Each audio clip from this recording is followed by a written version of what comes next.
Can I ask colleagues, please, to give us a video shot for the initial part of the meeting, please?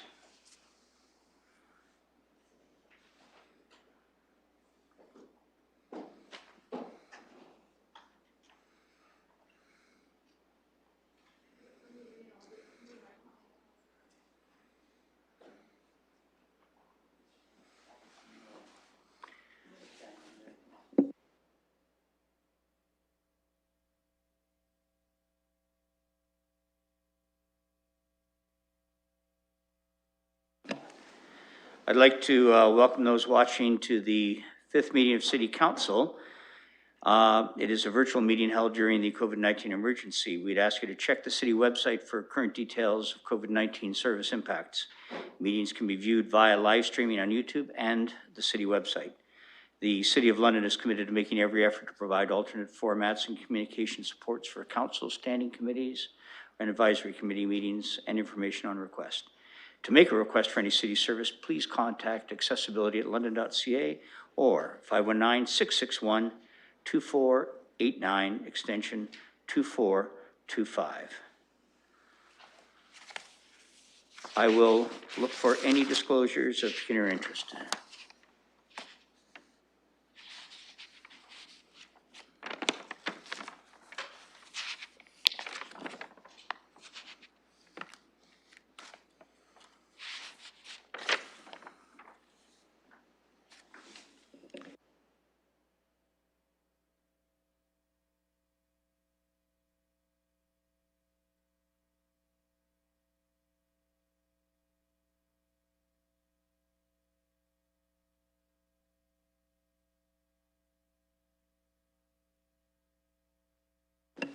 Colleagues, I'd like to declare one for myself.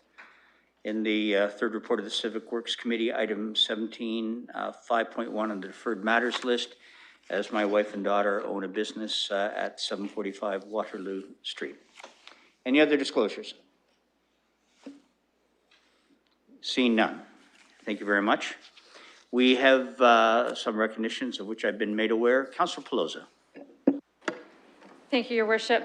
Yesterday was World Water Day, and I want to congratulate Brescia University College for becoming the first university in all of Ontario and the second from across Canada to declare themselves and meet the requirements to become a blue community. This is recognizing water as a human right, and as of September of this year, banning water bottle sales on campus. Their Chancellor, Maud Barlow, is a Canadian activist and an author who has strong roots in environmental protection, and congratulations on this first for a London post-secondary institution, and hoping that many will follow suit. Thank you very much, colleagues. I have 2 items I'd like to share with you, if I might, please. The first is some very incredible news represented by a young woman, a young Londoner, Maggie McNeil. I'm so honored to acknowledge this amazing young Londoner. She is a swimmer extraordinaire and has taken this to national, international, world record heights. Despite having training interrupted just a few weeks ago due to university-wide COVID precautions, Maggie was on fire at this particular meet, winning 2 of the first 3 head-to-head battles.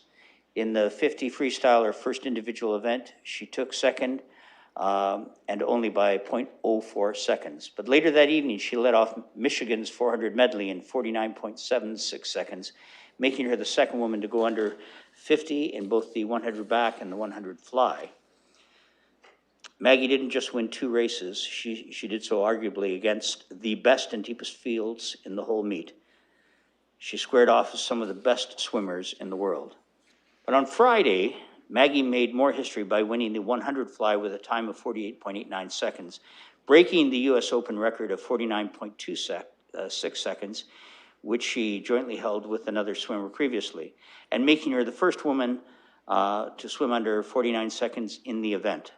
Saturday, she wrapped up her individual events with a 46.2 seconds in the 100 freestyle and coming within a half second of the U.S. Open record. On behalf of London City Council, I know I speak for all of us when I talk about how proud we are of Maggie's accomplishments. Well done. Colleagues, on a second and more somber note, I would share with you that this Saturday, March 27th, marks exactly 1 year since the first known COVID-related death in London, Middlesex. Martin Postma had recently returned back to the area from an overseas trip when he was admitted to hospital and died less than 2 weeks later on March 27th. He was 74. Since then, an additional 184 individuals in London, Middlesex have passed away as a result of COVID-related complications. You know, that's an average of one person in our area every other day for a full 12 months. With this somber anniversary approaching on Saturday, I felt it was important for us as a council and us as a community to pay our respects to all who have lost their lives while honoring their memories. I think it equally important, by doing so, we signal to their families and their loved ones that we have not forgotten, that they do not grieve or heal alone. Sadly, due to restrictions, a number of those victims died alone or with few family members around. Their funerals were much smaller than they might otherwise have been. That's why, in part, this occasion is worthy of our recognition, our thoughts, and our sympathies. While it's time for reflection and empathy, it's also a time for guarded optimism and credible hope. Optimism by way of the accelerating vaccination campaign and the hope that those vaccines are providing that which is needed to save lives because of the shots. And we know that as a result of that, fewer lives will be lost and even more will be saved. But to those 185 families who have lost a loved one to COVID over these last 12 months, please know, on behalf of City Council and our staff, that we mourn you, we stand with you, and we have not forgotten you. Colleagues, I would ask for a moment of silence to recognize and honor those 185 people from our London Middlesex family, our London Middlesex community.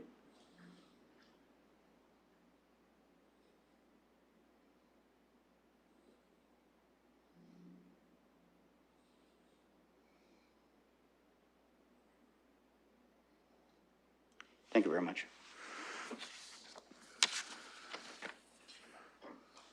I am not aware of any confidential matters to be considered in public, but as has been our custom, we are changing the order of items where we will be moving item 4, matters to be dealt with in closed session, and the 5th report of council to after stage 13 bylaws. To do that, I'll require a mover, please. Councillor Van Meerwegen, seconded by Councillor Van Holst. Let's call the question.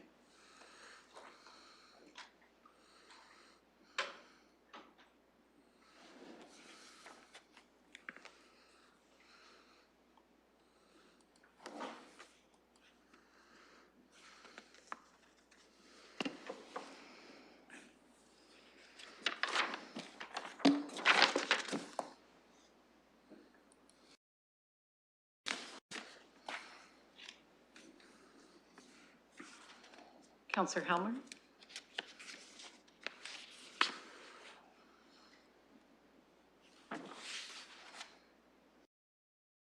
Closing the vote and the motion carries 15-0.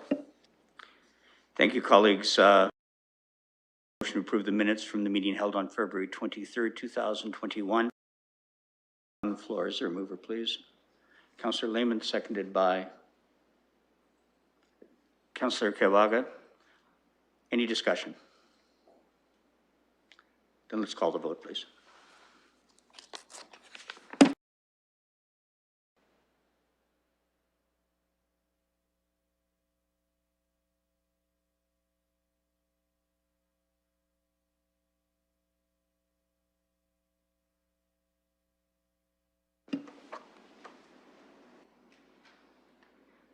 Closing the vote and the motion carries 15-0. Thank you, colleagues. I'll turn your attention to items and petitions. We have the first two items, items 6.1 and 6.2, that need to be called separately as these reports are related to expropriation. We have a few steps. We've done this before through this council as is necessary. The first is approving authority under communication number 1, Fanshawe Park Road and Richmond Street intersection improvement projects. And it reads, that council convene as the approving authority pursuant to the provisions of the Expropriation Act RSO 1990 CE 26 as amended for the purpose of considering communication number 1 from the Managing Director, Environmental and Engineering Services and City Engineer with respect to the appropriation of the lands as may be required for the project known as the Fanshawe Park Road and Richmond Street Intersection Improvement Project. I'll look for a mover to open that forward, please. Councillor Lewis, seconded by Deputy Mayor Morgan. We'll call the vote.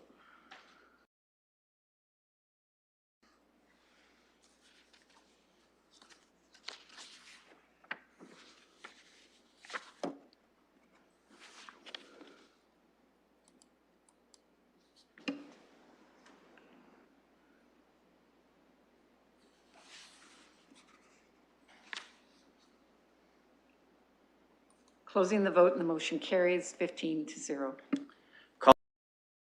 Which will require shortly a mover and seconders, that on the recommendation of the Managing Director, Environmental and Engineering Services and City Engineer with the concurrence of the Director of Roads and Transportation and on the advice of Manager of Realty Services, the following actions be taken with respect to the expropriation of the lands as may be required for the project known as the Fanshawe Park Road and Richmond Street Intersection Improvements Project.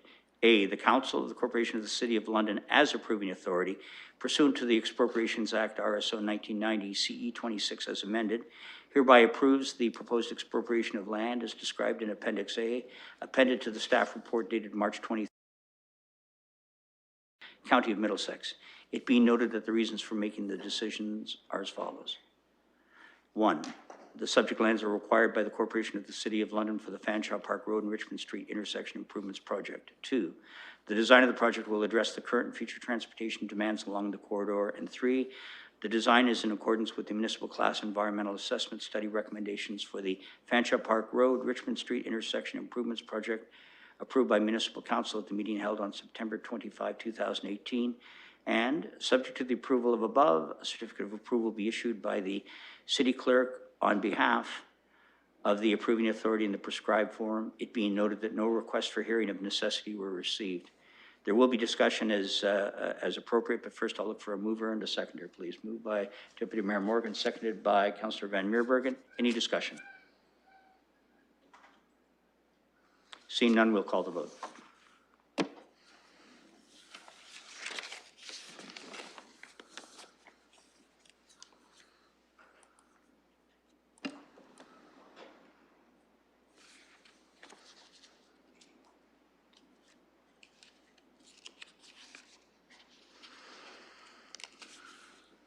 Closing the vote and the motion carries 15-0. Thank you, colleagues. The third step, which will require a mover and a seconders, approving authority be adjourned and the Municipal Council reconvene in regular session. Do I have a mover, please? Councillor Lewis, seconded by Councillor Turner. We'll call the vote.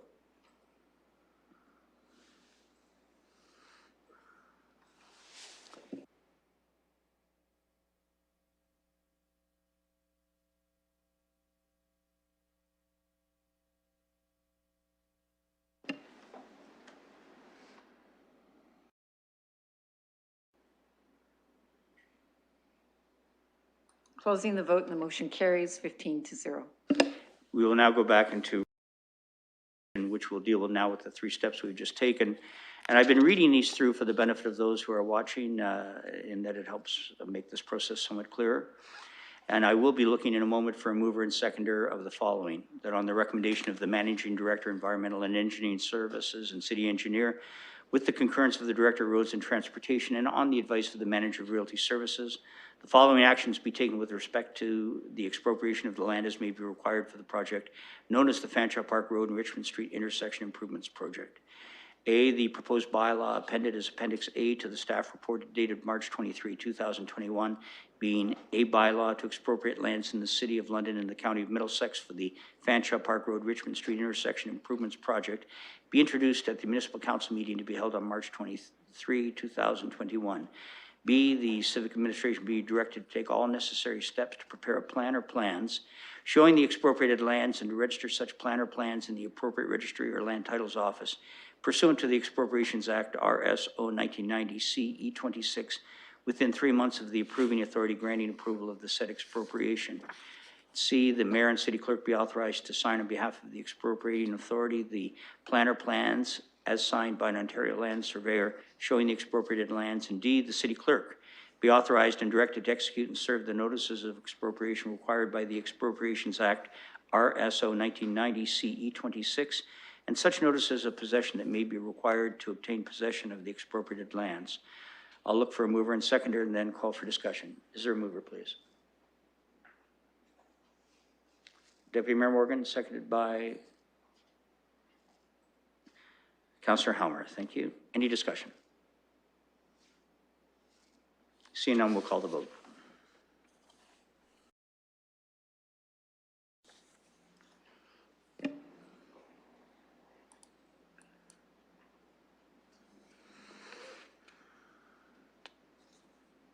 Closing the vote and the motion carries 15-0.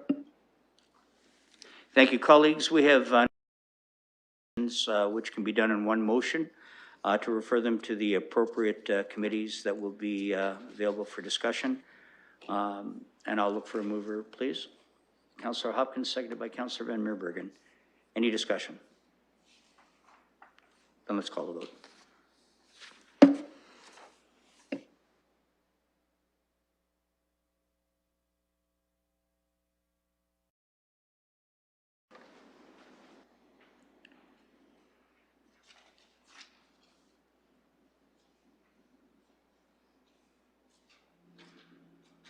Closing the vote and the motion carries 15-0. Thank you, colleagues. I'm not aware of any motions to which notice has been given. Which are the reports? The third report of the Civic Works Committee. I'd like to call on Councillor Ploza, please, to present a report.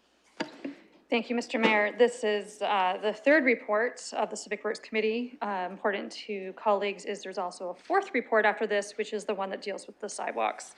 So I've been given notice to pull item 11, being item 2.3 for the Warncliffe Road South improvements for 100 Stanley Street. Item 12 being 2.8, the Dundas Street temporary bicycle lanes and revised parking limits. 14 being item 2.11 due to a conflict. 15 being item 3.1 Blue Community Program. And 17 being 5.1 the deferred matters list due to a conflict. Looking to colleagues if there's anything further. Do colleagues wish any other items dealt with separately? Any discussion on the items that will be approved with the exception of 2.3, 0.8, 0.11, 3.1, and 5.1? Seeing none, we'll call the vote.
Closing the vote and the motion carries 15-0. Councillor Pelosi. Thank you, Mr. Mayor. I will now put 2.3, the Warncliffe Road South improvements for 100 Stanley Street on the floor, recognizing as well that within this package on page 28 was also a memo from the Managing Director, Kelly Scher, in regards to clarification from the committee as well, that we'd ask for a report back. All right, let's look for comments. Anyone have any comments they wish to have with respect to this item?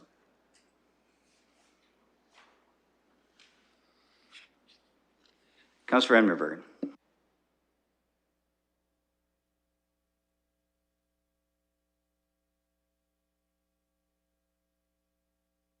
You're on mute, Councillor Van Meerbergen.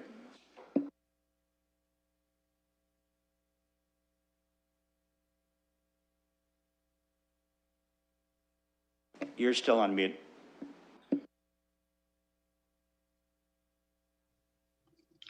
Sorry about that, and thank you, Mayor.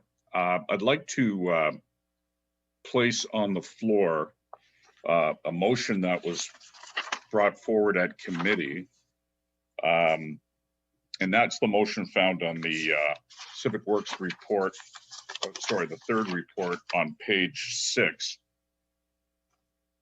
The motion to approve that the Civic Administration take the necessary actions. I don't think I need to read the whole thing, but there it is in print. I'd just like to bring that back to the floor, and I would hope there'd be a seconder for that. Before there's a seconder, I think for the benefit of those who are watching, it might be useful if you could touch on what that is exactly for the benefit of those who are watching. Okay, actually, maybe I'll just read it. It's not overly long. So, motion to approve that the Civic Administration take the necessary actions to submit an amendment to the environmental assessment for item 2.3 Warncliffe Road South improvements, 100 Stanley Street update, to permit the demolition of the residence at 100 Stanley Street and any other necessary administrative steps to advance the project in as timely a manner as possible. So that would be the motion. I see Councillor Hillier has seconded that. Let's open that up for comments or discussion, please.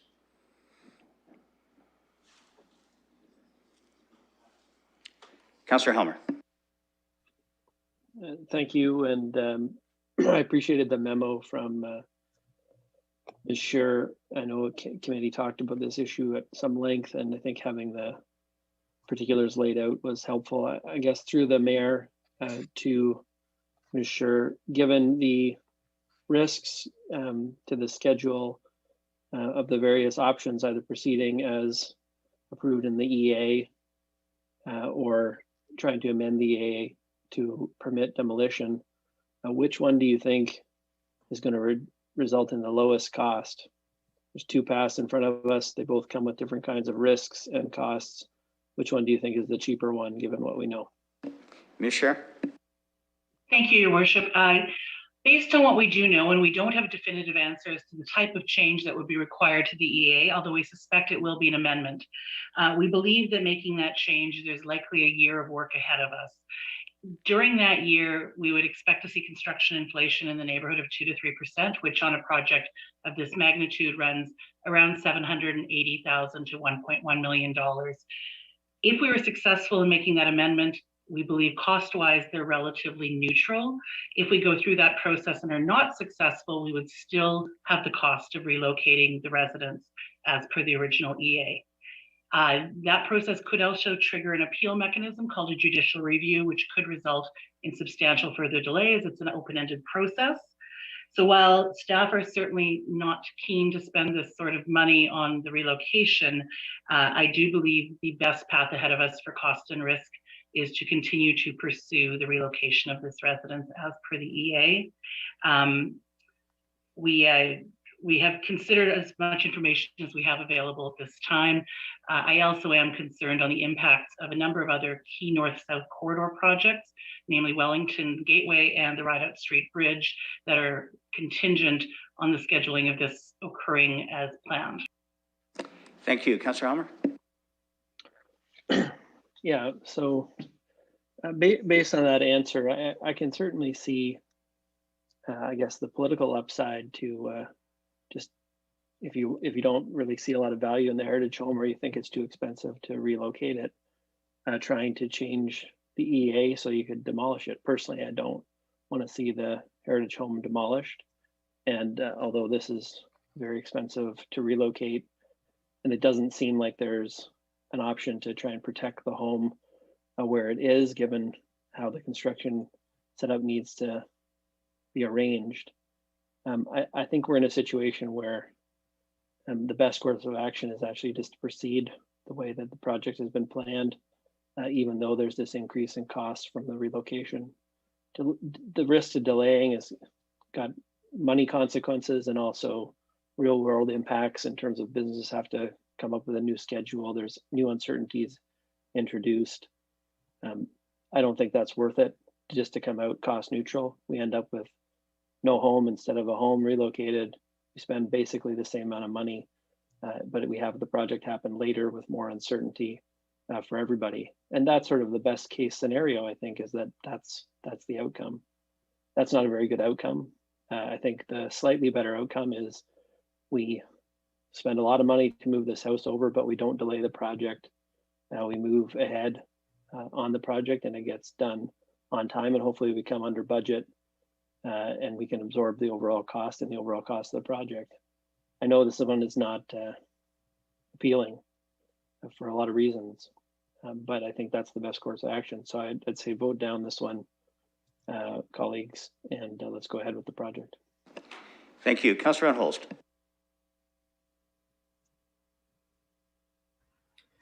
Yes, thank you, Your Worship.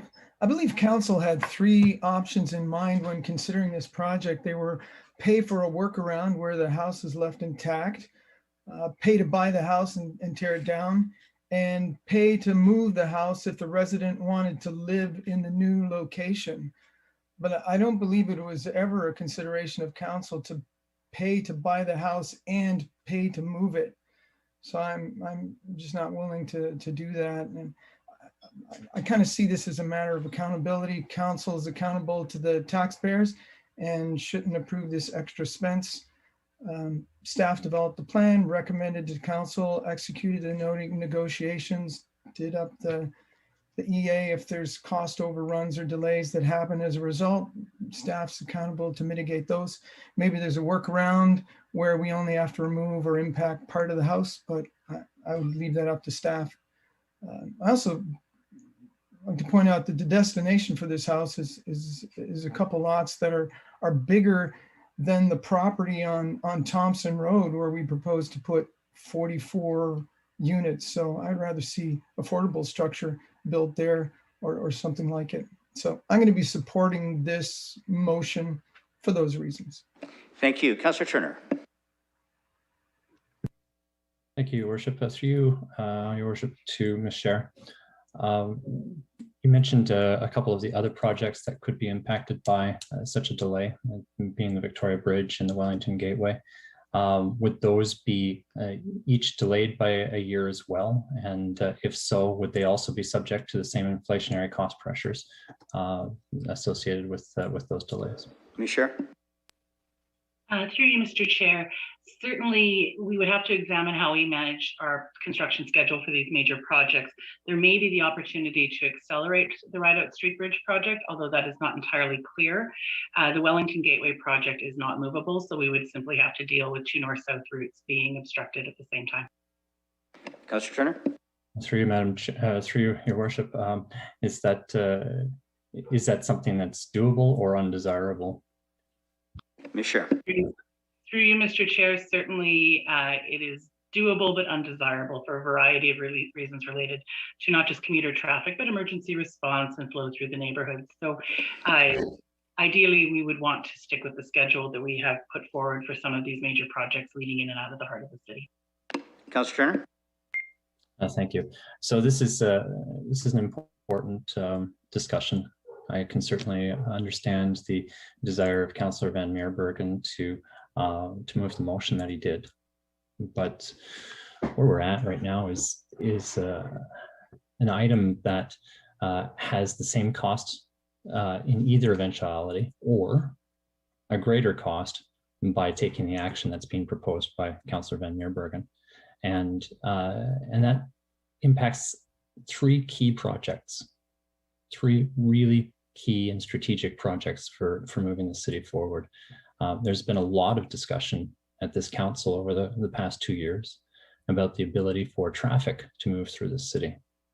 These three projects are essential to being able to improve mobility throughout the city. And in delaying these, we find ourselves with fairly escalated costs. On this, about an extra $1 million in cost just associated with the delay. The question of whether the delay will occur or not is just on its own. We can pretty much guarantee that there will be an appeal. I don't think there's any question about it, because the reason this got sent to a bump up, one of two reasons. was because of concerns over the fate of this house. And this proposal was put forward in the environmental assessment and approved by the province. In order to change that environmental assessment, we need to be able to remove this move from that project. And then an appeal will, with all likelihood, be made, and then it'll need to be reviewed again. So this project, as Councillor Helmer identified at the Civic Works Committee meeting, is an area of concern within the neighborhoods, especially for the businesses along Warncliffe. It's important that this be done as quickly as possible to minimize interruption and to minimize uncertainty to the businesses.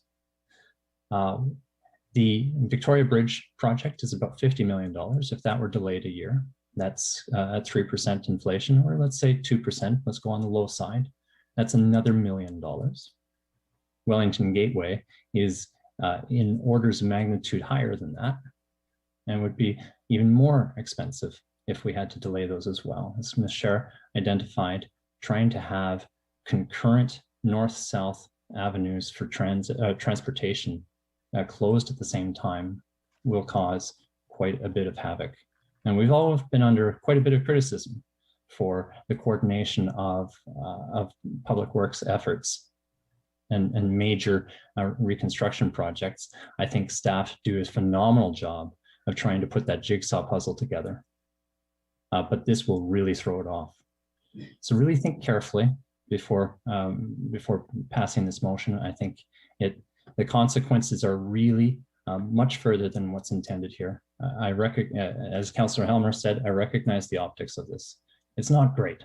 We've received quite a bit of feedback from the community. Say, why would you spend this much money moving a house? We're kind of boxed in. And so don't make a poor decision just based on optics alone. It's our job as councillors to make sure that we explain the rationale for our decision making, and I think it's quite clear here. So I urge you to not support this motion. Thank you. Councillor Hillier. Thank you very much. Many on this council would not believe it, but I do like heritage, but not at any cost. And I do know this house quite well. My family for years had a business across the road at 9799 Stanley Street. To me, this house is not unique. There are hundreds of examples in the area. And personally, I cannot support moving it and allowing it to become $1 million plus visual reminder to Londoners of how their taxes are being used, because we have allowed this to go this far by allowing one heritage home to impede progress this badly. I'm terribly sorry, but I just can't do it. We have enough reminders around the city already. Thank you. Thank you. Councillor Cassidy. Thank you, Your Worship. I first have a question for Ms. Scher through you.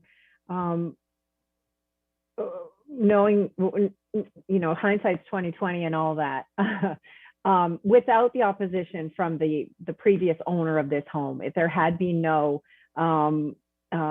campaign for her personally to retain her home despite this project, would this home have been recommended for designation and saving? Ms. Scher. Thank you, Your Worship. I'll start, and I'll see if perhaps any of my planning colleagues might want to weigh in on the heritage aspects of it. The decision to move the home was irrespective of the resident's choice to move with it. The home was identified for relocation based on its designation as a heritage property and the likelihood that it could be demolished and receive a heritage demolition permit. What was associated with the former owner was the opportunity to choose to move with it, but it wasn't, her choice was not the deciding factor as to the heritage value of the property. So we would have been in a similar circumstance once it became clear it could not be retained on site to pursue a viable heritage preservation plan, one of which is documentation and demolition. That was not what was approved by the province or what was recommended by our own heritage planners and experts. Thank you, Councillor Cassidy. Great, thank you. That's very helpful. So, so regardless of the campaign, regardless of the outcry from that personal point of view, we would have we were approved to move the house by the ministry. So that always was part of the project. So And I appreciate the memo from the city engineer. It's very clear. It's almost as if, you know, I would have appreciated almost like this information coming in a chart form, just so that it's easily digestible for the media and for the general public to see what we're comparing. I agree with some of the sentiments that have been expressed. I like heritage. I want to save as much heritage as we possibly can. However, not at all costs. I really don't believe that at all costs. So it's about that balance. It's about doing it in a responsible manner. And I have given my own approval in the past for demolition permits for heritage designated structures. But hearing the information from the clerk, it's very clear to me that the risk and the risk for delays, the risk for added costs, the risk to affect other really, really important transportation projects in the city is too great. Not demolishing this structure, or demolishing this structure and not moving it, is not going to save us any money. It's not going to save the taxpayers any money. So why would we take all of those extra risks, put all of those other projects in jeopardy for a political gain, really, is what it would be. I have another question through you, Mr. Mayor, to whichever staff could answer this. You know, it's brought up the idea of affordable housing, the size of this lot. Is there any possibility that, because we've seen other heritage structures where we've built around it, developers have built things around it, could we have a heritage alteration permit, perhaps to break this house up into multiple units? Could we build townhouses or apartments on the same site? Could we achieve goals towards affordable housing on this site, even if we relocate this house there? Before I ask staff to respond to that, I would just caution the councillor when you made the reference for political gain. I'm sure I have not heard that as yet in terms of people's arguments. So just a caution to our colleague. And I would then ask staff if you wish to respond to the councillor's question. Your worship, I can certainly start with respect to the feasibility of subdividing the house itself into various units. The heritage designation does apply to both interior and exterior elements of the house. The house itself was not designed with the appropriate sort of bathrooms, kitchen, common spaces that would be supportive of a lot of our housing types. Whether it could be incorporated into a larger future development would require some additional work, depending on the site layout. It's not a lot that's extremely large that's moving to, although it is larger than the current one. Certainly, we've had some preliminary discussions with our colleagues in housing. We're open to those continued discussions, but I wouldn't want to overpromise what could potentially be accomplished. Councillor Cassidy. Thank you. I'm finished, Your Mayor. Thank your worship. Thanks. We're good then. Okay, thank you. I have Councillor Squire, please. Thank you very much, Mr. Mayor, and through you. I'm concerned about this conversation, but not for the reason that my colleagues say they're concerned about the discussion. If I was in a courtroom right now, I think the judge would be jumping up and down saying, there's a lot of speculation going on around here about what might happen or did happen or could happen, and not a lot of facts. So I just want to be really clear that I voted a lot of times. Political gain isn't the issue here. Not at all. And I don't like the implication that's been made several times that that's behind what other councillors may say. Let me say this, that I was around for all of the discussions with relation to this house. My recollection may be corrected, but I don't remember being told that the house had to be moved in any event. All of the discussions seem to indicate to me that the house was being moved out of kindness towards Ms. Finlayson, who loved this house so much that we thought moving it would entice her to move with it across the street, still enjoy her house. I remember saying, I'll show up and help you with your garden if you want, if you'd like to move across the street. She did not accept that. And it's very hard for me now to say, why was not, at that time when she rejected that, why didn't we start revisiting this then? Why is it taking so long for us to say, well, you know what? Maybe we don't have to move the house anymore because Ms. Finlayson isn't involved, so we can look at another alternative.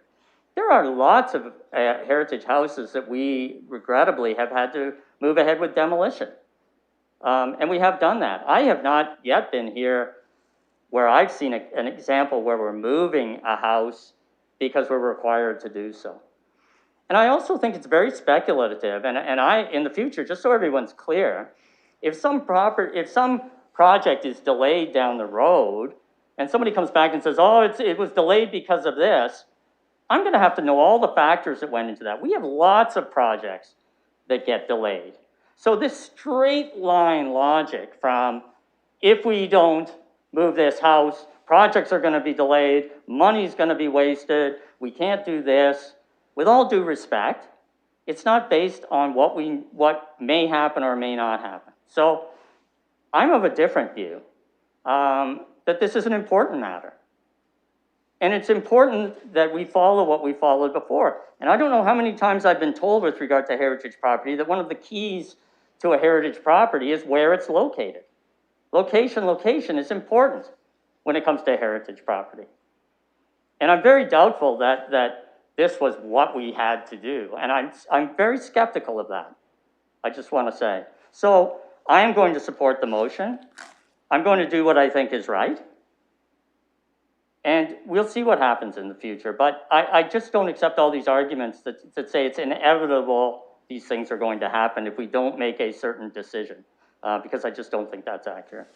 Thank you. Councillor Lehman. Thank you.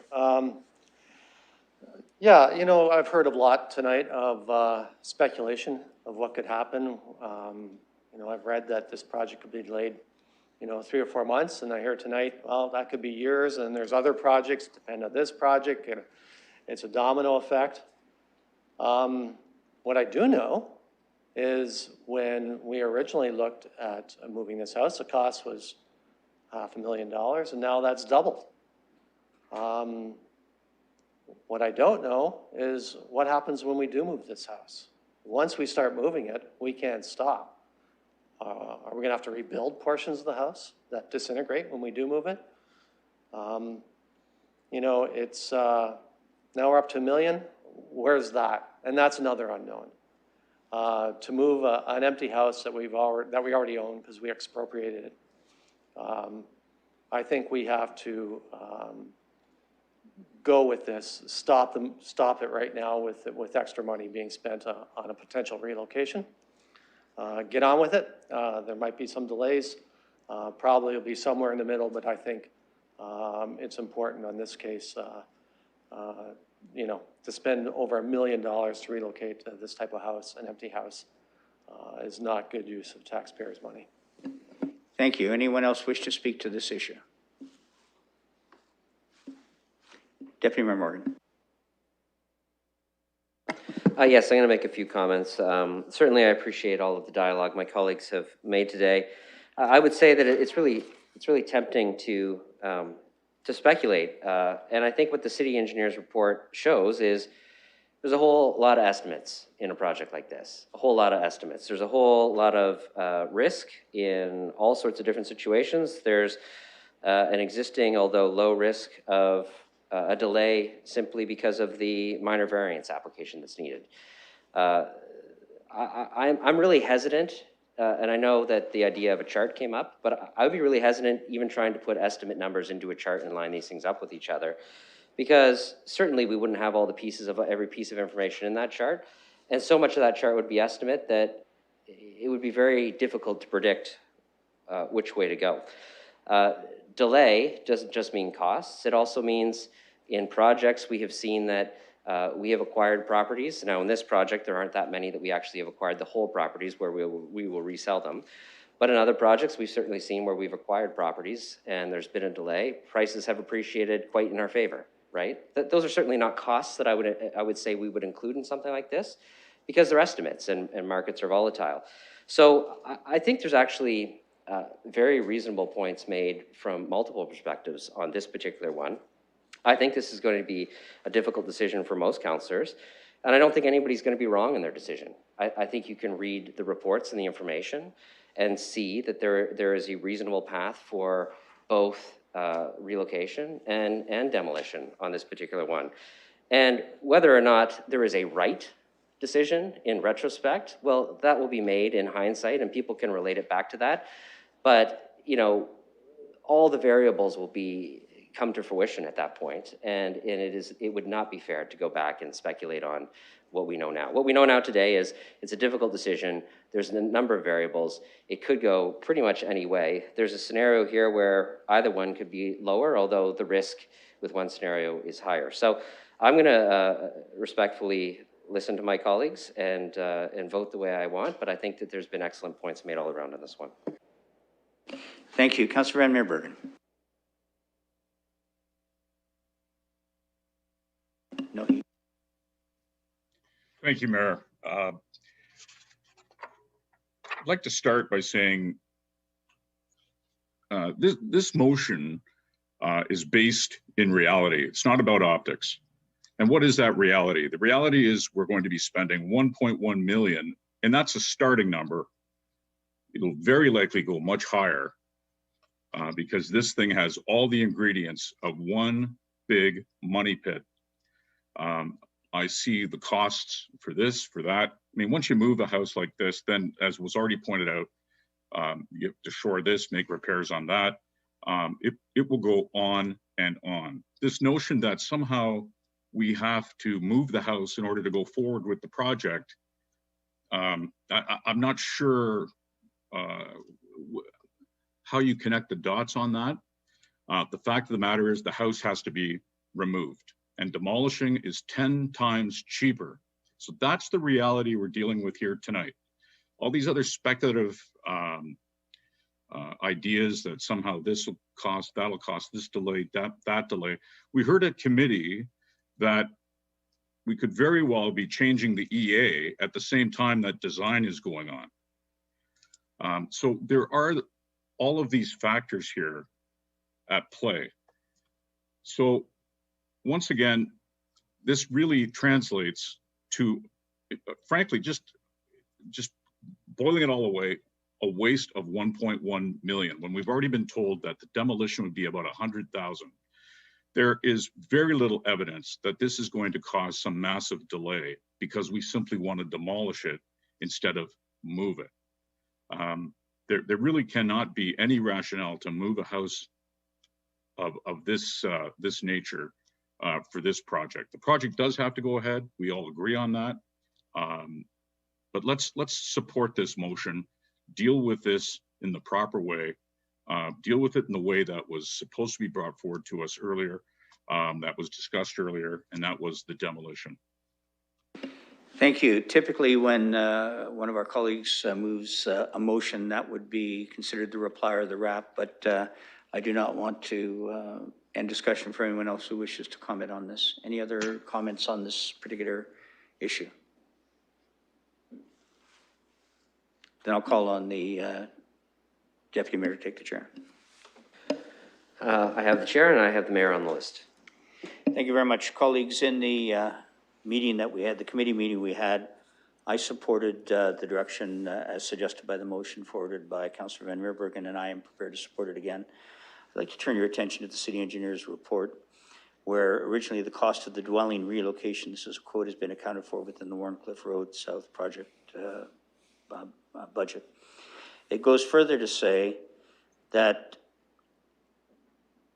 it is estimated the incremental cost, I'll use that word again, incremental cost of the move will be in the order of $900,000 to $1.1 million, which reflects a more detailed understanding of the relocation stage. And I totally respect that that can happen. I can tell you that in the communications that I have received from across the city, citizens are quietly disturbed by the amount this has grown to, and have recommended that council reject the relocation primarily because of the price, and being mindful that there is the potential, and I use that word again, as you've heard Councillor Squire say, that some projects have the potential to be impacted, and I understand that and I respect that as well. But I have tremendous confidence in our staff that they will all do all that they can to mitigate the implications of this, knowing that that we will have net saved at least $1 million on this basis. So on that basis, I'll be supporting Councillor Van Meerbergen's motion. I will return the chair. I have no further speaker additions to your list, Mr. Mayor. Councillor Pelosi. Thank you, Mr. Mayor. I supported this at committee, and I'll continue to do so tonight as well. As the Ward 12 councillor, residents coming from the south end to gain access to downtown or the north end of town will have tremendous difficulty if these project timelines start colliding with the various projects we're looking for the Rideout Street Bridge, this area, and the Wellington BRT. As a parent of students at Victoria Public School, the traffic backs up and the kids in the kindergarten yard can watch car accidents happen right in front of their school. As the traffic gets backed up and people try to squish into lanes where they just shouldn't be. I know we talked a lot tonight about speculation. I know it's hard to make informed decisions when so much uncertainty lies not in our hands, but that of the province and other applications we'll need to make. For me, it's the certainty of costs and what's before us tonight, and the certainty of timelines of getting these projects done, Londoners back to work, and these projects moving ahead to make sure that we can do better project management, which I'm sure many of us have heard from residents as request of doing better in managing things. So with that in mind, I cannot support the motion before us at this time. Thank you, Councillor. I do not see any other speakers on the docket. So with that, we'll call the question.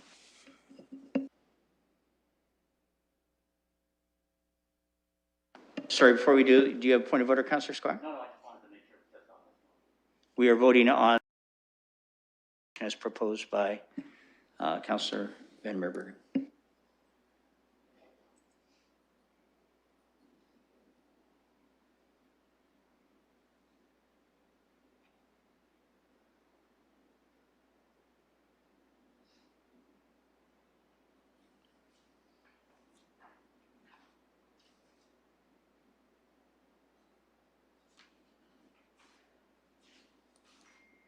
Closing the vote and the motion carries 8-7. So I'm advised by the clerk then that we require a motion to accept recommendation as amended. Do I have a mover? Councillor Van Meerbergen, seconded by Councillor Lewis. Any further comments or questions?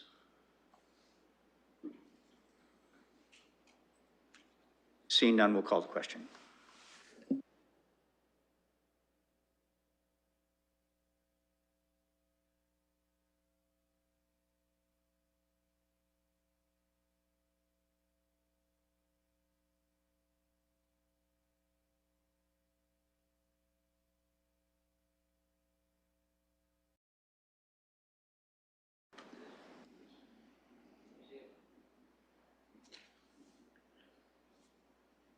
Closing the vote and the motion carries 9-6.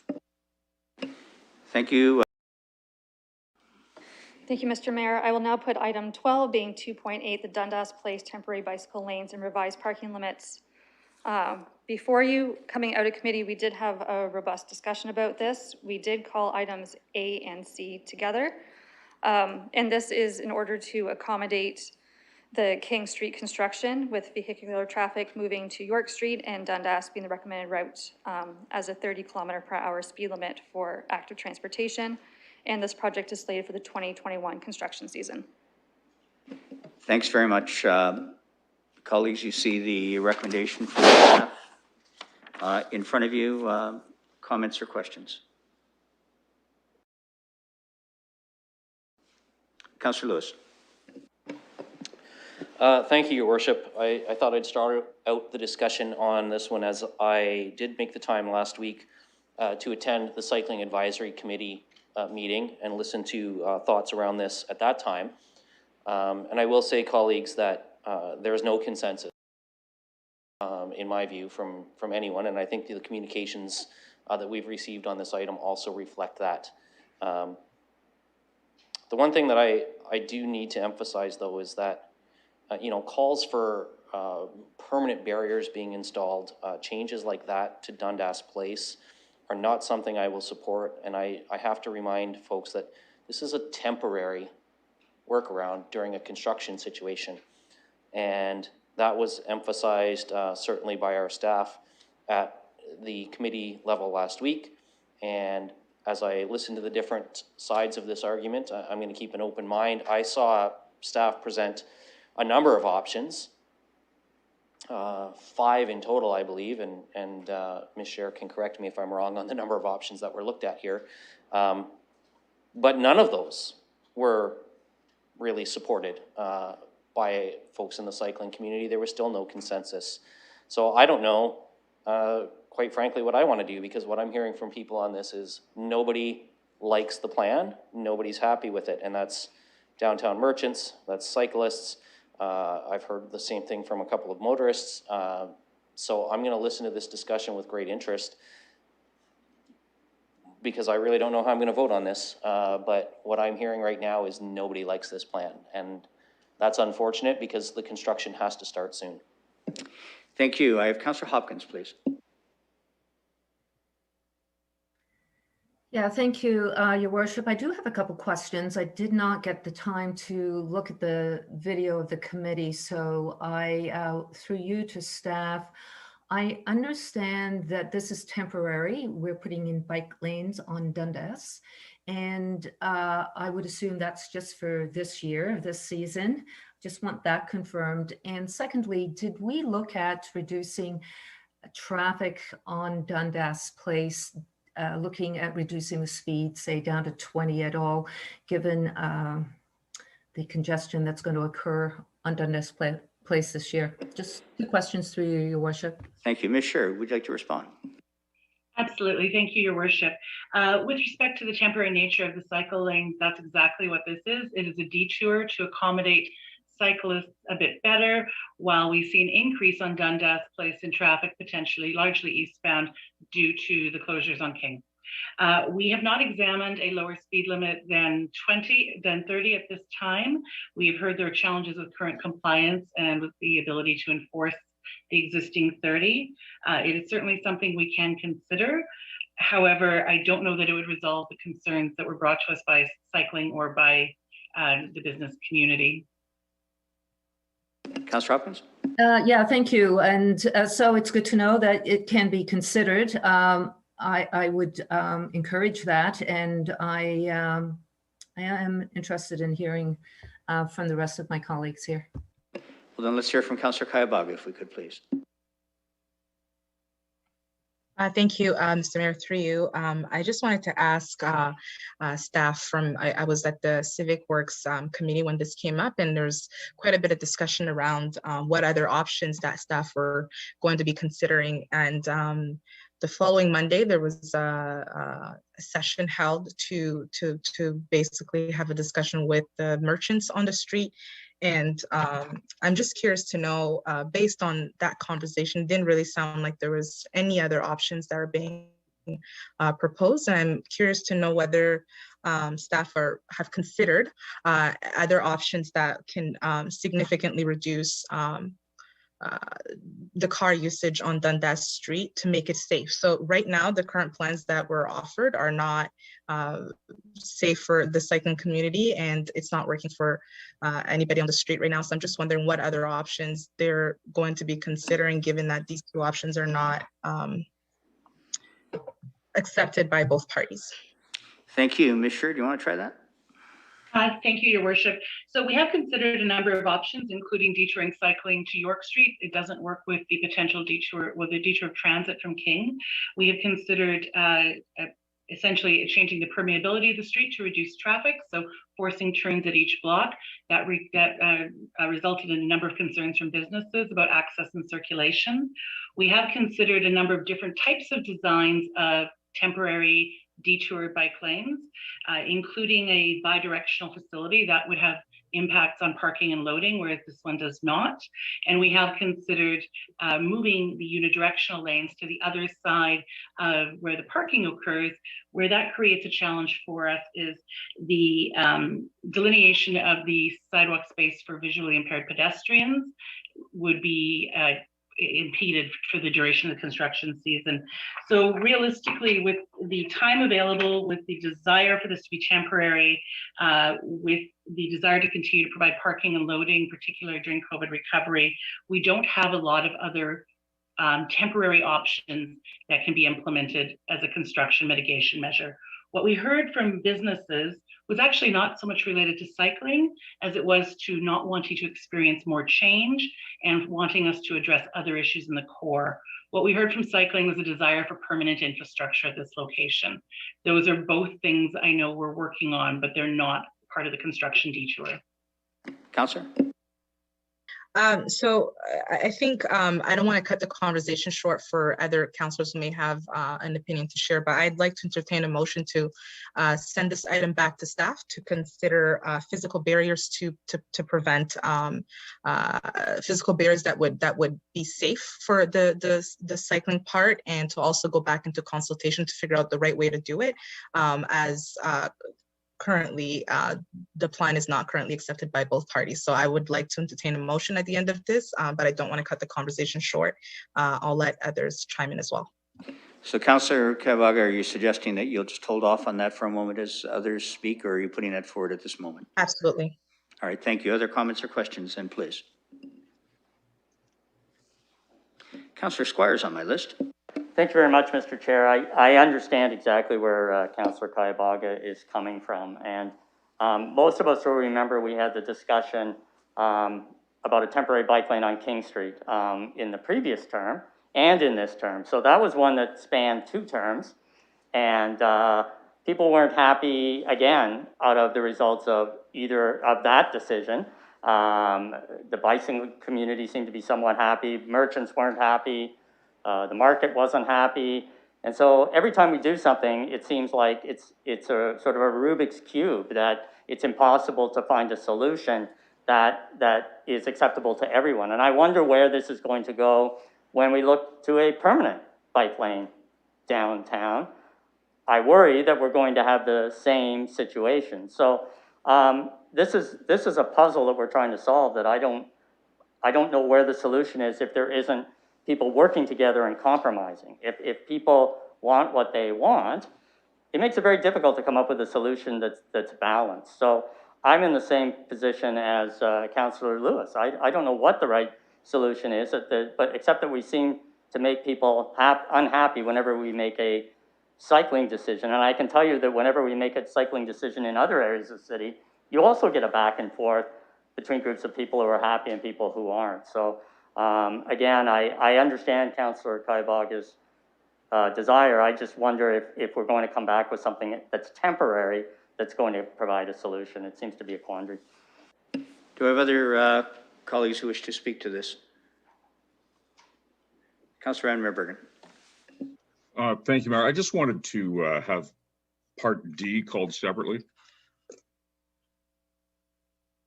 I'll ask the clerk to put that up on the screen as well. It was up on the screen before for the benefit of those who are watching.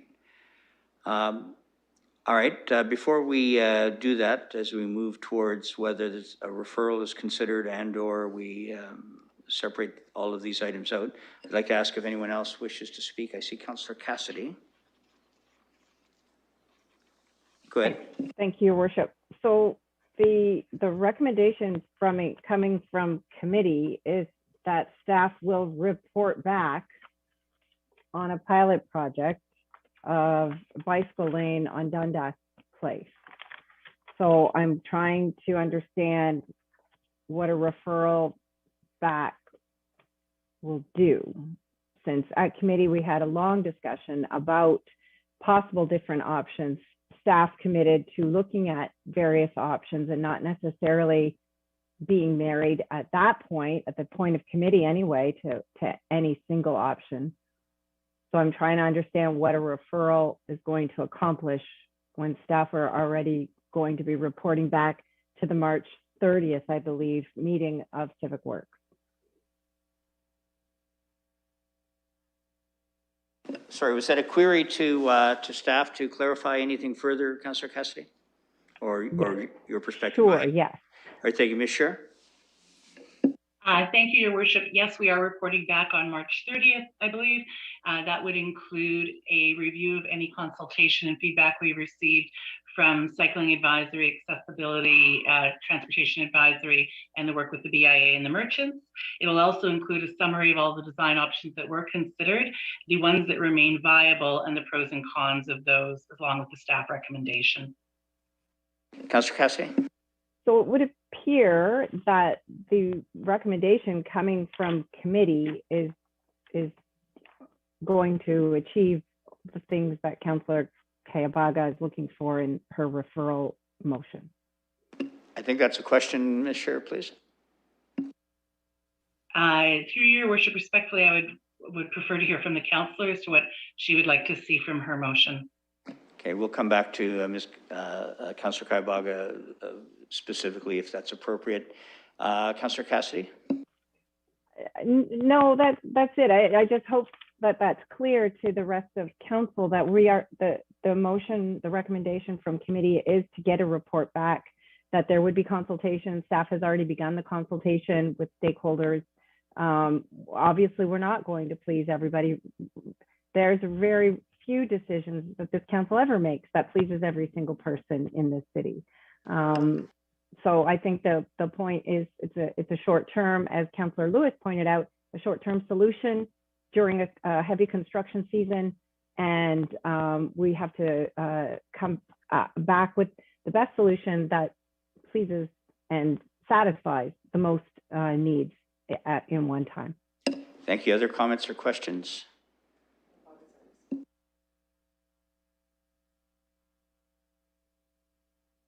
So Councillor Kayabaga, I'm actually going to hold off as you've spoken. If your motion needs to go forward, you'll let us know. We'll put that on the floor. But I have Councillor Van Holst. Thank you, Your Worship. So perhaps I'd ask a couple questions of staff. First, I see that the March 30th date is rapidly approaching. Is there a recommendation that they have already that's most likely? Ms. Scher. Through Your Worship, we are doing some minor design adjustments to the staff recommendation in this report. We do believe at this point that is likely the most viable short-term accommodation.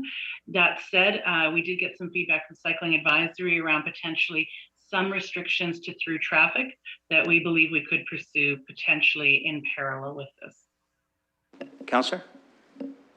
Okay, well, Your Worship, I'm probably happy enough to see the report, although I'm not necessarily going to support any recommendations. I would like to ask, what was the original plan for Dundas Place in terms of cycling? How were bicycles to be accommodated in that kind of living space that we created? Ms. Scher. Thank you, Your Worship. Dundas Place, as you all know, is a flex street, and it's meant to be shared between a variety of road users. It is intrinsically traffic calm by design, and one of the things that was extremely important about it was to make sure that it was flexible, which meant not having a lot of barriers across the cross section in order to maximize the use of that space for events and programming. The intent was that cyclists would be accommodated in mixed-use traffic, essentially mixed traffic with vehicles with a slower speed limit. The reason that we are pursuing an alternative on a temporary basis is we are concerned about the diversion of traffic from King Street during construction of the transit facility this year. We're more concerned about King than when we move to Queens in the future, as Queens is not quite as good a route through the downtown as King because it terminates at its west end. So the intent was that this would be a shared space. If that intent needs to be revisited in the longer term, that's certainly a conversation staff are pleased to have, but it is a longer term conversation than what we're proposing at this time. Councillor Van Holst. Yes, and I'm wondering how long it would take to implement temporary bicycle lane pilot. Is it something that could be done quick? And the reason I ask is I might be interested to see how things go before we make the kind of changes that the businesses have begged us not to do. Ms. Scher? So the proposal from staff that is currently on in the subject of the report could be implemented very quickly within a matter of a few weeks. It is temporary pavement markings that are applied to the pavers without damaging them, and a variety of portable temporary barricades at some key points, typically using decorative planters, as well as some signage. So it's a very easy one to do. It doesn't damage the long-term infrastructure. It doesn't create infrastructure that needs to be removed in an expensive or difficult way in the future. Councillor Van Holst, are we good? Okay, thank you, Your Worship. In light of that, I'm happy to see that report. At that time, I may suggest that we delay it until we're certain there's a problem to fix. Thank you. Thank you. Councillor Helmer.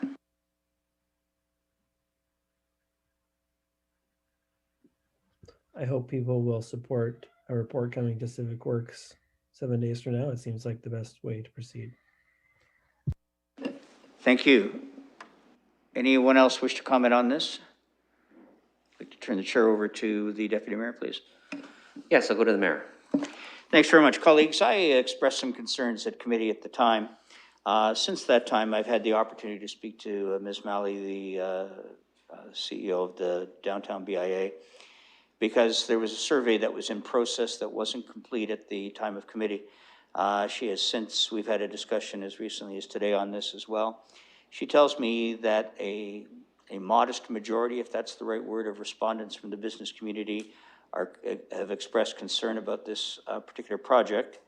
And some of the concern, frankly, that was expressed was around the safety of cyclists. And I think that supports some of the concerns we all have. But I'd like to remind our colleagues that come April, within the next coming weeks, we have a situation where the downtown loop begins, which means King Street will be redirected. And what does that mean? That means that people need a place to go, and cyclists, amongst others, have the right to be able to go where it's safe for them. And part of my concern at the time was that when I saw the wording in the report that said temporary project, I think I was fine with that. When it said pilot project, I get nervous, because pilot project assumes that that's the way it's going to be if it seems to work out. I suspect this will work out, but whether that will be the right long-term solution, I don't know. I think that will depend on how the loop goes as well and how we're able to configure that as well. So just sometimes as such that words matter, the reference to pilot project really disturbed me. But having said it, I agree with Councillor Helmer and those who have said that we look forward to having a report back, because honestly, we're out of time. We could take this back for something different. I'm not sure what that would look like, but I think for the sake of the safety of all, I'm prepared to endorse A, B, C, and D, and let staff come back with a report that makes practical sense, and I'm sure it will. And as such, I hope that colleagues will support it. And with that, I'll turn it back to the Deputy Mayor. Yes, and I know Councillor Kaivaga still has her hand up, so I'll pass that back to you. Yeah, so again, I'll ask if anyone else has any other comments. And seeing none, I'll ask Councillor Kaivaga if she wishes to proceed with a slightly different direction. Thank you. Through you, Chair. I just wanted to make sure that in the language that's going back, I'm happy to support a report coming back on the 30th. I just want to make sure that in the language we are specific on having protected the bike lanes to be protected, and to consider that the safety of the cyclists, and to also look at the loading zone issues, which came up a couple of times in the conversation at Civic Works Committee. I think I also brought it up as well. So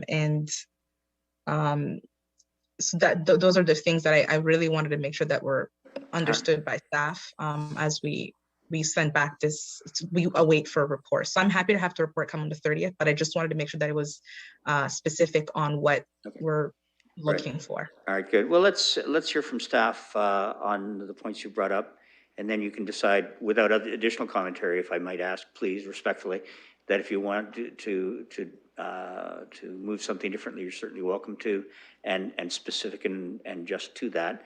But let's hear from staff based on the comments that you brought up, please. Ms. Scher? Thank you, Your Worships. With respect to the loading zone and parking demands and demand for increased demand, I suppose is a good way to put it, we actually are working through the Back to Business Committee to implement some of those changes immediately. Some of them are already done. They're not on Dundas Place proper, they are Dundas adjacent. With respect to barriers physically protecting this temporary bike lane, we did consider that. We can discuss that as part of what comes forward next week, because it would significantly impact the availability of current on-street parking and loading. We had not pursued those options further right now, as we've heard so loudly from the business community, the need for that short-term parking during COVID recovery as restrictions change and they're more reliant on delivery and takeout. We also have heard from the folks who would be activating and using this space for events that a physical separation barrier on a temporary basis that's not designed with that long-term activation in mind would preclude us from using this space as a flex space when it's safe to do so, hopefully later this year. Thanks very much. I appreciate that clarification, Ms. Scher. So there is a motion, a recommendation on the floor that does not yet have a mover and a seconder, unless Councillor Kabaga, you wish to proceed with in a different direction. Failing that, I would look for a mover and seconder. But first, I want to go to you. No, I think the comments that we're making here are being considered by staff, and I will continue the conversation as well with them off of this current meeting. So I'm not going to proceed with the motion. Thank you. Thank you very much. I'll turn to the chair, Councillor Pelosi. Yep, so I'll put item 2.8 on the floor, and we can certainly call A and C together as we did at committee, and then B and D separate if the clerk is. So, so the chair is moving that A, B, and C as one motion, and D as separate has been requested by Councillor Van Meerbergen. Do you have a seconder for that?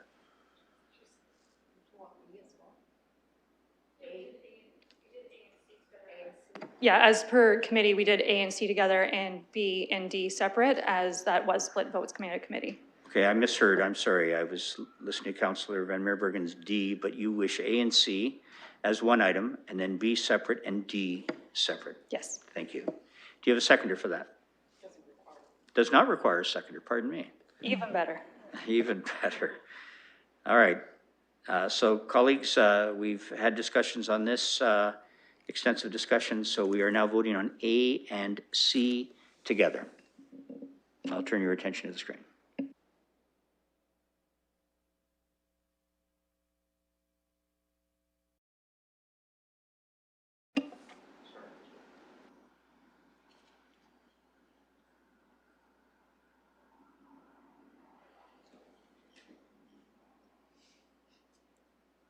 Councillor Turner?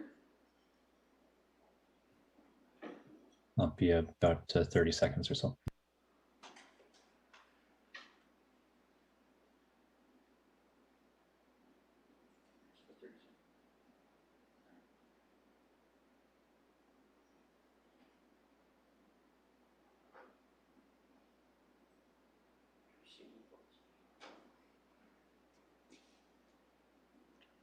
Closing the vote, and the motion carries 15-0. And now, colleagues, we have item B on the floor, and I will turn your attention.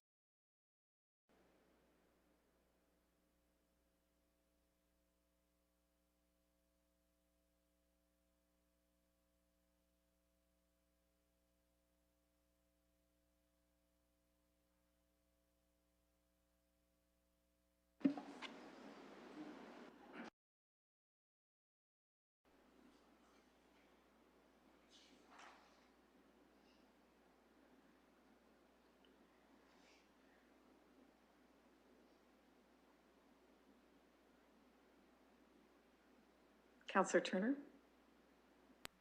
Yeah, 1 second.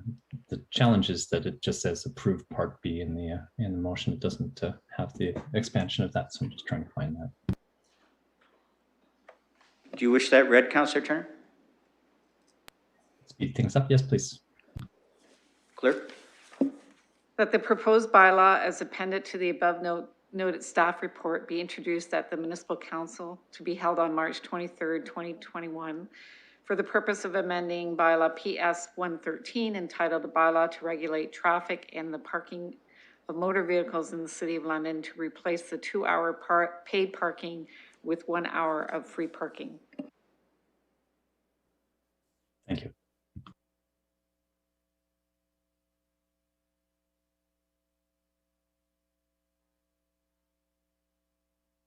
Closing the vote, and the motion carries 14-1. And as we put D on the table for the to just read to bring clarity to item D, please. The Civic Administration be directed to bring forward a report to the March 30th, 2021 Civic Works Committee meeting to amend the traffic and parking bylaw to create a temporary bicycle lane pilot project in Dundas Place during the 2021 construction season. We'll turn your attention to the screen, colleagues.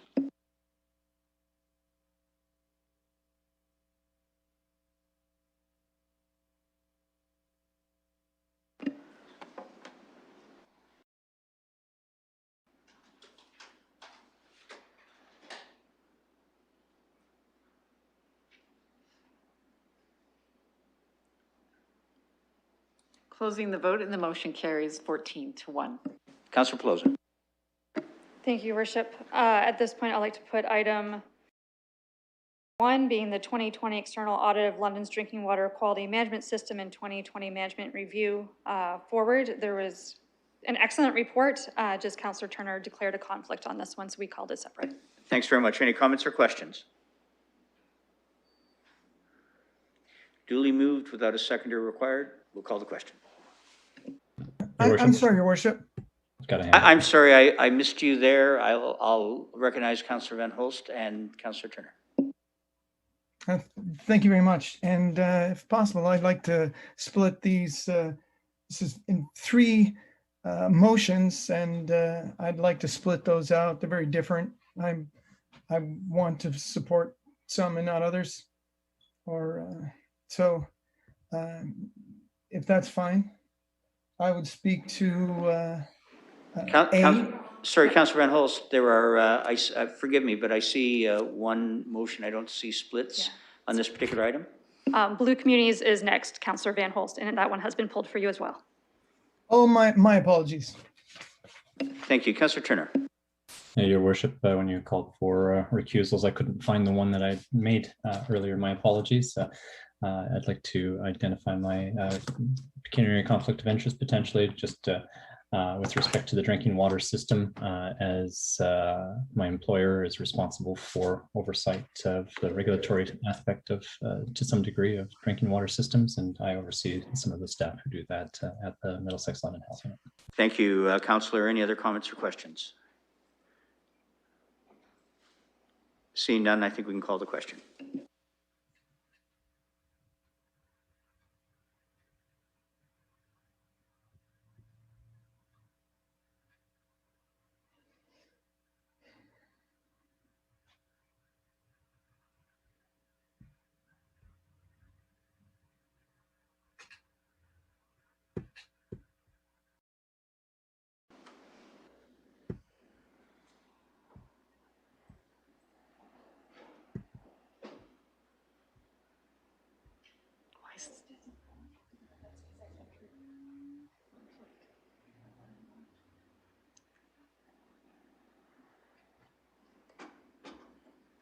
Closing the vote, and the motion carries 14-0. Councillor Pelosi. Thank you, Your Worship. Oh, Councillor Turner. I'm not sure how the 14-0 occurred. Voting buttons never occurred. I got the motion thing on my e-scribe, but never provided me the opportunity to hit abstain. Clerk. Through Mr. Mayor, the e-scribe system has been updated, and this is what happens when someone recuses. It doesn't allow you to vote at all. So we've identified that as a problem. It was one of their updates. Through you, Your Worship. Yes, go ahead. Yeah. Is there a manner in which recusal can be identified on the record then? Yes, I have it down that you have recused, and when I do the minutes, I'll show it as a recusal. And that's by virtue of your comments prior to this motion going forward, Councillor. So it's been so noted. Thank you. Councillor Pelosi.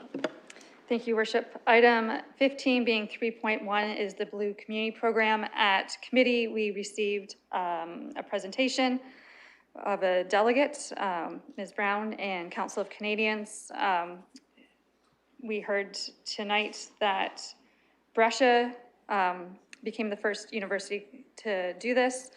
The motion came unanimously supported from Civic Works. And I know that Councillor Van Holst will like to speak to how he would like the items separated out within this motion prior to voting.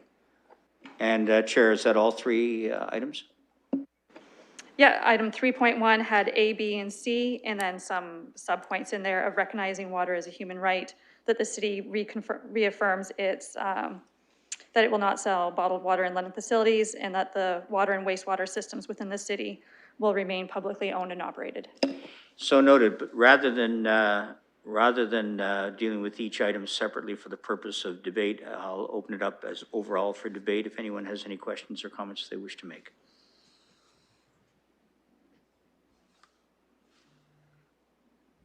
Councillor Hopkins.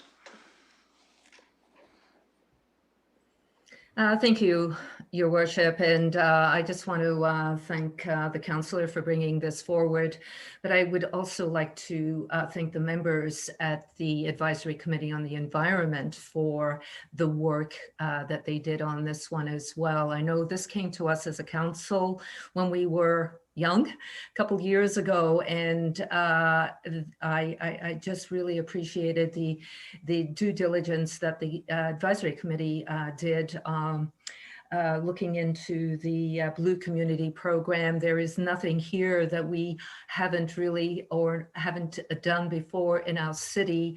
We're reconfirming our commitment to obviously water, but I also think it's really important as a city that we become leaders in protecting our water, and this is an opportunity where being part of this program we can show that leadership, and I would encourage all my colleagues to support the program.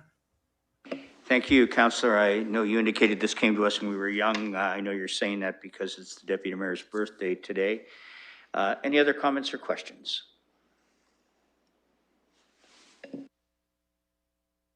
Councillor Van Holst. Thank you, Your Worship. And I also want to acknowledge the many well-meaning and caring individuals who hope to see positive things come as a result of filling the requirements of a blue community. Some of these things we've already achieved. For instance, no one in London is ever deprived of sanitary sewer services for want of payment. We haven't even engineered a way to turn them off. You have heard the question, do the ends justify the means? I agree with all the ends and what the groups hope to achieve, I also hope to achieve. However, in the means, there are a couple of deal breakers for me personally. Number 3, I wholeheartedly support.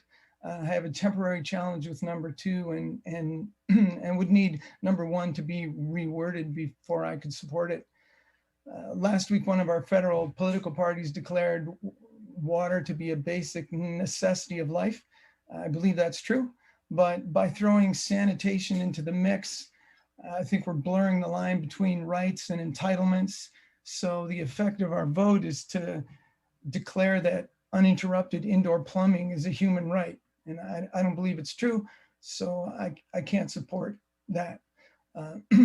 And I don't think that the Blue Community Badge is necessary to achieve the desired ends, which I'm happy to work towards anyway.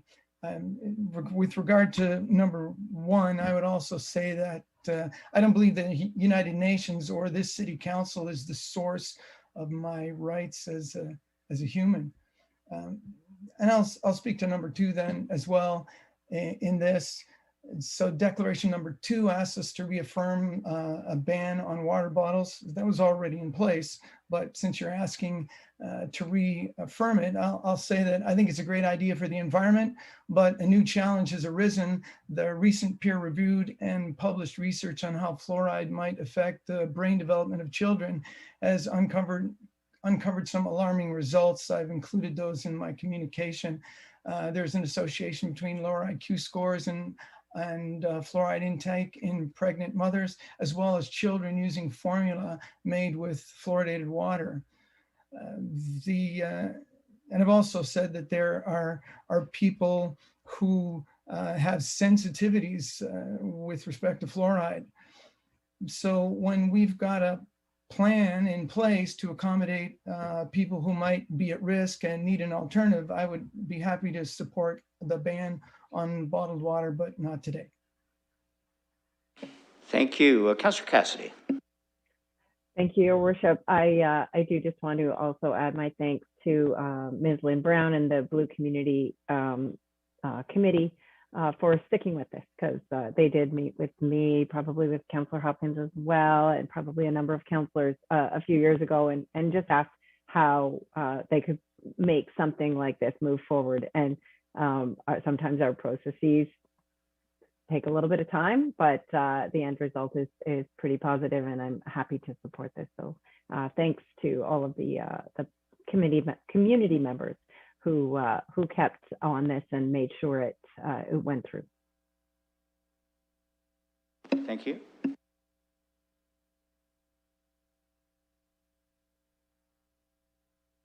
All right, I have no other speakers on this list. It seemed to me, Councillor Van Holst, you were speaking to C, 1, 2, and 3, as opposed to A and B. Are we comfortable, colleagues, in dealing with A and B together? I'm not hearing any objections, so our first vote will be on 3.1A and B. We will call the question.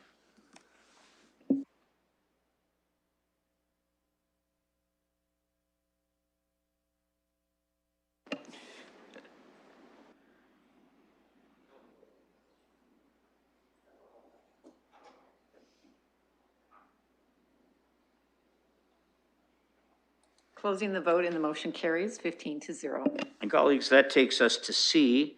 And Councillor Van Holst, was it your wish that 1, 2, and 3 each be dealt with separately, or did you see any combined, or any other colleagues have any other issues with respect to how we vote with these? Could you clarify, Councillor Van Holst, please?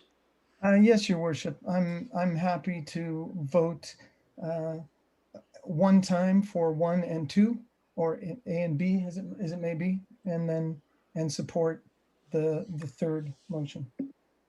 Thank you. So colleagues, we're looking at C1 and C2 together, unless anyone wishes those split. Seeing no objections, I will turn your attention to the screen as we vote on those two items.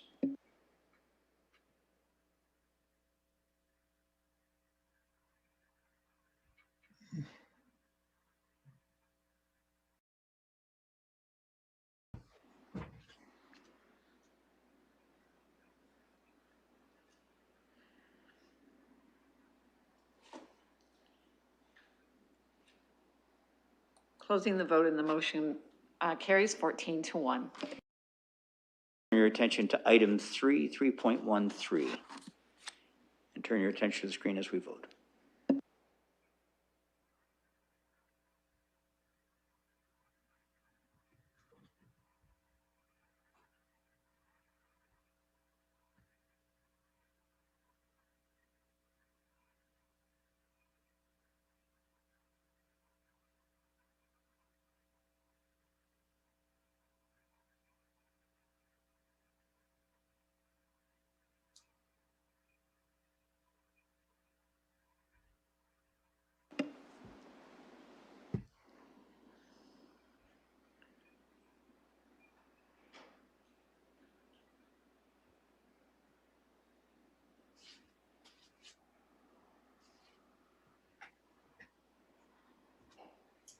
Councillor Salee and Councillor Kaibaga.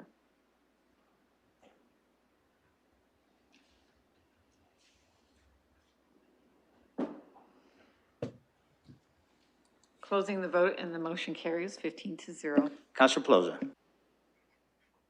Thank you. I would like to put the final item from the third report on the floor, being item 17, being 5.1, the deferred matters list, as the mayor's declared a conflict.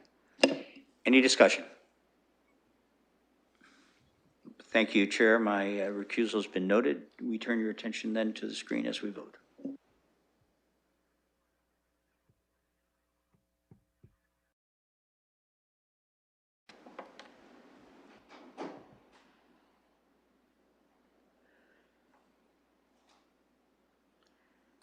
Closing the vote and the motion carries 14 with 1 recused. Thanks very much, and thank you for that report, the third meeting of the Civic Works. I turn it now over to you, Chair Plaza. Thank you. I would like to proceed with the fourth report of the Civic Works Committee. It has 3 items on it. I've been asked to pull item 2, being 3.1, the new sidewalks in 2021 infrastructure reconstruction project. So I'll put item 1 and 3 on the floor. Do colleagues wish items 1 and 3 dealt with separately, or can we deal with those as they are?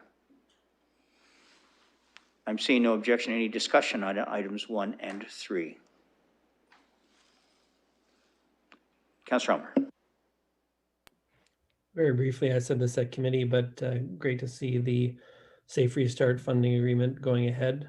Really great work by the provincial government and the federal government to help stabilize the financial situation of transit in particular.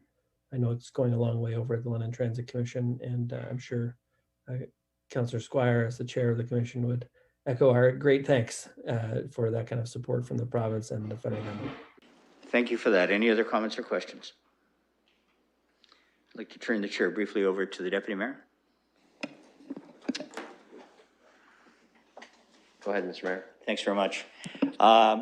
Councillor Elmer, thank you for those comments. You know, it's easy for us as municipal politicians to take sometimes hard positions with senior levels of government, but this is one where both the provincial government and the federal government have stood tall. And I'd like to echo your comments with regard to the appreciation we have. Certainly, it makes all of our positions and jobs easier when we get the kinds of supports that we have received as it relates to the Safe Restart program and other initiatives that they provided. But specifically, we're talking about this. But it does provide some security and some, I think, confidence going forward. And I would like to acknowledge their efforts as well, both senior levels of government, for what they have done to support the City of London. Thank you, Deputy Mayor. Yeah, I'll hand the chair back to the mayor. Any other final comments on 1 and 3? Seeing none, we'll call the question.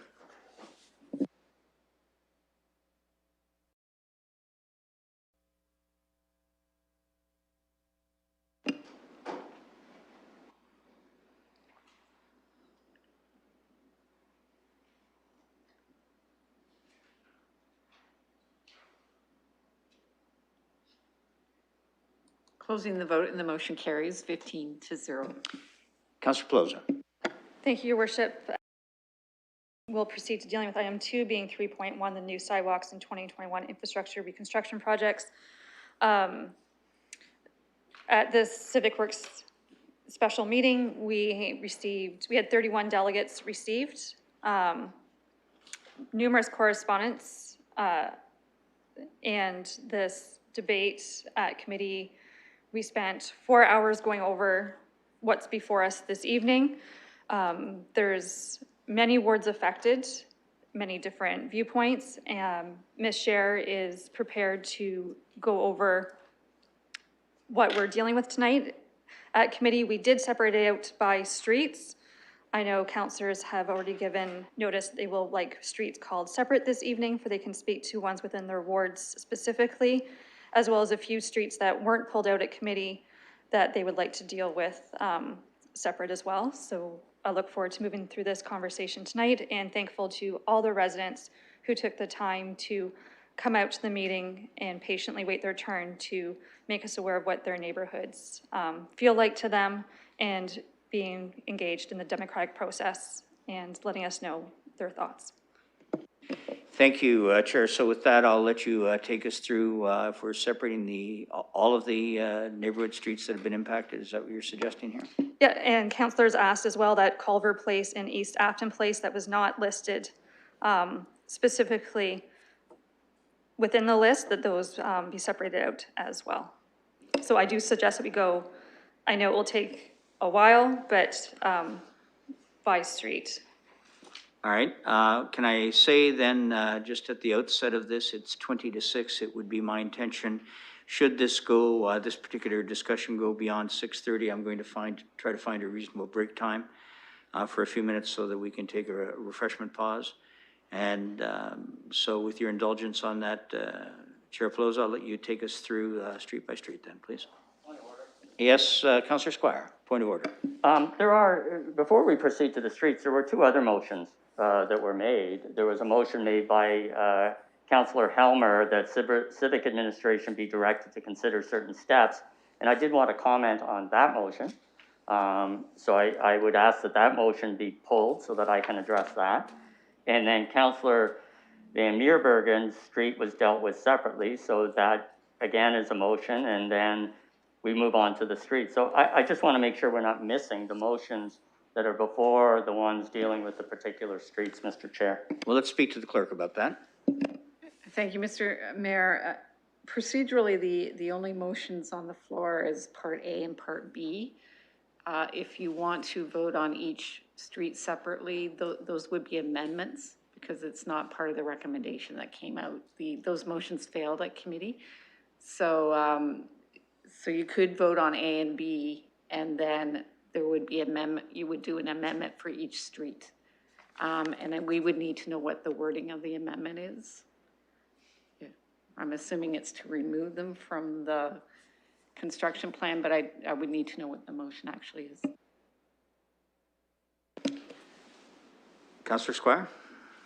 I just want the two motions that succeeded, 3.1A and 3.1B. I assume we're going to be voting on those, and I would like those pulled. It just seemed to me we were moving right to pulling individual streets and voting on those before we dealt with the previous motions, because I do want to speak to Councillor Helmer's motion. And I don't necessarily myself want to speak to B, but someone else may wish to do that. And then I'm fine with Councillor Van Meerbergen if his street is going to be dealt with separately. I just thought it would be appropriate that we deal with those other motions first, because quite frankly, A bears on the removal of streets, because I want to make some comments about that motion and how it affects the streets in Orchard Park and Sherwood Forest, because it's very relevant to the discussion, so they should not be skipped over. Chair, I'm going to put it back to you again so that if there's clarity around this, because we want to get this totally correct. And I would suggest if we have to have a discussion with the clerk again to clarify how we do that, because I think the intention clearly is that what I have certainly heard from colleagues is that they wish to have these various items dealt with on a separate basis. If that requires one broad motion to be able to, or some amendment in some fashion, to be able to deal with it on that, from that perspective, clerk will look to you for a little wisdom there, and then I'll turn it back to the chair. Through you, Mr. Mayor, I concur with Councillor Squire. I would put A and B on. That's the recommendation that came from the committee. And then if there are amendments dealing with specific streets, and if councillors want them done each individually, then that's fine. We would just need to know what the action is with respect to that street. Is that helpful, Chair? Perhaps it was helpful to me, but I'm not sure if that gives you the direction you need. Yeah, that's good. And for colleagues who are asking what the order of the streets was listed, that's on the Civic Works report back on page 3. And we can certainly proceed with what Councillor Helmer's motion was that came through committee first. All right, so I'm back to you, Chair. Yeah, I would just ask the clerk to read out the wording on that, and then we can open it up. Clerk. That the following actions be taken with respect to new sidewalks in 2021 infrastructure reconstruction projects. A, the Civic Administration be directed to consider the following. Part I, narrowing pavement widths to 6.5 meters or as narrow as 6 meters if necessary, in order to reduce the risk of destabilizing existing trees as well as curb-facing sidewalks. Part II, removal of on-street parking on one side of the street. III, sidewalk widths of 1.5 meters. And IV, implementation of construction techniques that may be more labor-intensive but could increase the likelihood of retaining more of the existing trees while adding sidewalks. And Part B reads that the Civic Administration be directed to move the proposed sidewalk on the west side of Imperial Road to the east side of Imperial Road. And then we noted the delegations that we received and the communications received. Chair? Yeah, so I will put 3.1A on the floor as it's just been read. Councillor Squire. I want to comment on this motion because at committee, although I wasn't a member of the committee, I expressed concern that the motion was being brought at the committee, that I hadn't had prior notice of it. And I hope to just explain to you why that was a particular concern in this case. Before the Civic Works Committee, I did my due diligence with regard to all of the streets in my ward. I met with engineering staff, went through every street with them, asked them if there were any adjustments that could be made in those streets that would accommodate what people started calling a living street. In other words, would accommodate preservation of trees, a sidewalk, an area for cars. And I was told emphatically, no. The plans that there are for these streets from an engineering point of view and a safety point of view and a good construction technique point of view, these are the only plans that will work. I said, thank you very much, because I don't want to go to committee tomorrow and have someone say that there can be adjustments done to Friars Way, Scarlet, Abbey Rise, and Doncaster that would meet the needs of the neighborhood. So then when I understood Councillor Helmer actually blogged in the morning. I don't follow blogs, but he blogged about Friars Way. And then he brought a motion talking about possible adjustments that would enhance some of the streets in my ward and other wards so that it would be a compromise that would meet the needs of constituents. After the meeting, I again contacted staff and I said, does Councillor Helmer's motion make any difference in terms of helping my constituents in their quest to have their trees preserved and also have sidewalks? Once again, they said no. Emphatically, no. Then some of my constituents who saw Councillor Helmer's motion started contacting other councillors and staff saying, you know what, this looks like it could be a real compromise solution and we could have trees and sidewalks on our street. Once again, for the third time, I contacted staff and said, is this possible? I just want to make sure that this motion doesn't solve the problems in my neighborhood.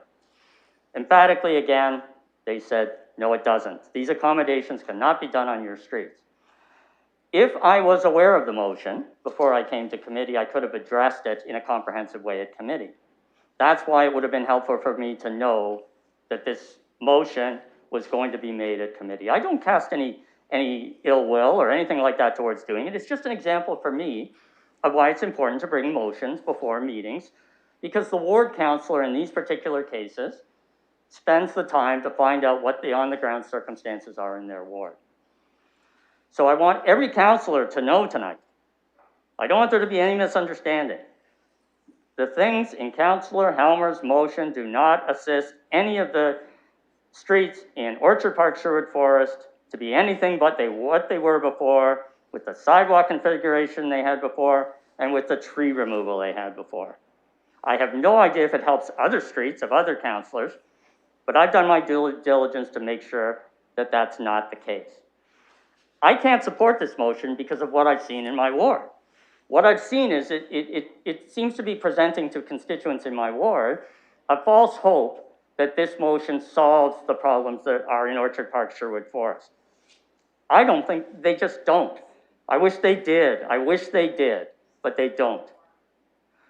What I would like to see in the future is that we go to the source of our authority, the London Plan, and make a decision as a council, are we going to allow exemptions for sidewalks or not?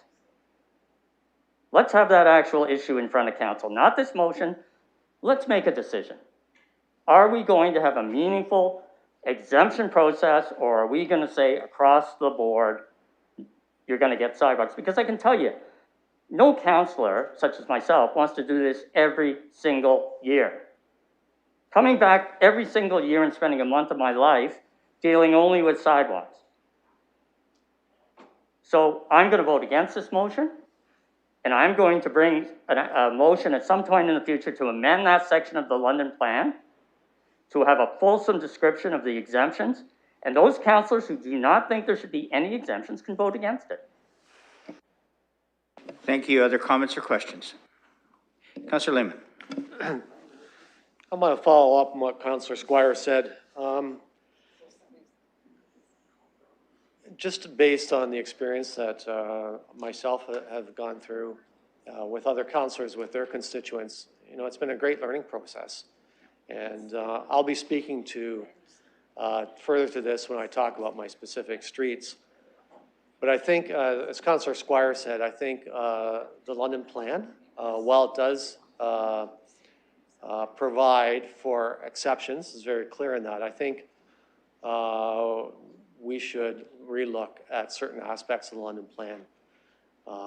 In the nature of providing what this is all about to achieve is better accessibility. Because what I've heard from numerous people that have disabilities and are challenged is that this plan and what it calls for doesn't necessarily work in all circumstances. And I think to prevent what Councillor Squire said of coming up with, you know, on-the-fly solutions and engineering solutions, I think we owe it to staff to be clearer on our direction. And I think that can be only achieved if we provide clearer policy changes within the London plan. So I will not be supporting this motion, but I do look forward to a future time when we address this on a broader policy scale. Thank you. Other comments or questions? Councillor Elmer. Just specifically to item A, which we're talking about, you know, I guess councillors approach their work in different ways. And the way I approach this particular kind of problem is, you know, I'm a councillor and I don't get to tell staff directly sort of what to do on particular projects in my ward. I'm a member of this committee, and I was reading the feedback that came in from members of the public. I've been around council long enough to have seen several projects adjusted in the ways that were being proposed by residents and the ways that other members of council have brought up in the past to mitigate some of the impacts. Now, you know, I take my job pretty seriously. I downloaded all the drawings. I asked for them from staff. I looked at all the drawings that were out there for the designs to see like what can be done, right? But I'm not an engineer and I'm not an urban forester. And the way I think we should be handling these kind of things is we have a discussion at committee, we hear from the public, then as a group, we decide how do we want to direct civic administration. And civic administration is the group that's going to do the assessments of what's possible and what's not. And they're not going to do it because I say, hey, check out this idea. What do you think? Or any other counselor, you know, try and figure out what the design should be. We're acting as a group and we have to make group decisions. So, you know, some of these ideas were in the written materials that residents provided. Some of these ideas came up during the meeting. And lots of them are just good ideas that might work, even if they don't reduce the tree impacts, they might reduce the overall impacts. For example, you don't have a sidewalk cutting through your driveway if it's at the end of your driveway. So curb facing sidewalk just on its own, you know, might have some benefits even if the tree impacts are the same. And I think we can't really get a great answer from staff until we direct them to consider things like going down to 6 meters. With absent a council direction, going down to 6 meters is not going to happen. 6.5 is basically the lowest that you're going to get on any designs. You see the designs that are in front of us. I think the skinniest pavement width is 6.7 meters. So we do need to give direction if we want to set some parameters around how could these things be modified. These are the kind of things that people were suggesting. And I thought it was reasonable to bring it up and put it on the floor. And sure enough, committee thought it was a good idea. Now, it may be, as Councillor Squire, I've certainly heard this from staff as well, that these kind of adjustments are not going to mitigate the tree risk on specific streets. And then people can find that out. But I think giving the direction is still the right thing to do. Look at it. I did have some people write to me and they said, oh, this looks like it's going to solve it. And I wrote back to them and said, listen, don't get your hopes up. Maybe it will, maybe it won't. You know, we won't know until it goes through council, because council is going to decide what the direction is going to be. And then staff can take this direction and do something with it. And I'm not an engineer and I'm not an urban forester, and I can't tell you if the road profile is going to work and what the risks are to the trees. You know, we have to rely on city staff to do that work, and it's hard, it's complicated, and especially with the grade changes, you know, you can't just look at a plan and know if it's going to work or not. So, you know, if I'd had all these ideas before the meeting, I would have circulated them around. You know, I had some idea what I wanted to do. I said it like weeks in advance. I said, we would talk about how can we have trees and sidewalks. That's what I want to talk about at this special meeting. I'm looking forward to that. Even before the meeting, I wrote something up. I said, this is what I'm going to be asking about at committee. Can we do these things? And then I did ask about it at committee. So, I mean, I'm not going to apologize for doing my job. This is how I approach my work. And I think that's the right thing to do. If it doesn't fix this particular problem, it doesn't mean it wasn't worth trying. Thank you. I have Councillor Turner. Thank you, Worship. First, through you to the clerk, is there any requirement for notice of motion to be given prior to committee or to council by a councillor? Clerk?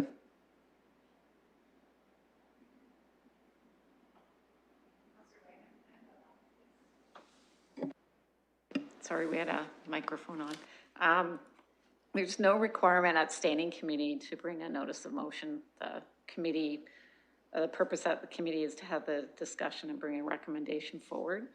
Notice of motion for council is to be conducted in accordance with the council procedure bylaw. But committee and council is very different in that respect. Councillor Turner? Thank you, Worship. In follow-up through you, so notice of a novel motion or something that that doesn't speak to any of the agenda items that have come through from committee would require notice. If there's something pertaining to a motion that was brought forward from council or from a committee and somebody had an alternative motion or an amendment to that motion, that wouldn't be required to serve notice in advance either, would it, according to the procedure bylaw? Clerk? Through Mr. Mayor, that's correct. If someone wants to put an amendment on the floor during a council meeting to something that is before council, they don't have to give notice of motion. The notice of motion is for something unique. So I agree with you. Thank you. Councillor Turner. Thank you. I appreciate the answer. It's really important in the context here. I recognize Councillor Squire has concerns about this. He's expressed it on several occasions before. This is kind of the first time I've heard it with specific application to committees. Committees are the place where this work is supposed to happen. Novel motions might come up at any given time based on the discussion or information that might come up. And that also occurs at council. And I think it's any councillor's prerogative to do so, notwithstanding the concerns that have been expressed by the councillor. I can appreciate those, but I think any councillor can continue to bring these motions at any given time. The councillor is also free to raise his objections to it, but until we change the council procedure bylaw, there's nothing that prevents it. With specific respect to the motion, I think Councillor Helmer was looking for a creative solution to work within the parameters of what the London Plan prescribes and to try to address the interests and concerns of all the parties, those of our policy, those of the neighbors, in where certain accommodations could be made in order to try and find some win-win solutions in certain circumstances. As you mentioned, it's certainly not going to be applicable in all circumstances. And that's tough. It's tough. Councillor Lehman talked about these exceptions to the London Plan. I think that the challenge, and I think we also heard some discussion about the rightness of the policy. And that's, I think it's probably appropriate to revisit the policy. But when we're taking a look at these one-offs independently, that becomes a much bigger issue. and it leads to this challenge.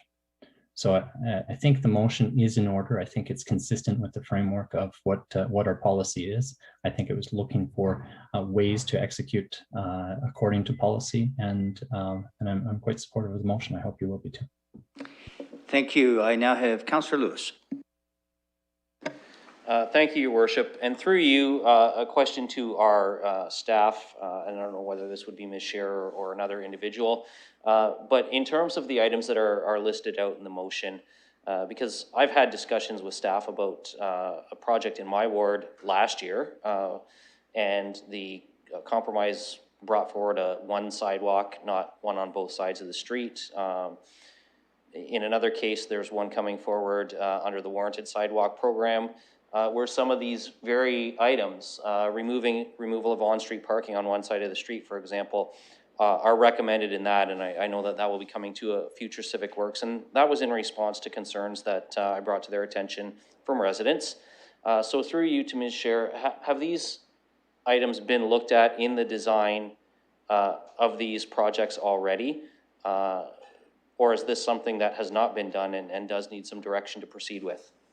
Ms. Scherer?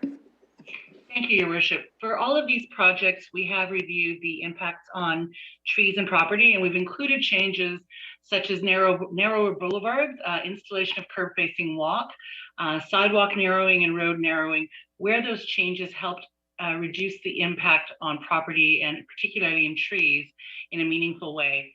In some cases, those changes did not make a substantive difference to particularly tree impacts, and they have not been pursued further. Where they did, they're incorporated into the current designs. To go further would likely require us to go below what would be considered best practice minimums, and that means likely looking at some unique or location-specific alternatives.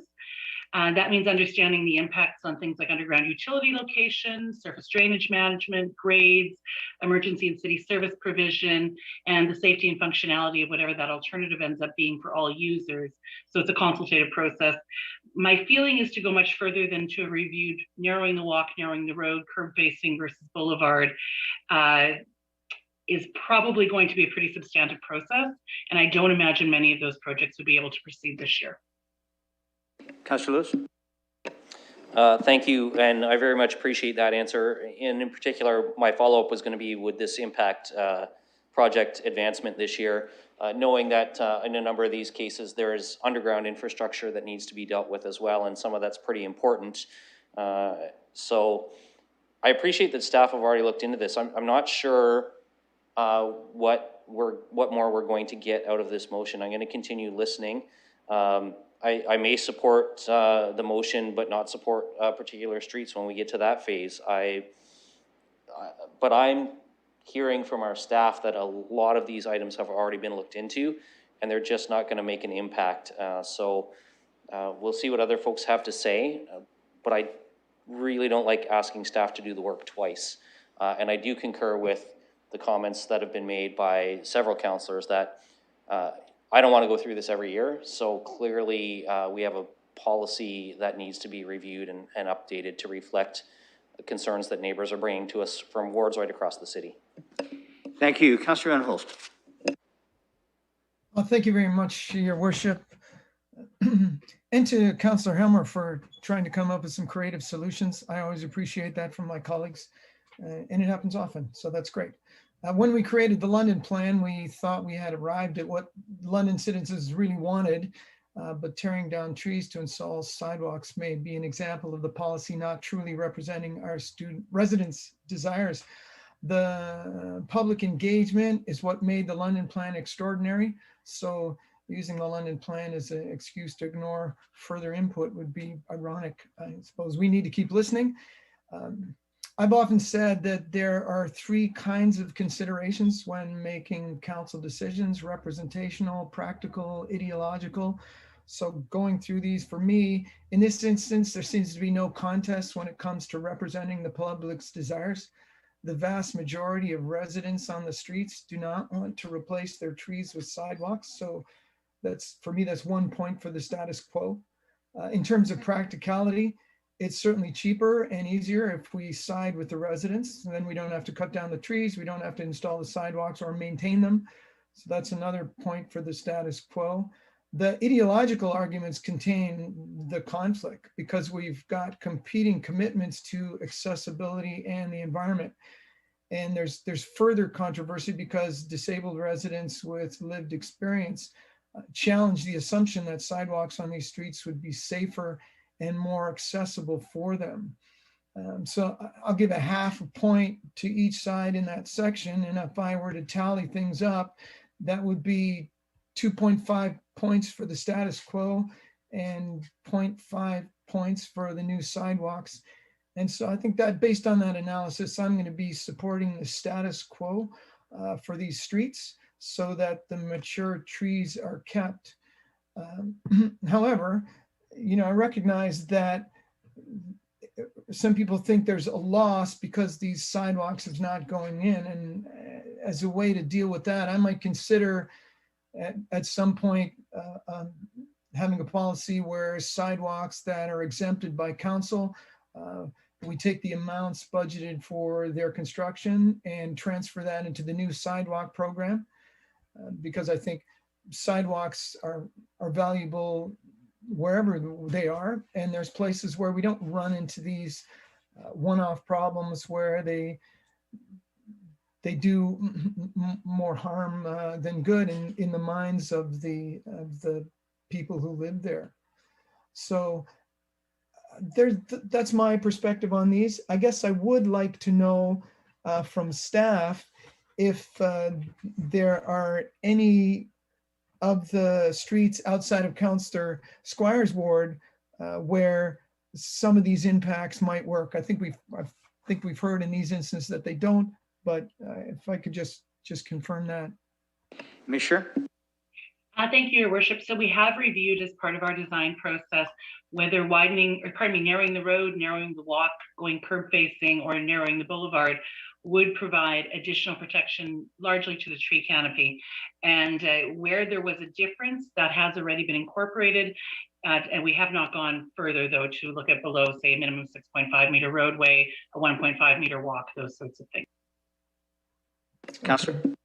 Well, Your Worship, I think I'll be comfortable voting down the installation of the sidewalks, knowing that if an idea came up, we could put those in at a future date, realizing that there is a cost efficiencies to putting in sidewalks at the same time as we're doing road work and utility work. However, out of respect for the residents, I'd be happy to put that off and support their desires to keep those trees. Thank you. Thank you. Councillor Cassidy. Thanks. Your Worship, I'm a little bit confused. Are we only talking about A right now? It's just the discussion has kind of gone all over the place. So it kind of has, and I suspect as councillors get into the more specific details, some of the enthusiasm may well be curbed, but specifically, yes, we're only talking about A. Okay. So I really don't have many comments on A. I think it does not hurt to have this kind of direction, as Councillor Helmer said. It doesn't mean that it wouldn't preclude us from going forward and looking at the policy that exists right now in the London plan. It wouldn't preclude any councillor here tonight from voting in favor of a sidewalk exemption on a specific street. I think putting these kind of things into we've heard from Ms. Scher, they do already consider all of these things. So I have no problem. I supported it at committee. I will continue to support A. And I appreciate your comments, Councillor, and remind all of us that we are dealing with A. Councillor Hopkins, please. Yeah, thank you, Your Worship, and thank you very much for the clarification, because I do think we were kind of going sideways here, and I want to make sure when I make my comments here, I am making them to 3A as I understand, so I won't be cut off when I make future comments as we debate the projects moving forward. So to 3A, I want to thank the councillor for bringing this forward, and I've heard loud and clear from a lot of residents that there is a need for flexibility. And this is an opportunity where we could look at some flexibility within our policies. I don't see any harm in that. I know when I had a issue with some sidewalks in the Byron area a number of years ago, and it came from the sidewalk warranty program, that there was an opportunity to take a neighborhood approach. This may not have been a great opportunity to put a sidewalk in a little crescent that maybe didn't go anywhere, but where can we put sidewalks to create not only connectivity, but a better way of movement in the neighborhood to create a safe neighborhood. And we did that. Looked at opportunities. We were doing it in other neighborhoods. I know I had a second neighborhood in Byron as well, that we took that approach. So I see this as an opportunity where we can have flexibility, and maybe through you, Your Worship, I can ask staff if there will be other opportunities with these projects, these roadwork projects that call for sidewalks, to have further flexibility in our policies. We'll go to staff for an answer to that. Councillor Hopkins. Thank you, Mr. Deputy Mayor. We are certainly not keen to engage in this, as Councillor Squire noted, on an annual basis as well. We would like to work internally to see how we can better communicate the way these projects arise and the connectivity of them, as well as the design options that are available to us, or the potential to do some more unique, really flexible designs, knowing that that would have to advance the process quite a ways into the schedule. Usually this work is done as winter work for folks who are in the field in the summer. With respect to selecting the projects, however, I just want to note that these projects are selected based on the condition of the underground assets and the need to invest in our infrastructure, which is why they can seem a little discontinuous at this point. But as we continue to work our way from project to project as those assets get replaced, we ultimately are building a network that includes a better pedestrian environment. So I know that they do seem sort of random in terms of would you put a sidewalk there? It's because they're being driven by that opportunity created by the investment underground. So staff have already been discussing how we can manage this process better and how we can engage differently, both with council and the community, certainly in the context of the London plan.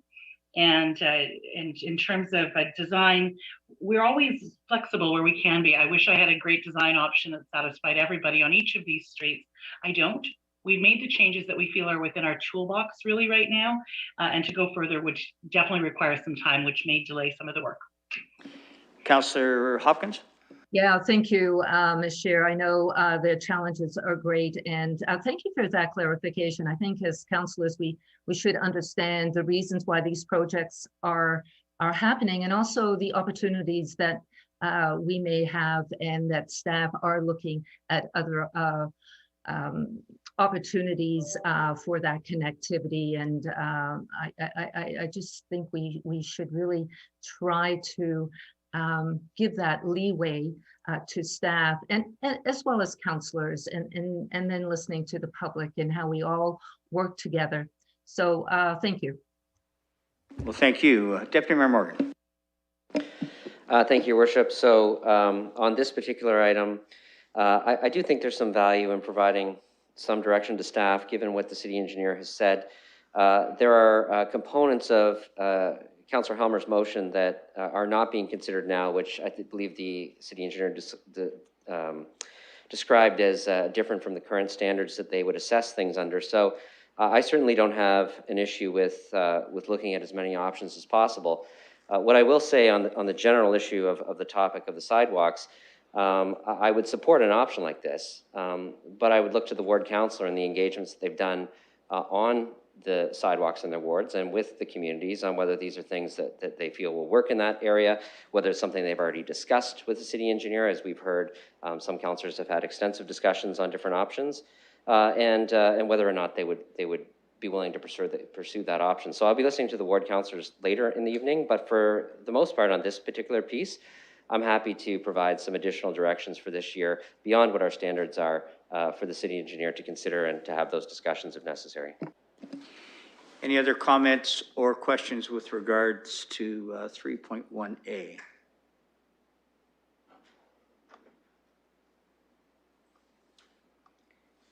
Seeing none, we'll call the question.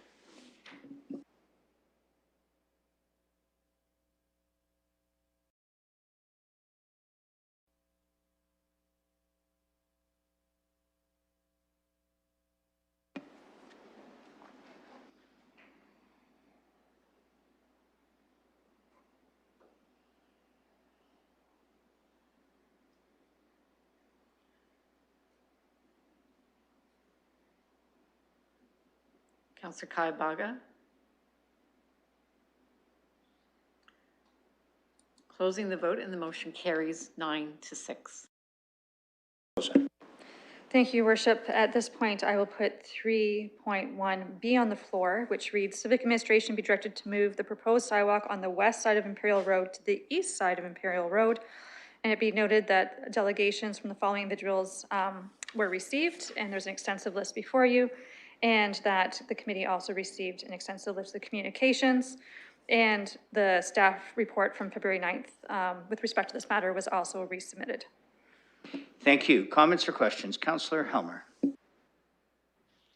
want to speak to this B because since we had a discussion at committee, I've heard from city staff and from the ward councillor that there may be some impacts because of the existing lights that are on the east side of the street. And I think before we get into the discussion, it's probably best if we hear through the mayor from city staff about what the potential impacts of relocating to the east would be. Based on my understanding, I still think it's probably a better idea than having it on the west, although it may not result in retaining any of the trees on the west. I think having the sidewalk on the east is still probably better. But I am concerned about the delay, and I just want to make sure we understand what that might mean, because there is potentially a light reconstruction and study that might be required. So let's hear from staff then, Ms. Chair. Thank you, Your Worship. Yes, installing the sidewalk on the east side would require the relocation of the existing streetlights. So that requires that we complete a photometric study to determine if the lighting meets current standards. Right now, without touching it, it's grandfathered. Those standards have certainly changed since construction. So this will likely, but not necessarily, lead to the installation and relocation of a number of light standards that could potentially impact tree removal, depending on the results of that study. In order to complete the study, we would definitely need to pull this from the tender and potentially start doing some of the forestry work later this year, but certainly the bulk of construction would need to be deferred to 2022. Councillor Elmer? Yeah, so I think that's very helpful to understand. In terms of the additional tree impacts, I know you won't know until you do the study, but can we get some kind of sense of the magnitude? Because on this particular street, there's certainly concerns generally about losing trees, but then there's also some specific concerns related to the west side as to location. So I know we haven't done the study, but just getting some sense, are we talking about 1 or 2 trees, or are we talking about 10 trees that might be impacted by the light standard? Ms. Chair? It's very difficult to speculate what will come out of the photometric study. We know that switching sides will result in the removal of 9 trees, 6 of those due to the sidewalk, 3 due to health on the whole street. So I'm not really able to speculate how many trees could be impacted till we see where the light standards need to go and which trees would interfere with the photometric requirement. Councillor? Okay. Thank you. Other comments or questions? Councillor Cassidy. Thank you, Your Worship. I wonder if Ms. Chair could please clarify that 9 trees lost. Is that if we move from the west side to the east side, and then if we maintain the project as the staff had originally recommended, how many trees will be lost? Ms. Chair? My apologies. I have a lot of charts open in front of me right now. The 9 trees, 6 of which are due to the sidewalk installation, are for the current alignment.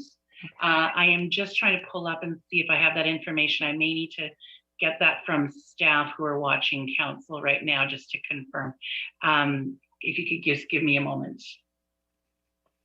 Go ahead. I'm not sure if you have other comments while you're waiting, Councillor Cassidy. Right. So 6. So if the sidewalk is on the west side, there would be 6 trees lost on the west side and then 3 on the east side due to health reasons. So is that what you just said to me, Ms. Chair? Through you, Mr. Mayor. Sure. I apologize, I was still looking for that information. So based on the information I have from Mr. DeCandido, who's our construction administration division manager, what he has said is that the current road width is 6.7 meters. Rebuilding the current width would require the removal of a total of 9 trees, 6 of those due to the proposed sidewalk. The other 3 are on the west side and would be removed due to health reasons. So I interpret that to say that 6 would come out on the east side based on what we know now related to reconstruction. What I'm cautioning you is that there could be further removals required once the photometric study is completed, because what that does is look at the light and shadow play on the street based on current design standards. So the placement of those light standards is a relevant factor with the trees, both for construction purposes as well as illumination.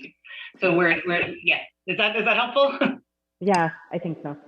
My apologies for needing a moment. That's okay.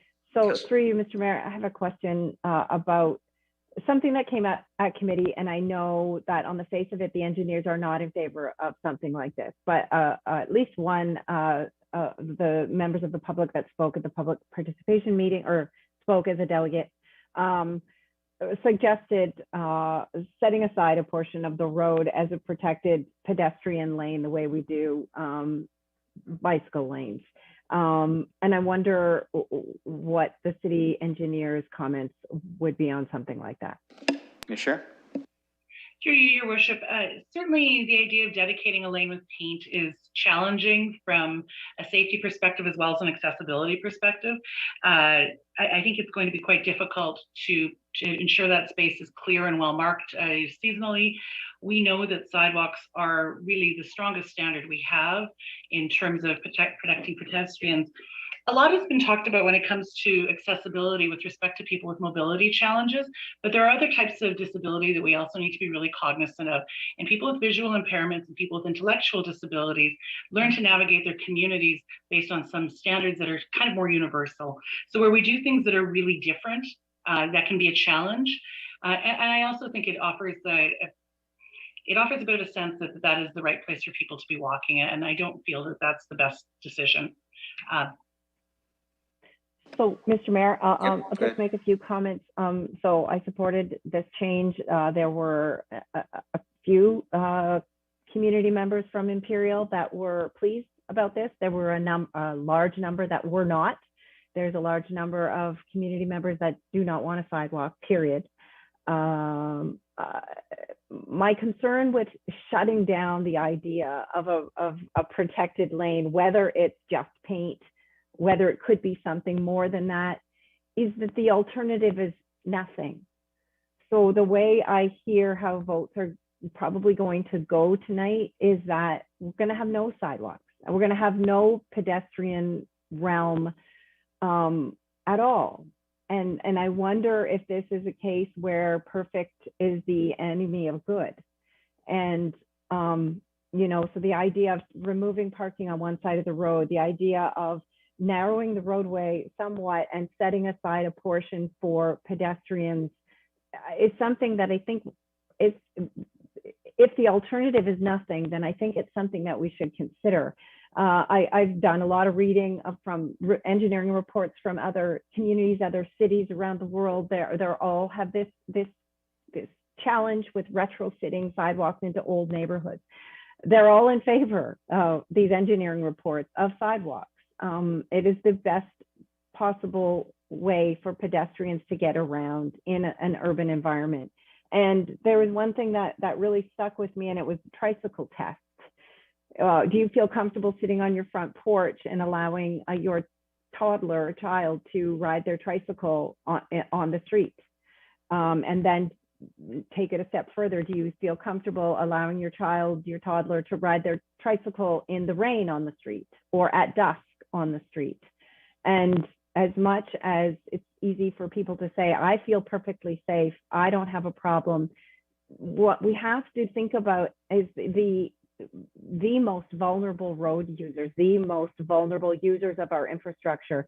The point system that Councillor Van Holst brought up, I think it should be a weighted point system, and I don't think he's given adequate weight to that idea of the toddler on a tricycle in the street. Is that really just a 0.5? I think the toddler on a tricycle in the street is a lot higher than that. I think a patient with dementia is much higher than that. I think an individual with that sight challenged or hearing impaired, we can't look at how the street is being used by the people that live there today. I know that came out over and over again. At the same time, I am heartbroken at the thought of losing up to 30 trees on an individual street. We lived through it, the same street that's Imperial, that is looking at the potential loss of trees because of this infrastructure project. Just the adjacent street lost over 30 trees 2 years ago, not to build a sidewalk. It was just the road work that caused the damage to the trees. So 30 seconds, Councillor. Yes, I have to support the sidewalk. I would like to see it on the east side. I will support B as it is. That will mean a delay of this project. But I have a very hard time making this community that just lost over 30 trees 2 years ago to lose even more. Thank you. Councillor Squire. Thank you very much. Just from the point of view, my position is if Councillor Cassidy, whatever Councillor Cassidy thinks is best for her neighborhood and whatever she supports, I will support. That's the position I'm going to take on other streets. And so I understand the struggle that she's having, and I can empathize with it very much because of what I've got in my neighborhood, and I understand her struggle. She's acting out of good intentions, absolutely. And so I understand your struggle, but I will support whatever the councillor in the ward feels is most appropriate for their neighborhood. But I just want to go back to this issue of the walking lane on the street, because this raises another issue for me, because I can tell you that all of my constituents said, well, instead of a sidewalk, why don't we do a painted lane on the street for people to walk on? And one of my constituents on Friars Way is actually a former engineer at the City of London, and a lot of the people who were involved in this decision actually worked for him. And he came to me the other day and he said, yeah, I canvassed the idea of the walking lane on the street, and I was told it's an absolute no-go because of AODE requirements. So this is a challenge that I've had through this process, is that it's a bit of a moving target for me in terms of understanding what can we do and what we can't do. And now Ms. Scheer seems to saying, well, it's not optimal to have a walking lane. Well, it's either a no-go or it's not optimal. I don't know what the difference is. And I just want to take this opportunity also to say to Councillor Helmer, you never have to apologize for me. If you do things in a different way, please don't worry about that. I just have a different way of doing things. And to Councillor Turner, yes, I know those are the rules, and I understand you and I have a different position. So rather than use up my time later, I wanted to make those statements about my colleagues now. So noted. Thank you very much. Any other final comments? Councillor Pelosa. Thank you, Mr. Mayor. Just a question for clarity to staff before we go to vote regarding Imperial Road. Is this grandfathered lighting issue putting this project onto the 2022 light project, and will it come back through committee with any increased costs that would be associated potentially with the lighting issue? Ms. Scheer. Through you, Mr. Chair, I have to admit I haven't thought so far ahead as to how we would report back on budget changes, where budget changes are required. This is not funded as a project-by-project budget, it's funded as a program. So if we were able to absorb that change within the program, then I think we could make that adjustment. We certainly can report back if that's the will of council. We would expect that obviously there would be some incremental costs related to moving the lighting, and it isn't inexpensive. Councillor Pelosa. Councillor Van Holst. Oh, thank you, Your Worship, again, and thanks to my colleagues. This is an interesting challenge, I feel, for Councillor Cassidy. Looking at the street, it does seem that we could get a sidewalk halfway down the west side and only lose one mature tree. I don't know if we ever consider sidewalks partway down a street as an option. So maybe I'll just ask staff if they consider that kind of thing. Ms. Scher? Through you, Mr. Chair, no, the London plan would expect us to provide it along the length of the project, which is the whole street. We also would be concerned about creating the need for mid-block crossing when people expect that they've navigated onto that street with the sidewalk. Councillor Van Holst? Okay, thank you. Interesting conversation, and the idea about the walking lane really means just having a wider street. I know that's the kind of street that I have now, and there's plenty of room on that street. I think you can park 2 cars on either side and pass 2 cars in the road. I do notice that from time to time, people go fast, or at least they accelerate, and that's a complaint that residents have. My observation, though, is that usually happens when there aren't cars parked on the street and there aren't pedestrians on there. I know I drive much differently based on what's around me. And I'll pull over for pedestrians, and if there's adults, I'll pull over. If there's an adult holding a child's hand, I'll pull over further. If there's an adult not holding a child's hand, I'll slow down and pull out further. And if it's just children, there's a different action that's taken. And I think drivers do that. But the wider roads, I wonder if in terms of safety that is a good idea. The challenges with sidewalks and the disabled, I know that if people have scooters, they can navigate a sidewalk. If it's winter and 2 of them tried to pass, I think that would be impossible. So they may end up having to go out into the road anyway. So this is a challenging, it's a challenging situation.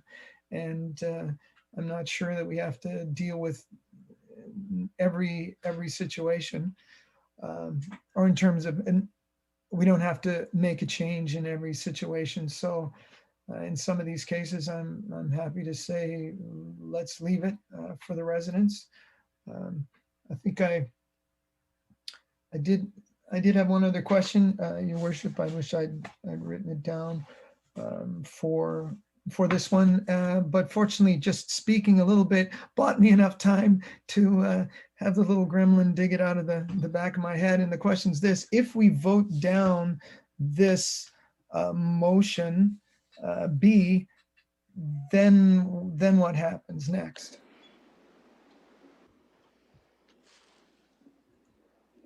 Let's take that to Ms. Scher, although I was thinking of the clerk, but why don't we start with Ms. Scher if you have some thoughts. Thank you, Your Worship. I believe if B were voted down, then the original recommendation for the sidewalk on the west side would stand, and that would be considered under the call it street by street motion. But I will certainly defer to the city clerk on the procedural aspect of that. I just want to correct my earlier numbers with respect to the trees on the street. I've gotten a text from staff that have clarified the information that was provided. It's 9 trees on the west side, 3 due to health. There's an additional 3 trees, so it's 12 trees on the east side. Thank you. I'll now go to the clerk. I concur with Ms. Scher. Perfect. All right, Councilor Holst, you have 1 more minute, if needed. I'm fine with that. I'll turn it over to my colleagues. Thank you, Your Worship. Thank you. Any other comments or questions? Do you have a point of order? Councilor Cassidy, go ahead. Clarification: when Ms. Scher was giving her answer, my earbuds conked out, so I didn't hear the final impact on trees there. That's fair. Ms. Scher, could you just repeat the impact on trees on the west and the east side, please? Thank you. There are 9 removed if the sidewalk is on the west side, 3 due to tree health. There are 12 in total that come out if it is on the east side. That does not include any of the impacts of the photometric study that may require an additional tree here or there. Thank you. Any other comments or questions? Seeing none, we are dealing with 3.1B as recommended by Civic Administration. I will call the question.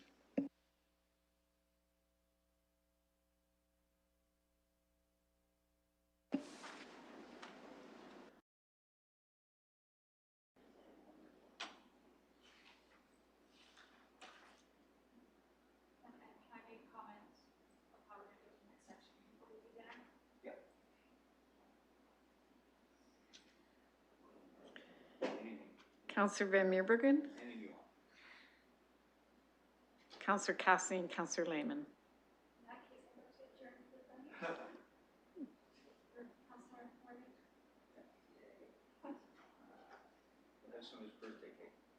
Counselor Cass. Closing the vote and the motion carries 11-4.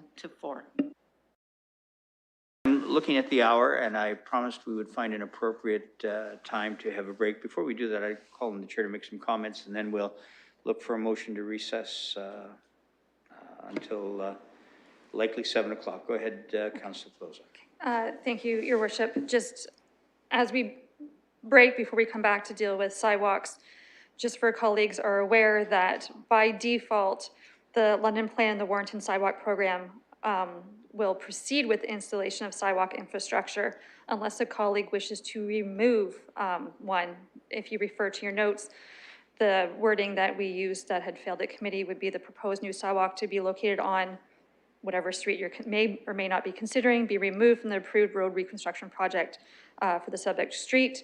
And the city clerk would appreciate advance notice for when we come back from dinner, we can get right back into this. Thank you very much for that clarification. Colleagues, it's 6:38. I'm going to make a recommendation that we recess until 7 o'clock. Do I have a mover? Councillor Hillier, seconded by Councillor Van Meerbergen. Thank you. We'll call the question.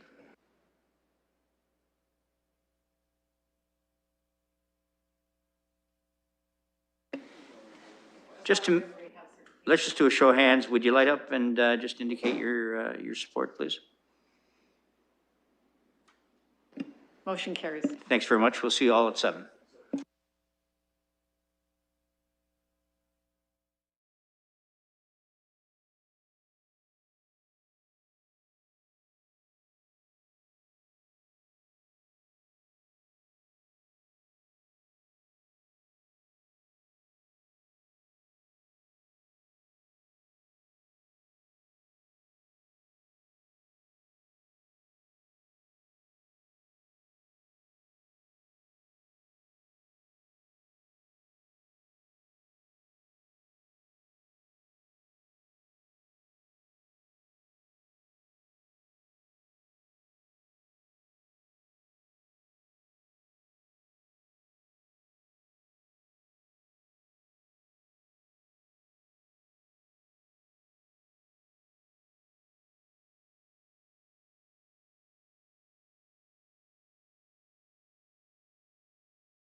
Colleagues, we'll be starting in just a moment.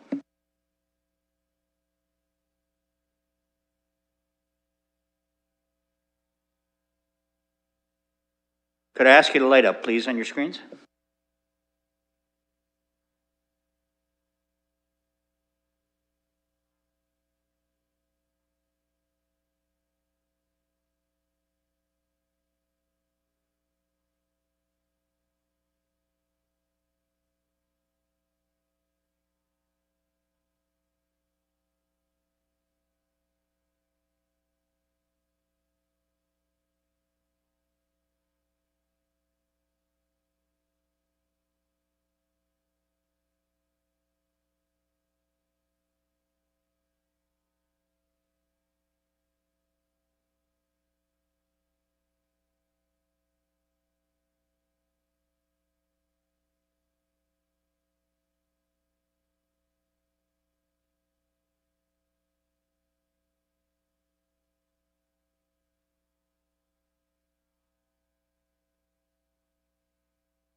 Colleagues, we're just about to start.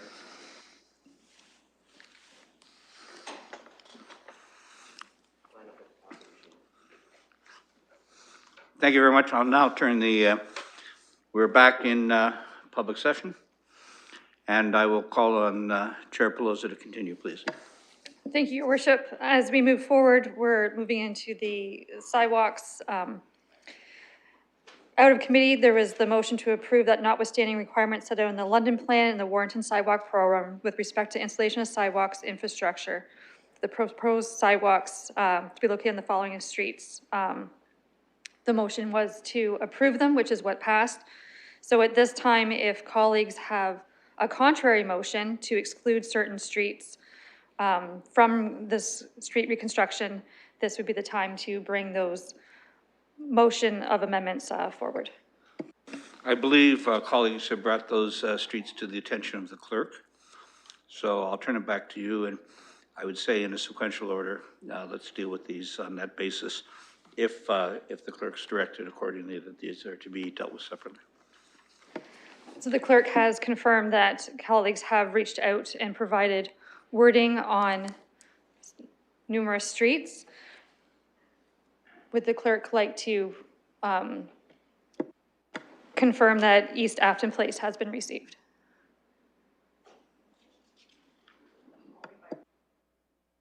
Sorry. We did hear, through you, Mr. Mayor, we did hear from Councillor Squire. Maybe we could begin with Councillor Squire's streets, and then the other councillors can come forward and put the motions on, but we need a mover and a seconder for each motion. I'm happy to proceed, but am I allowed 5 minutes on each street, or am I allowed 5 minutes for every street? Because the streets are unique, there's differences in them, so I would just need to know that. And I also need to know, are we calling each of I didn't think we were calling all of the streets in Orchard Park Sherwood Forest as a group. I thought we were doing them individually, so each would be a separate motion. But is that what you're saying? So I can start with one and take my 5 minutes and move on? I can't say what you've directed to the clerk, but it was my... I'm sorry, Mr. Chair, I shouldn't have done that. Okay, but what I would say is that I would have thought that these motions would apply to these individual streets accordingly. Clerk, do you have any different understanding?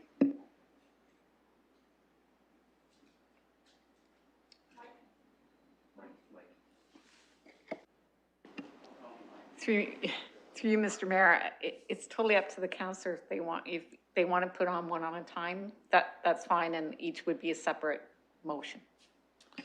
And not being one that would limit councillors from their 5 minutes if they need their 5 minutes, but brevity is the soul of wit, someone once more famous than me said. So why don't we start with your streets, Councillor Squire, and then we'll go through. Thank you very much, Mr. Chair. And if somebody says something that's smarter than what I say, I adopt their arguments. Since I'm going first, so I just want to talk about the area that I represent, and I want to start by thanking my constituents for their involvement in this issue. The involvement has been massive, and it has been positive. And I thank them for that, and I thank them for their assistance. The starting point, of course, is there is an exemption available for streets. I've indicated that I think it needs more clarity. I've indicated that I think it needs to be reviewed. But I also want to say that there is an exemption, and it is not correct for council or councilors just to say, in my opinion, I'm just never going to apply an exemption. I'm just never going to apply it.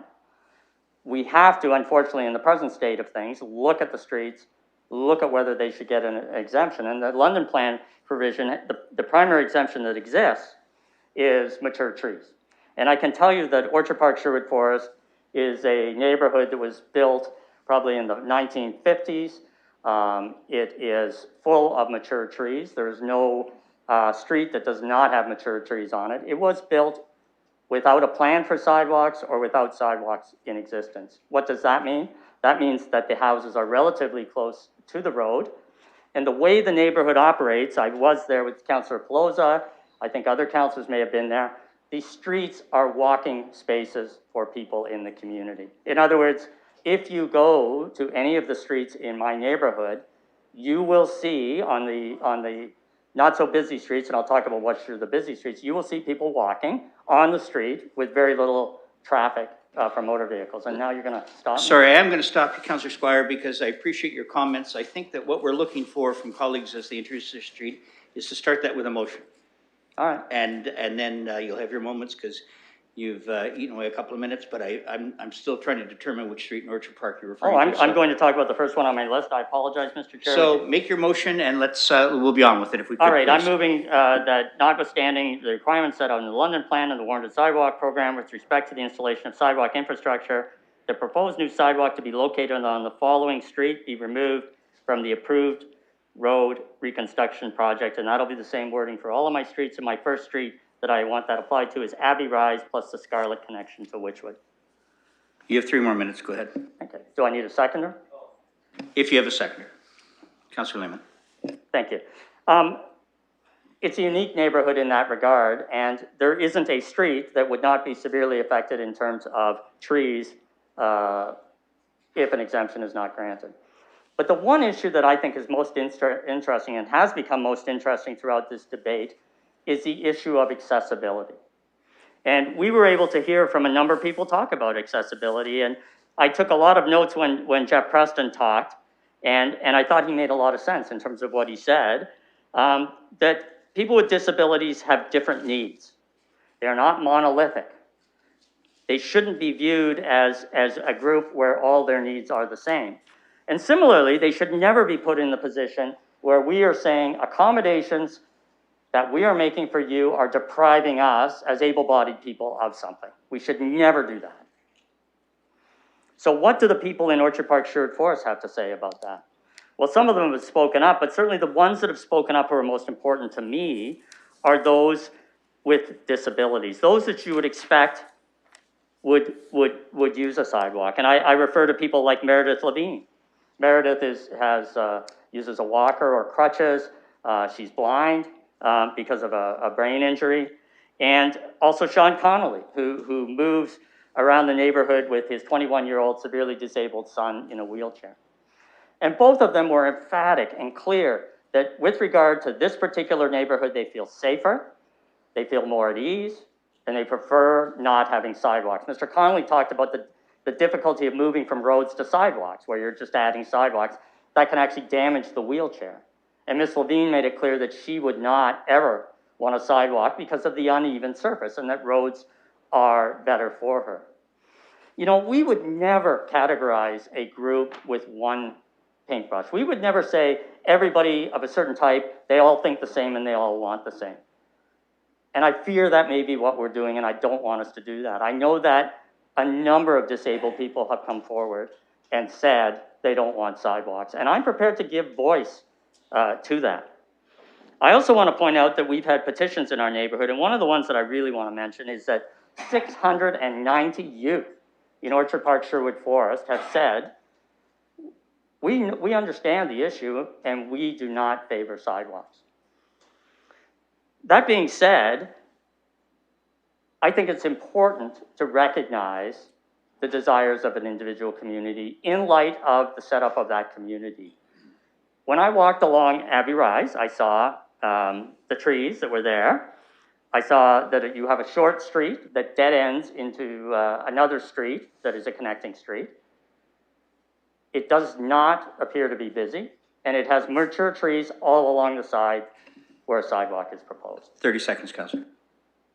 If a street needs an exemption, I believe they all do in Orchard Park, Sherwood Forest, this is certainly one of them, and I would ask that my colleagues consider voting yes on this motion to grant an exemption to Abbey Rise Scarlet. Thank you. Any other comments or questions?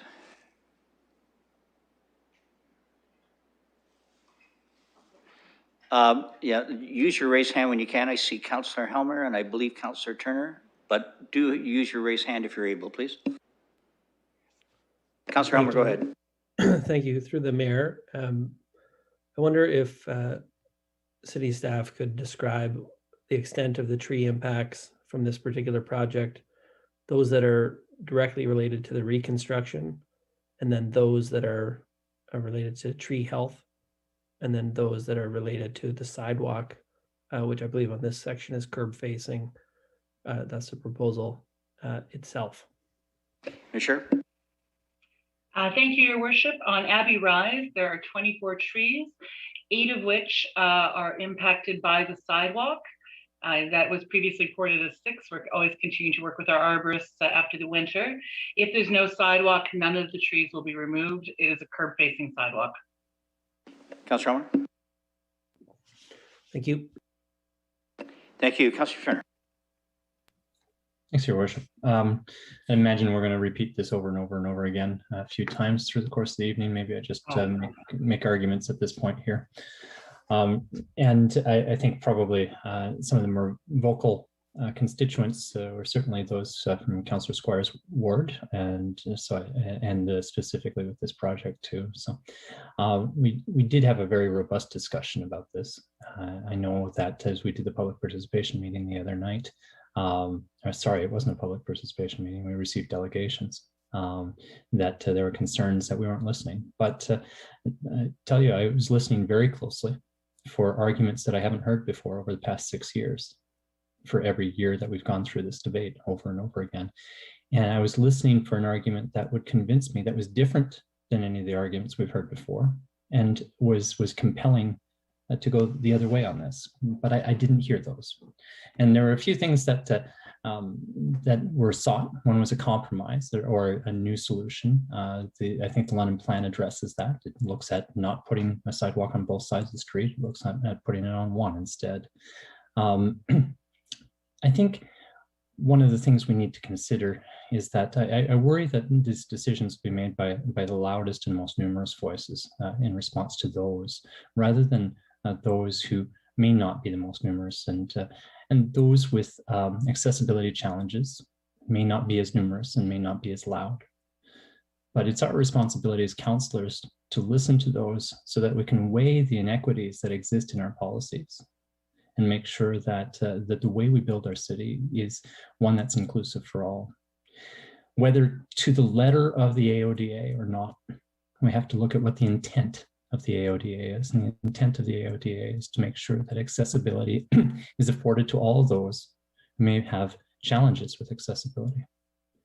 And to Councillor Squire's point, the question about whether some people with disabilities feel more safe on a road than on a sidewalk, that may be well true, but it's not the case with all. And there are certainly some who do not feel safe on a roadway versus a sidewalk. And we have to consider that equally too. And those arguments were well made by Jay Menard from the Accessibility Advisory Committee and Dr. Preston as well. We've made a lot of strides as a council this term to try and address some of those systemic inequities in a lot of realms.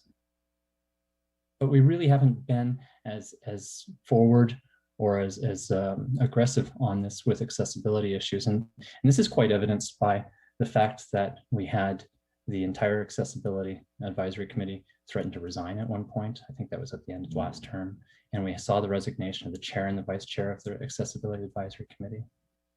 It doesn't seem that those pleas are resonating amongst this group. of councillors. So we need to be able to address these things. So some of the things that we heard were trees. Well, they're going to be impacted regardless. And I haven't heard the arguments to be made to say that let's not do a road construction project because there's going to be tree impacts. And there was a couple in my neighborhood last year on Highway and Tecumseh where there was no new sidewalks installed, but significant amount of trees had to be removed in order to accommodate that roadway construction. But nobody said don't do the road, but they did say don't remove the trees. But we do have a policy to address that that staff take all reasonable measures to protect those trees. With respect to winter maintenance, I was watching really closely this year. There was about 4 weeks total where the sidewalks were snow covered and had challenges passing. But at that same time, the roadways had the same issues too. But there may well be people who feel comfortable walking on the road. That doesn't get excluded by having a sidewalk. Should they choose to walk on the road, that's still an option available to them. But if we don't install a sidewalk, that option is available to no one. Trip hazards, those exist whether it's a sidewalk. 30 seconds, please, Councillor. Because potholes exist. There are remedies for trip hazards where there's heaves on sidewalks, and we just report those and we shave them down.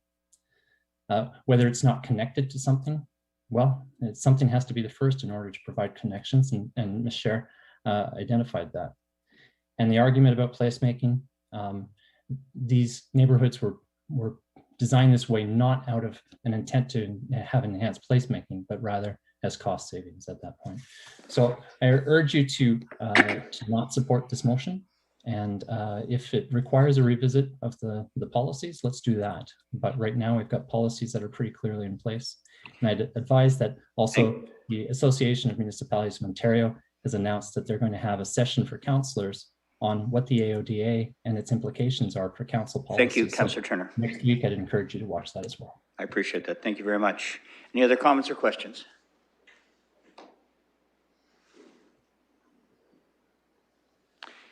Seeing none, we'll call the question. Your Worship, I'm sorry, I see Maureen has her hand up and. Yeah, I'm sorry, I didn't notice that. Councillor Van, thank you, Councillor Van Hulst. Councillor Cassidy, please go ahead. Thank you, Your Worship, and thanks, Councillor Van Hulst, for noticing my hand. So I'd like to read something that we received, and it came late, so you might not have seen it. We heard from Jeff Preston at the meeting. We didn't hear from other people. So Cash Hussain, who has been on our Accessibility Advisory Committee, did write into Council. And I'm going to read his words for my 5 minutes. During his presentation to the Civic Works Committee on March 16th, Dr. Jeff Preston commented that persons with disabilities are not a monolithic group. He's absolutely correct. We are, in fact, a community made up of many, many communities. These communities are not isolated, but rather there is intersection within these communities and with many other groups within the circle of diversity. Each of these communities face unique barriers. Removing a barrier for one community may introduce a barrier for another community, and there lies the challenge. However, there is one thing that unites us. We all want to be part of the broader community. We all want to be included. The installation of sidewalks provides a mechanism to include us within our neighborhood. The lack of sidewalk can pose many challenges with persons with disabilities and other residents. The following are examples of such challenges faced by residents of a neighborhood. Persons with dementia, cognitive challenges, and other invisible disabilities. As we move forward with having our seniors stay longer in their homes, it becomes vital to create livable communities in which individuals can move around with ease and safety. To do so, communities need to address key factors such as easily identifiable markers, which can be used as beacons to guide persons with dementia, intellectual and cognitive disabilities back home. This has to include sidewalks. We cannot allow individuals with such disabilities to navigate their walks through their neighborhoods using roads as their paths of travel. This is both unsafe and not conducive to providing a safe, livable community. The deaf and hard of hearing, requiring a person with hearing loss to walk on the street puts them in danger. They are unable to hear oncoming traffic, bicycles, skateboards, etc. This is unsafe and cannot be considered an acceptable condition. Persons with sight loss, such as Cash, requiring them to walk through neighborhoods using a road is not an acceptable condition. Without sight, we are unable to see the condition of the surface we are walking on, know what is around us, notice oncoming traffic, who are also using the street. We need to use our senses to guide us. If we are required to walk on a street, these senses could become overloaded, thus putting us in a dangerous position. Persons using service animals, they're used by persons with disabilities. They can be used by seniors as well as children. From the blind to persons with hearing loss, children with autism, and those with PTSD, anxiety, and many other medical conditions. These service animals are our companions, and they are trained to look after our well-being and keep us safe. When we go out for a walk, they are trained to recognize road surfaces and to stop. They, like humans, feel uncomfortable when walking on the street, as they could be putting their owner in a dangerous situation. A service dog walking on the street would be introduced to many additional sounds with many close by. Passing traffic and other vehicles could confuse the animal, thus putting the animal and the user in a dangerous position. The above is just a few examples of the dangerous conditions that would be experienced by persons with disabilities and others if they are required to walk on streets within their neighborhoods. Sidewalks within a neighborhood are used not just as a means for travel. They are a safe place to have a chat with neighbors, stand and admire one's house or garden, admire Christmas and Halloween decorations, pet an animal, all while being safe. Sidewalks are also used by our children to learn to ride a bicycle, a tricycle. Sidewalks are used by children to play hopscotch, tic-tac-toe, and other games. Sidewalks are an essential component of a neighborhood. I urge you to vote in favor of installing sidewalks. That from Mr. Cash Hussein. Thank you. I have Councillor Van Holst. Thank you, Your Worship. I'll support the motion from Councillor Squire, and I appreciate the comments about sidewalks, and I think a challenge that we have now is that we say, well, it's cheaper to put sidewalks in while we're also fixing the road or the utilities. However, we've got areas where people don't want sidewalks, and we've got areas where people do want sidewalks. And so in some instances, we're saying, well, it's cheaper to give these people what they don't want than it is to give those people what they do want. And my suggestion in this case, as I mentioned it before in a possible motion that can be dealt with later, but is that in the event that we give exemptions to these sidewalks, let's take the money from that budget, put it back into the new sidewalks program, and start building sidewalks where people are saying this is a danger, where there is a threat, where there is a need for people, because in those instances, that's where the greatest danger would be to those who are disabled. And it'll be a long time for us to get all the sidewalks in place. So putting them in places where there's a desire from the community, I think is savvy. I'll note that on the list of these streets, I asked the clerk to send me a list of the streets we'd be talking about. There's two in the new streets, new sidewalks program that have got sidewalks on my streets, and I've heard no objections to either of those. And so there we are. There's places where that money, everyone will be appreciative of the installations. And I think that we can move in this sort of a direction and make people happy, because the sidewalks will be constructed somewhere, and most likely in the places where they're needed. Thank you. Thank you, Councillor Hopkins. Yeah, thank you, Your Worship. I think I'm going to make my comments now, and I understand these roadwork projects are coming forward because of work that has to be done underground. And we're going to have other projects happening in these neighborhoods as well because of future works.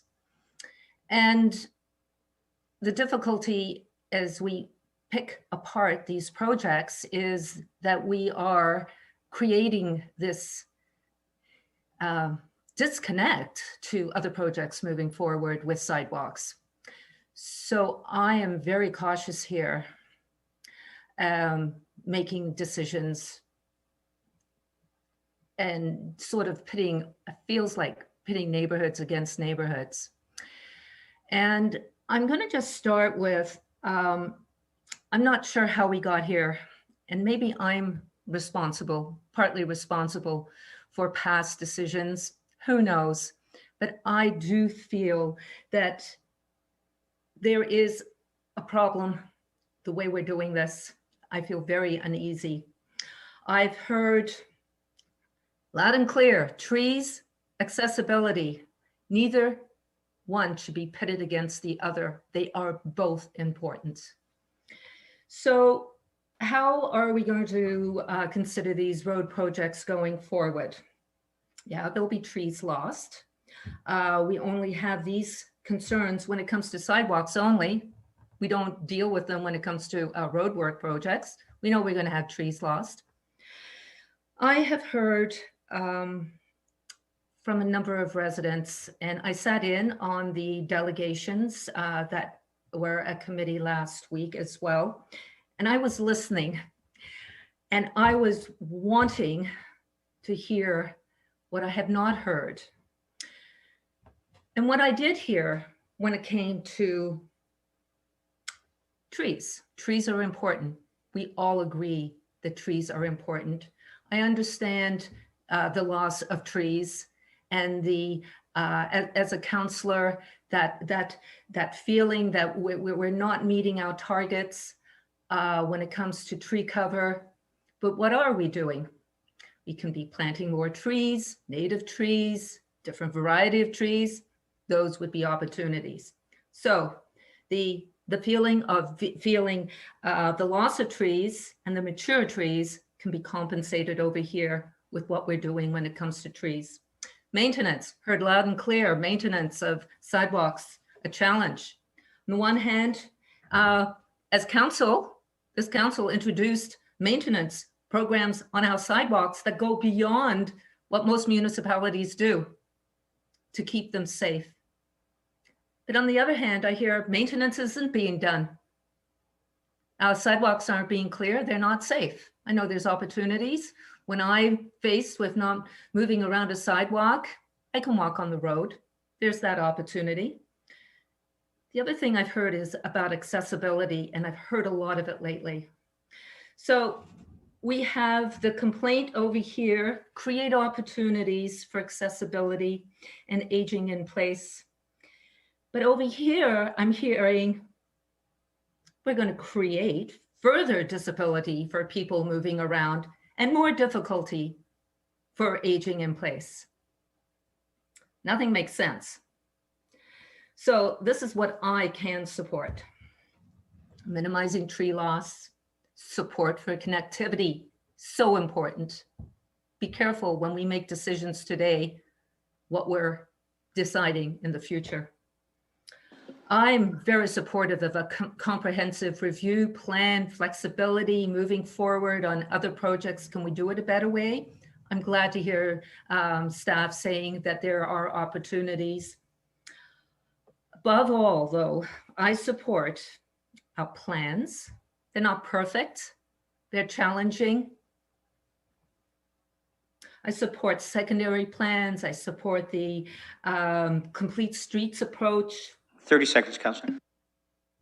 I'm almost done.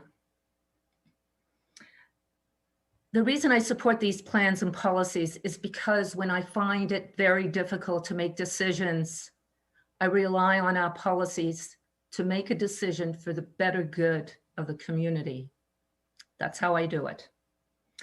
So that's why I am very conflicted here with these opposing views. So I go to our policies. They're not perfect. I'm glad we're going to be reviewing them, having other opportunities. Thank you, Councillor. I have, if I can ask for an extension, I probably have about 30 seconds left. Go ahead, please. Are you allowing me to go, or am I asking? No, yes, please go ahead. Oh, thank you. So I do not support undermining our policies here. That's how it feels. It's taken years to come up with our plans, years of public engagement, consultation. I'm not going to throw it away. Just like that. I'm not going to do that. So I will not be supporting the removal of this road. Thank you. Any other comments or questions? Councillor Hillier.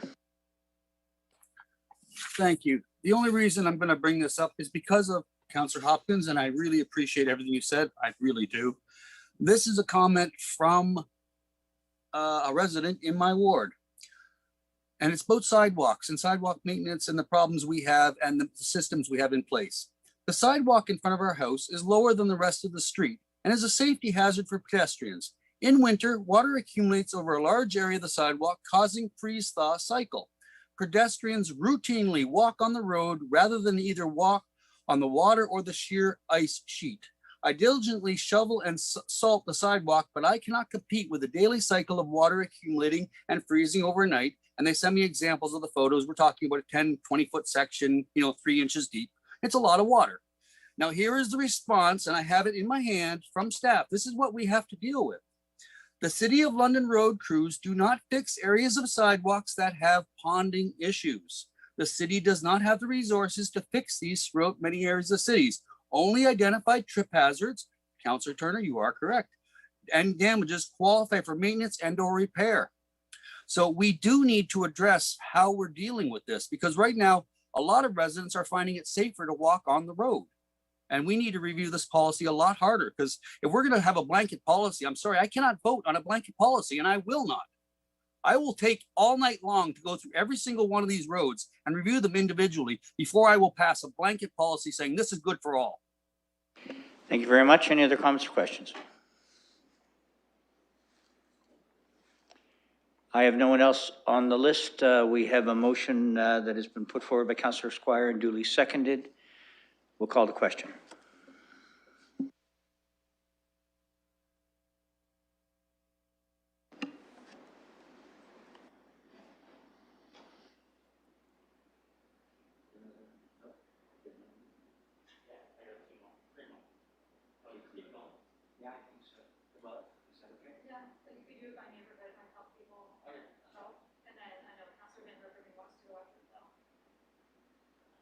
Closing the vote and the motion passed 9-5.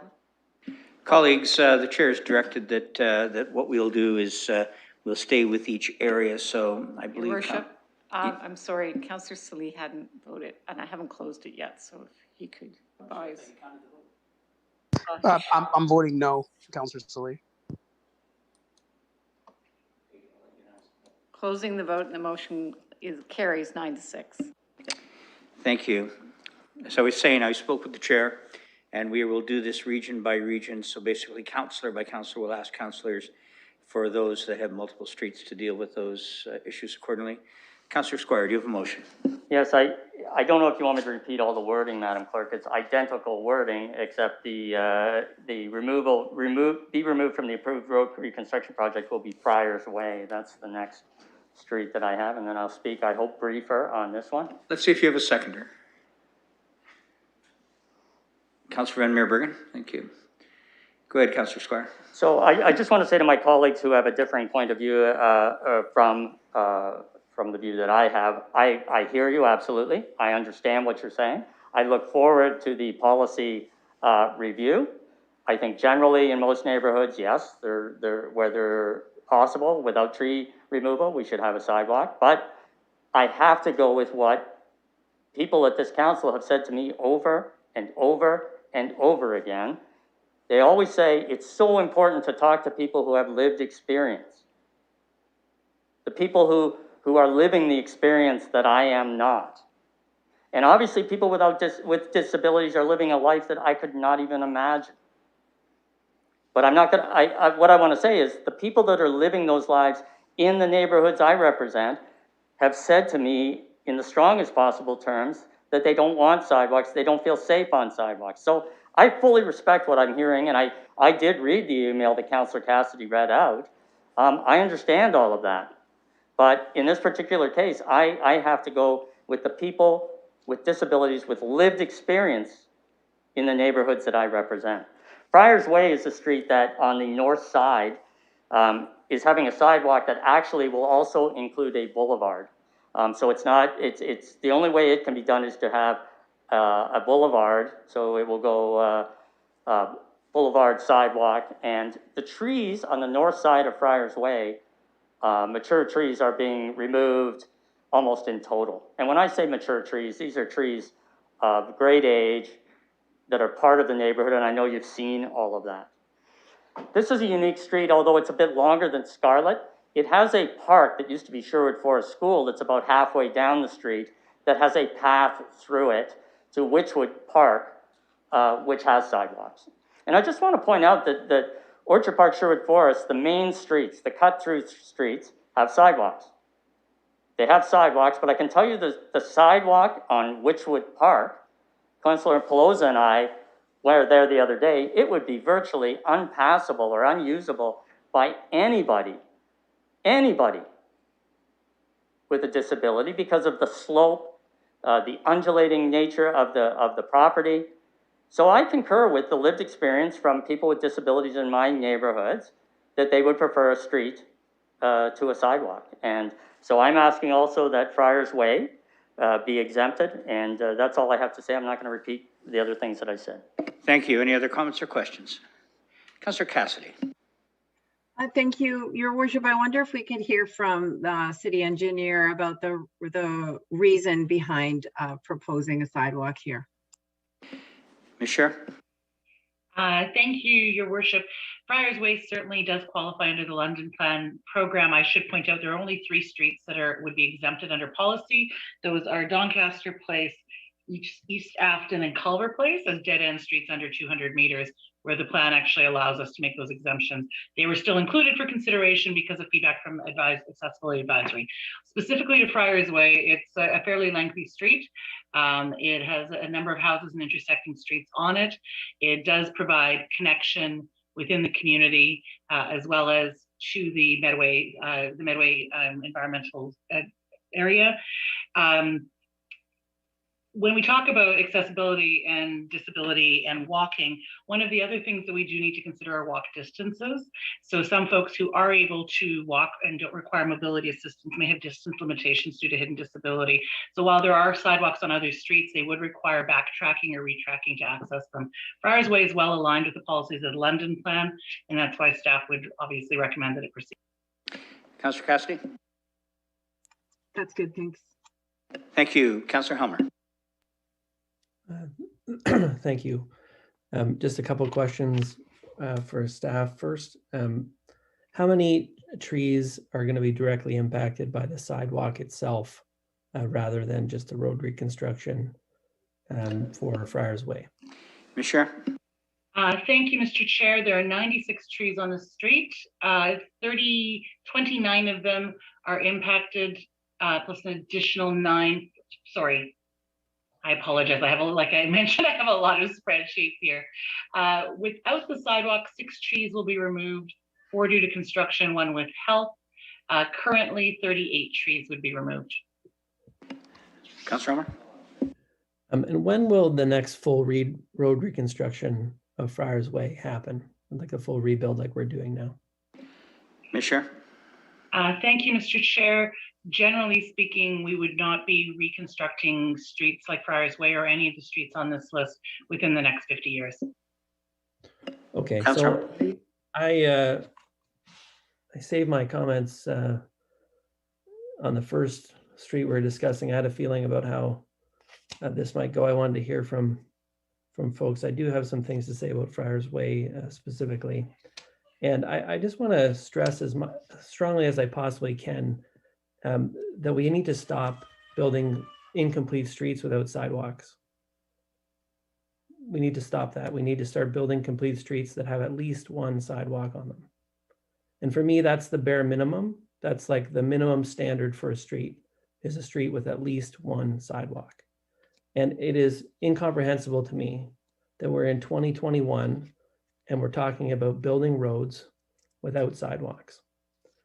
Last year, we gave an exemption to Runnymede Crescent.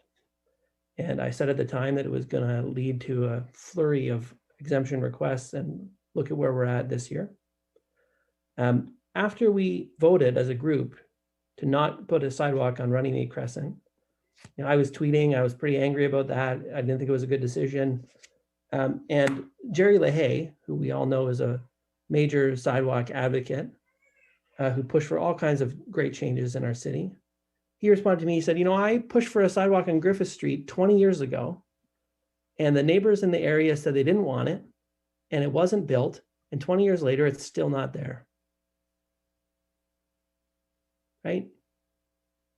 Still not there. The decision we're going to make now is a 60-year decision unless somebody in the future comes back and fixes it by putting in a more expensive sidewalk later. And I know that it's going to impact a whole bunch of great trees, and that sucks. And if there was a way to avoid it, I'd be all in favor of that. Build a sidewalk, avoid the tree impacts. That's what people want. They just don't want to lose the trees. And I understand where that's coming from. Of course, they don't want to lose them, right? That's why we pass things like the tree protection bylaw that have protected thousands and thousands of trees over the years that it's been in place. But we need to build complete streets that have at least one sidewalk, because a small fraction of people absolutely need the sidewalk to get around.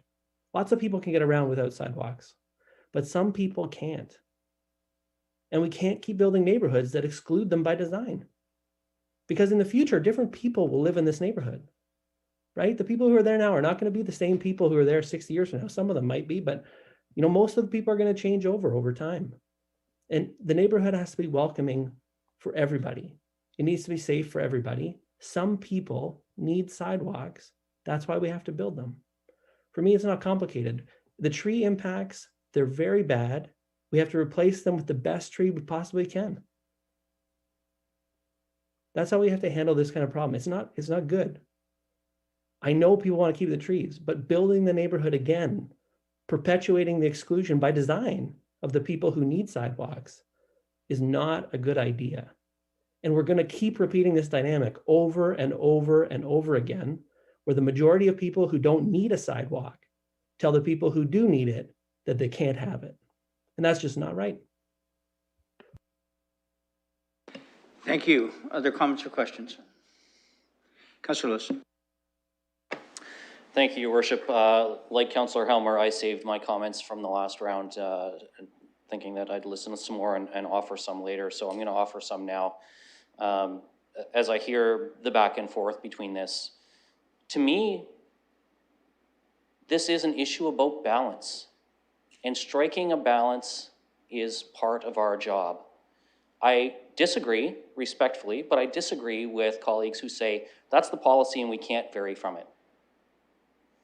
The very reason that there is consideration for exemption is because at the end of the day, people in our wards sent us here to make decisions. Some of them tough decisions, some of them that go against policy, but that is part of our job. And there are a whole long list of issues out there to think about.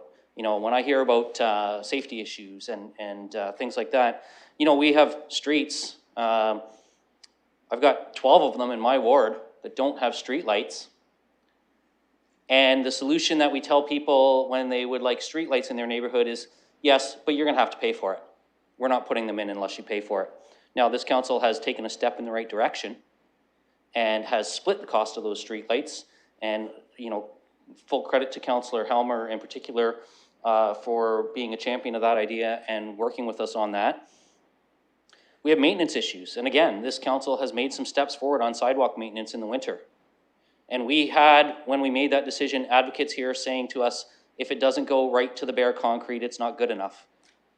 We did not go right to the bare concrete, but we exceeded the provincial standards. And I'll tell you, maintenance is absolutely an issue. And any member of this council who doesn't think that maintenance of our sidewalks is an issue is welcome to come and walk the sidewalk right in front of my house, where a concrete block is cracked and there is a 2-inch gap that's already been ground down once, and yet the freeze-thaw cycle has heaved it again. So it's right back there. I see every day the issue of sidewalk maintenance right outside my front door. And I spent the last month doing a Ward 2 winter walk, walking all the residential streets in my ward, and I took photos and I sent them to staff of some sidewalks. One that stands out in my mind is Bonaparte. And this was a beautiful sunny day. It was +7 that day. And the sidewalk was full of ice. And you know why it was full of ice? Because the grading on the land makes the water pond into that sidewalk. It's not about whether or not there's heavy snow. Respectfully to Councillor Turner, it wasn't just 4 weeks. There have been many days when sidewalks have been impassable. Maybe the majority of them are passable, but there are still spots where there are problems. So we have to use our judgment, and I'm mindful of the fact that I wasn't sent here by Councillor Squire's constituents, or Councillor Cassidy's constituents, or Councillor Lehman's constituents as we're dealing with these sidewalks tonight. They were sent here by those constituents. And so while I do have to take a citywide view to things, I also have to listen carefully to the ward councillors and what they're saying, because they know their residents and their streets better than I do.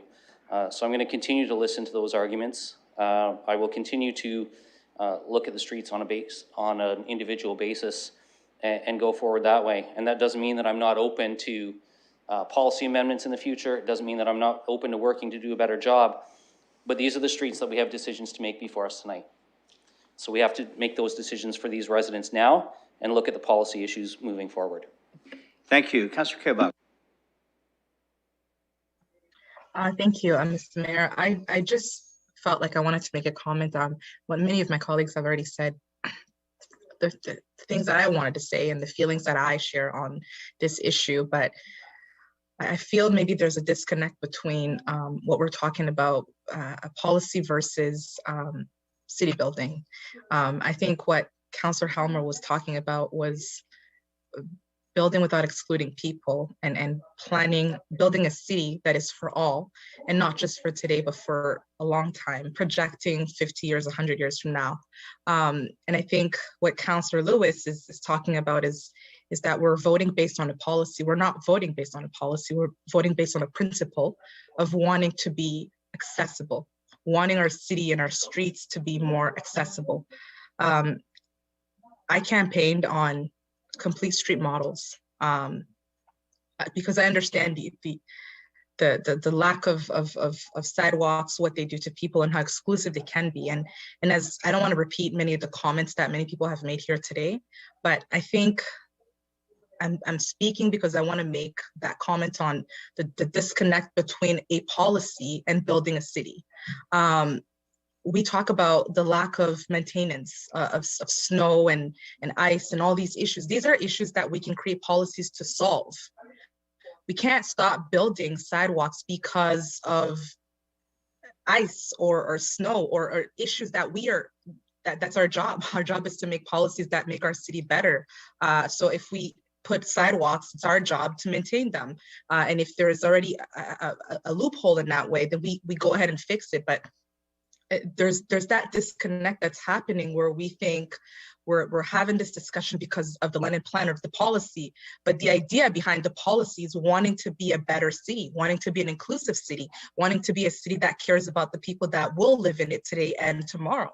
So I wanted to make that comment just because I felt that was the only thing that I was hearing from the people who want the sidewalk versus the people who don't want the sidewalks are really focused on the policy when it's not about a policy. It's about city building, and it's about the principles of wanting to be diversity and inclusion is what we stand on as a council. It's part of our strategic plan, and this is not inclusive. Thank you. Councillor Turner. Thank you, Your Worship. And thanks to Councillor Kayabaka for those comments. I agree with those. And I think some of the arguments are getting a little weird and twisted right now. Councillor Lewis made exactly the point that I made at Civic Works last time, was that, and I just made a little bit earlier, was that the reason that some of these amenities weren't included in neighborhoods was because it was cheaper. And some of those amenities include sidewalks, and some of them include streetlights. And the process now to retrospectively refit those neighborhoods with those amenities is costly and complicated. So that's why this policy exists, so that the neighborhood doesn't have to buy that sidewalk like they do with the lights. We also, and if the argument is that some infrastructure is in poor repair, one of the answers to that is to fund infrastructure, but we decreased that in the last budget. If the argument is we need to save trees, we defeated an argument that would have increased tree preservation.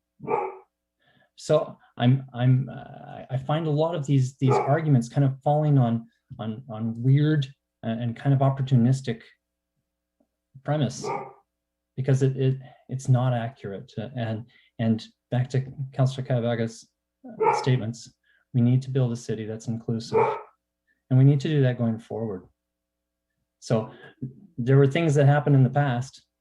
Our opportunity now is from here on forward to be able to fix those. And if we have maintenance standards, let's address those.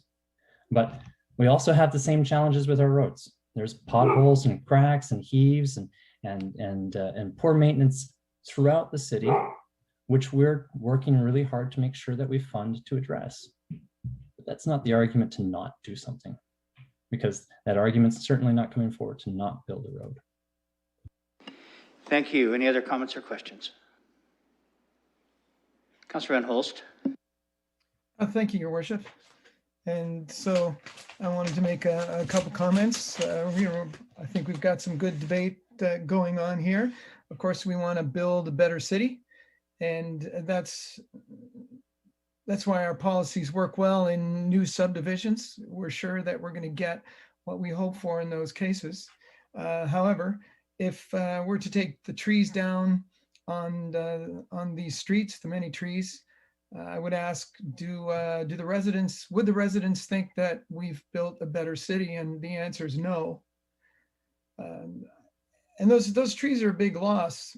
I know in my ward, the city said there was a tree that was rotten and should be cut down. There was a limb that looked bad, and I guess it was assumed that the rest of the tree was the same. It was a 100-year-old tree cut down. Unfortunately, only the one limb was rotten. Everything was fine as it seemed.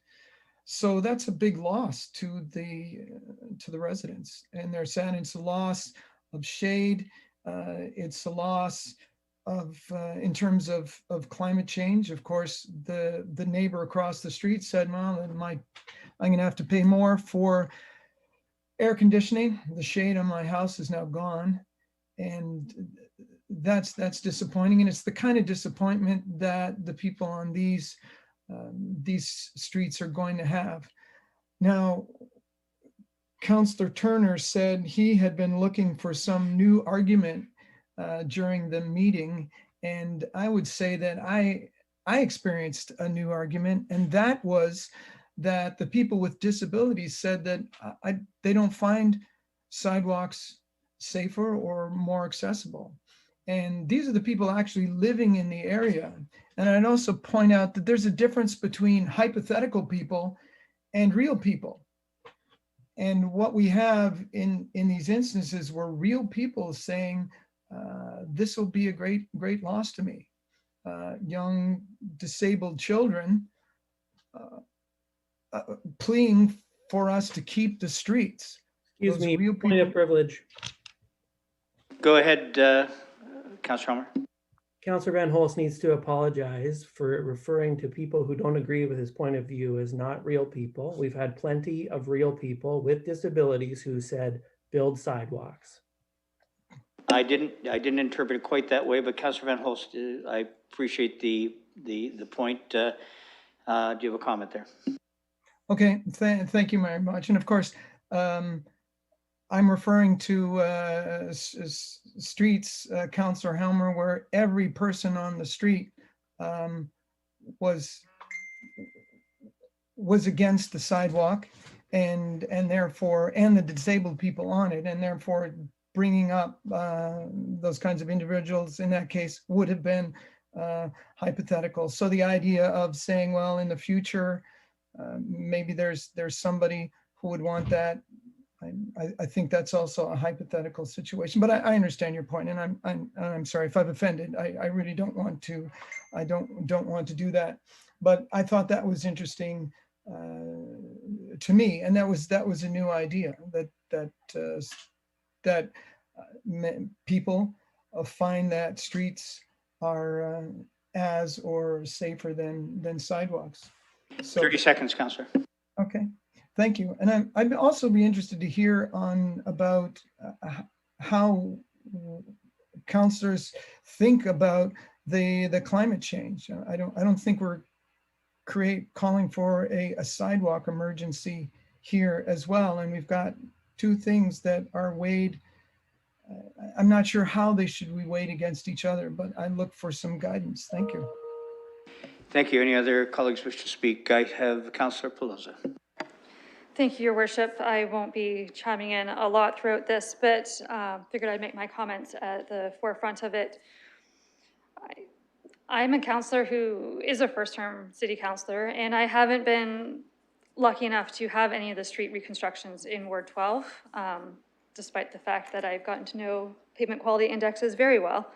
My conversations with residents have been diverse on these streets. I have taken the opportunity to walk this area with Councillor Squire, trying to understand his constituents. I took the opportunity to walk Bartlett with Councillor Van Meerbergen. And today, before this committee meeting, I took the opportunity to visit St. Anthony and talk with their residents, as it's different to be in that space and feel it versus seeing a still picture sent to us or words on a sheet of paper. Residents have raised concerns in these areas that a sidewalk, as much as we might say it's infrastructure for pedestrians, that it's also infrastructure for cars, that it removes pedestrians from a walking path and then they're expected to be in a certain place that still might not be inclusive to them. The residents on these streets, like Friars Way, commented on the shade, and that's why they like to go out and enjoy the space and walk with people, that they can walk side by side versus in single file, that if they have someone with a mobility device, you can walk beside them and still talk. You can walk next to each other with your children, with your pets, that they feel they have a living street. And if their street does lose these trees in the hot summer sun, they're not going to come out to enjoy those spaces and the sense of community that they have in each other. And that for the streets that have neighborhood watches, that they're just not going to be connected like they were. I spoke to Councillor Squire as Renenby Crescent was exempt last year and asked him, are these residents coming back with feedback of like a buyer's remorse for not having the sidewalk infrastructure put in, to which for those residents living there is not the case. I look at the maps as I walk the streets, and I look for neighborhood connections, for facilities, amenities, and I look at those streets and those neighborhoods of, is this likely to stay single family dwellings, townhouses with gentle intensification, or is there an opportunity in this area that's gonna end up seeing high density apartment buildings coming in, recognizing that these streets are infrastructure that's gonna be built for 50 years out. I look at what the neighborhood is saying, what they want, recognizing each neighborhood is completely unique. Looking at this area, it's surrounded by Gainsborough Road and the river. Like, there's not a lot of cut through traffic, which I experience in my section of London.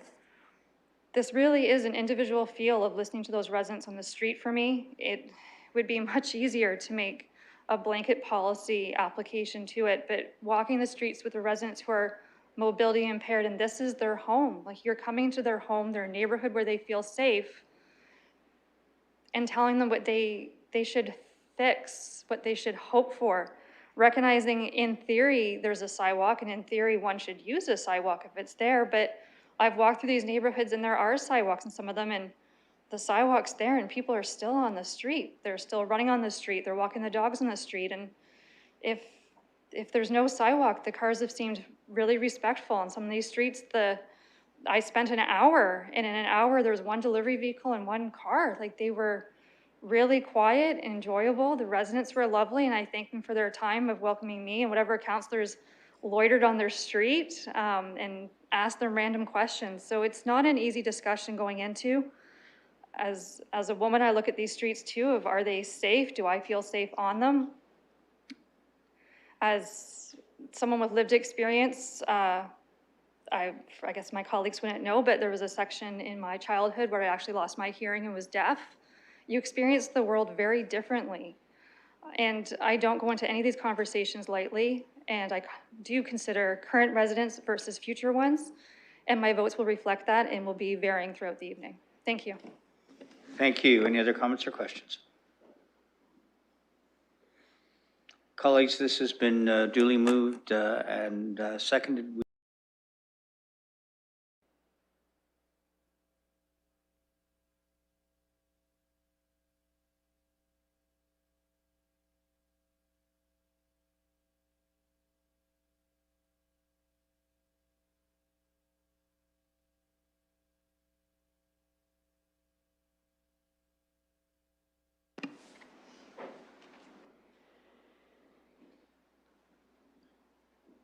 Closing the vote and the motion carries 9-6. Councillor Squire, I believe you're up again. You have a motion? Thank you very much, Mr. Chair. The next motion is regard to Doncaster Avenue, same motion with regard to Doncaster Avenue. And I'm going to make my arguments, Mr. Chair. So I'm going to move that Doncaster Avenue be exempted from the sidewalks. Were you the question? Were you I think we can Avenue combine, and Place? If I can combine Doncaster Avenue and Doncaster Place because they make sense to go together, yeah. Do you have a seconder? Councillor Pelosa. Go ahead.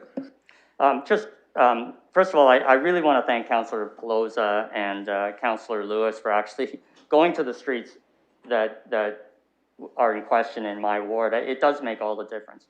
I'm sorry if this, for any movement of this debate into a taking away from people or hurting people, that's not the way my constituents are. That's not the way they approach this. That's not the way they treat the people in their neighborhood. It's a very inclusive, kind, caring neighborhood. Always has been. Always has been since I've been a child. I grew up there. I was born there. So I hope we can stay away from this idea that my constituents somehow have animus towards anybody. They're inclusive, and they part of their neighborhood is the people with disabilities, and those people are part of the fabric of the neighborhood, which is why they love walking on their streets so much. That's why. They don't want to be treated apart. They want to be treated the same as their neighbors. And I can tell you that a tree that's been growing since the 1950s, that's a 70-year growth of a tree. That's something, once you cut down a tree, you can't take that back either. And lastly, I had the occasion on many times to listen to Mr. LaHaye, one of the kindest, nicest man I ever ran into in this job. I'd probably be on social media a lot more if it was full of Jerry LaHaye's. But let me say this, Jerry was very clear that he was not satisfied with the sidewalks. He, on many occasions, told us that sidewalks in the city of London just weren't good for him to use with his wheelchair. And he was very clear about that. And just wishing that away, just saying, well, we can change that tomorrow with a new policy, we know that's not the way this works. A policy has to be funded. And to keep every piece of sidewalk accessible is a huge task. Doncaster Ave and Doncaster Place, I have to admit, I feel a little bit like some days in court when I'm on my own and there's like 4 lawyers on the other side. It's tiring. Doncaster Avenue and Doncaster Place, Ms.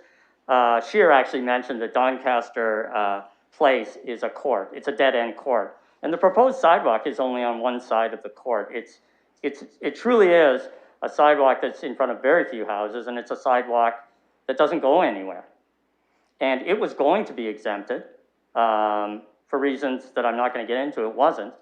But I think Ms. Scheer even indicated it would have been exempted, and it does qualify for exemption under the London plan. The sidewalk that's on Doncaster Avenue is it's on the backyards of 2 houses, or maybe 1 house, and it's just used, it doesn't even connect to the one on Doncaster Place, and it just goes to Friars Way. So now that Friars Way has been exempted, these are sidewalks that don't go anywhere, and they make no sense at all. So I'm going to leave it like that. I would encourage my colleagues, I mean, I've heard your arguments by now. I know your positions by now. And this is, if we could move to voting, I think it's great, but I don't want to take away anybody's right to speak. Well, actually, that's my job. So if anyone does wish to speak, by all means. Councillor Hopkins. Yeah, thank you, Your Worship. And I just would like make a quick comment for the councillors that have these projects in their wards coming forward tonight. I have toured their the roads where these projects are on for their information. I do have a question about Doncaster Place. I heard from the ward councillor that it is not exempted, and I also read the report and I thought it was under review for exemption. If I can just have a bit of clarity here. Let's ask Ms. Scher. Thank you, Your Worship. There are 3 streets in the program that under the London plan could be exempted without direction from council. They are Doncaster Place, East Ashton, and Culver. And those are on the basis that they are dead-end courts and less than 200 meters long. The reason that we have included them for discussion and consideration by committee and ultimately council was we heard very specifically from the Accessibility Advisory Committee that they wish to see sidewalks for accessibility reasons on these streets as well. Councillor Hopkins? Yeah, thank you for that clarification. Thank you. Other comments or questions? Councillor Cassidy? Yeah, same question too. Thank you, Mr. Mayor, and through you to the city engineer. The rationale behind Doncaster, we've heard about Doncaster Place, but the Doncaster Ave. Go ahead, Ms. Scher. So Doncaster Avenue, like Friars Way, would meet the requirements of the London plan. It is a street that provides some level of neighborhood connectivity and near a natural space area, but it's part of ultimately a longer term plan to see streets reconstructed with appropriate sidewalk infrastructure. Councillor Cassidy? That's good, thanks. I'm sorry, I missed that. Thank you. Other comments or questions? Councillor Homer. Great baby, by the way, just saying. Thank you. Yeah, she's having trouble sleeping. I think she heard about what we're voting on and she got upset. So, when it comes to sidewalk maintenance, I'm getting less and less inclined to forget what's happened in the past when we, for example, voted on improving the sidewalk clearing standard in the first term of council, and a whole bunch of people who are talking about how it's really important to clear sidewalks voted against that. So, I can see how this is going. I'm not even going to bother making arguments that are trying to persuade people, because it's very clear to me that people have come in here with their minds made up. It's all about what ward is it in? What does the ward councillor want? I've seen in the past, that's not happened. Look at what happened in Silverleaf. Ward councillor says build 2 sidewalks. What do people do? Nope, let's try and cancel it. We just had a vote on the Warncliffe widening. Don't delay it. All the ward councillors except for Michael Van Holst said don't risk the delay. What do people say? Cancel it, risk the delay. Did anyone listen to the ward councillors about having Adelaide and Wellington and Warncliffe closed off? No. Any other comments or questions? Seeing none, we'll call the question.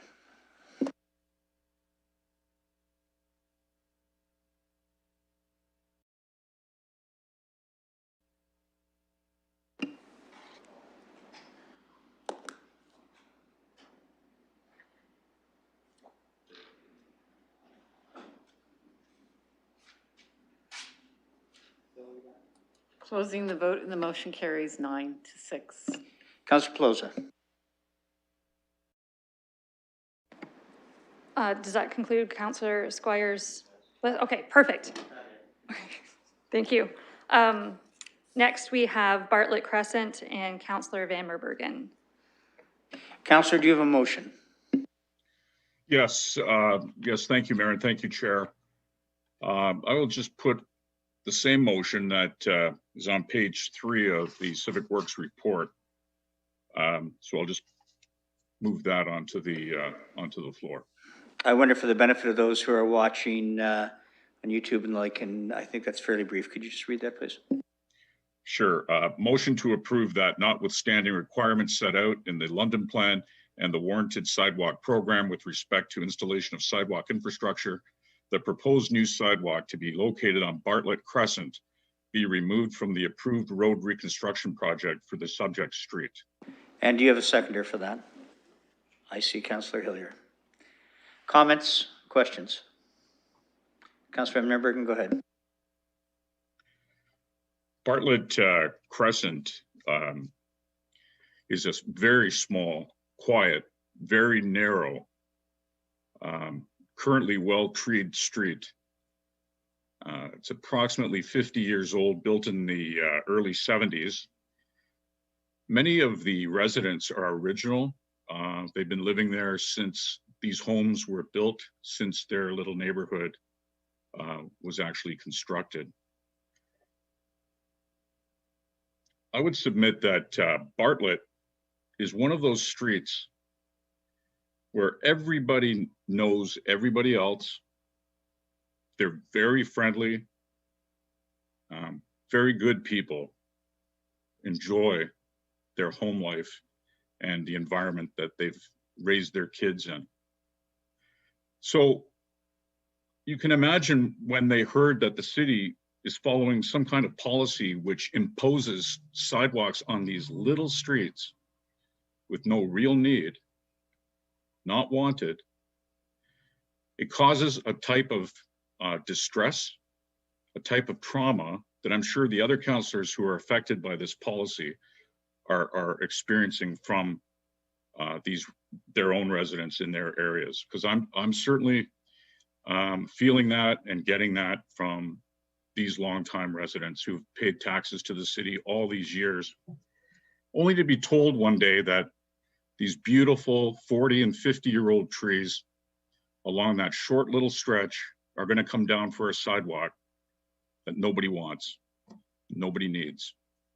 14 years almost I've represented this area. I've never once had a call from anybody in the ancillary area, anybody on Bartlett itself, any of these nearby streets. Not once have they asked for a sidewalk from anywhere connected to this area. And speaking of connectivity, this particular street, if you see a map, or if in the case of Councillor Lewis and Councillor Pelosa, if you actually go out and see it, it connects two collector roads, more major collector roads, with an existing sidewalk that was built when the subdivision was built. When this neighborhood was built, there was connectivity already put in place, and it exists to this day. And it goes along Kinnear. And if you were to put a new sidewalk in Bartlett or on Bartlett, it would be equidistant, whether you took Bartlett or Kinnear to get from these two collectors. So that's already there. So why are we pressing ahead at no small expense to give people what they don't want and what clearly is not needed? Councillor Pelosa and I were standing in the middle of the road. I think in the whole time we were there may have been 3 cars. We saw, and I said this at committee, a lady clearly struggling, one of the residents on the road. She had 2 canes, struggling, walking on the road. And we asked her, do you feel safe on this road, walking with your canes? Oh yes, she said, much better than walking on a sidewalk. Sidewalks, the slabs shift, it's a trip hazard. I said, would you like a new sidewalk? Oh no, we do not want a sidewalk. I do not want a sidewalk. Those who I know who are also physically challenged do not want a sidewalk or need a sidewalk. Again, the atmosphere, the ambiance on this street, this 5 decades old street, will be shattered by coming in and plowing down these streets, or plowing down these trees, and putting a sidewalk in very small frontages. So these sidewalks will basically rip through a very small frontage, going through their well cared for gardens that they've tended all these years, and putting this concrete right through the middle of not very large front lawns. It's upsetting. And I think we have to show a little more empathy here when we're trying to make decent public policy, because a slavish devotion to a policy that doesn't work is not good public policy.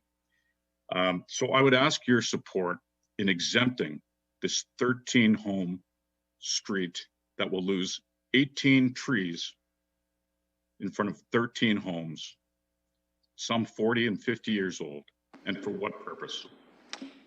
Thank you. Thank you. Comments, questions? Councillor Cassidy, sorry? Yeah, thanks. Go ahead, Councillor Cassidy. Thank you. Your worship, I have a question for the city engineer. I'm wondering if our tree planting policy has changed at all as a result of these issues.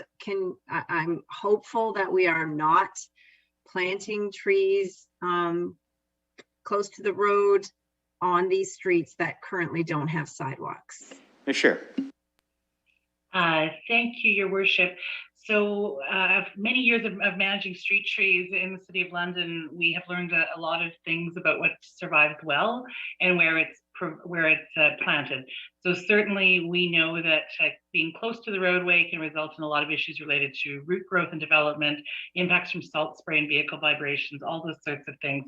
We do have changes to our policies as to how we plant trees, as well as what species we select. So shallow root species like linden and poplar, for example, we tend to avoid. Councillor Cassidy.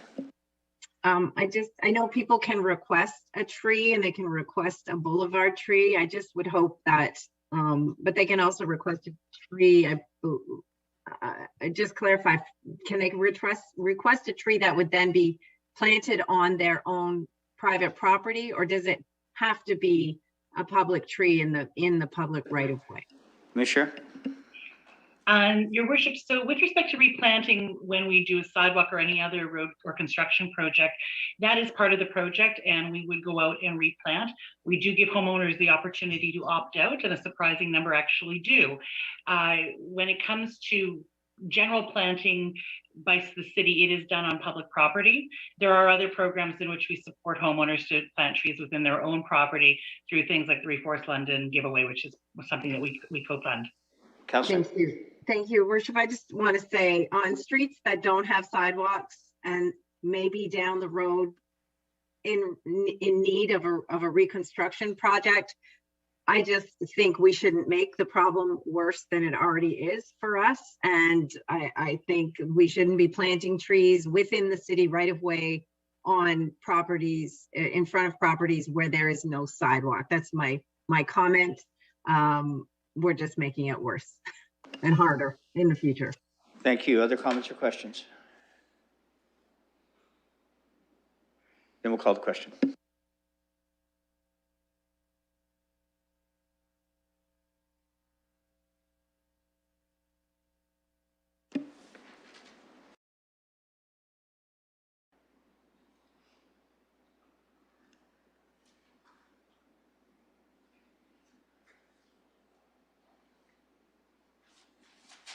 Closing the vote, and the motion carries 9-6. Back to Councillor Pelosi, please. Thank you, Your Worship. That concludes Councillor Van Meerbergen's streets. At this point, Councillor Lehman is prepared with 2 motions. Councillor Lehman. Thank you, Chair. To 2 streets, St. Anthony and Tarbark Terrace. So I'd like to put this motion on the floor, notwithstanding the requirements set out in the London Plan, the Warren Sidewalk Program, with respect to the installation of sidewalk infrastructure, the proposed new sidewalk to be located on St. Anthony Road. Before we get into any detail, specifically, you're talking about Tarbark Terrace and? Or? No, I'm not. I haven't finished reading my motion. I'm just referring to. Oh, this is all your motion? No, I'm referring to, I was reading the motion that would just include St. Anthony. I will deal with St. Anthony, and then we will vote on it, and then I will deal with Tarbark Terrace. Go ahead, please. Located on Tarbark Terrace, St. Anthony Road, be removed from the approved road reconstruction project for the subject street. Thank you, and sorry to interrupt you, Councillor. Do you have a seconder for that? I see Councillor Lewis. Do you want to go ahead then, Councillor Lehman? Colleagues, you know, as all of us, I've heard from many residents through emails, petitions, phone calls, and from all different walks of life, elderly, folks with disabilities, young families with children, all ages, passionately urging us not to put a sidewalk on their street. St. Anthony is a lovely tree-lined street down right beside the river. It doesn't have any through traffic, the occasional car. Trees define this natural place by the Thames. If a sidewalk goes in here, it's a sidewalk to nowhere. There are no other sidewalks in the neighborhood intentionally so. There are no schools or transit or commercial activity. It's the same, we've heard the same, arguments from the other streets, but what I'd like to touch on, what I've learned in this process is that, the London Plan, the whole reason we're here is to improve accessibility. The London Plan does a great job of doing that in new builds. But what I've learned is that the disabled community is a diverse community. They do not all speak with one voice. And there are many folks with disabilities that have reached out to me and have made it clear that they don't want sidewalks, but they also want me to understand that they have different opinions. I want to read from a communication I received from one resident, very eloquently written.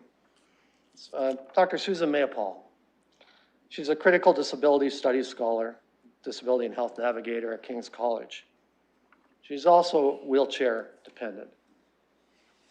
This road means inclusion and belonging for me, no matter my abilities. Disability and accessibility represent complex concepts for me. As a disabled citizen, I often feel relegated to the edges. We have specific places for us to sit at. We have specific entrances and places in buildings where to use elevators, where to access washrooms and parking. I rarely get to use a space like everyone else. So when we have a street like St. Anthony Road with little vehicle traffic and strong, social, supportive, and inclusive community where everyone feels safe and cars know to look for us, the idea of a sidewalk feels segregating. Sidewalk feels like the place with those of us with disabilities are supposed to be in order to be safe, and others get to choose where they walk. She goes on to say, making a sweeping decision to silence, to ignore our embodied knowledge of how we mobilize and use the Old Hazelden community makes me wonder whether the city truly cares about our bodies and our questions of access and how we relate to each other within this community. This is a social practice that not only disables us, but it could be argued that it represents systemic oppression, ableism. When absent or present is the only question, the only consideration, it represents an overall perception of accessibility for the whole city that disables those of us who enjoy living in a universally usable, friendly, safe, and accessible community. A context that is very rare in the city. In the name of improving physical access, I want to ask, improving accessibility for whom? On this road, I was out yesterday with over 50 folks that were there to demonstrate their opposition to changing their environment. People with disabilities, walkers, wheelchairs, children. And I can see why. The street is for all forms of people. And the occasional car that does come down is automatically slowed by that.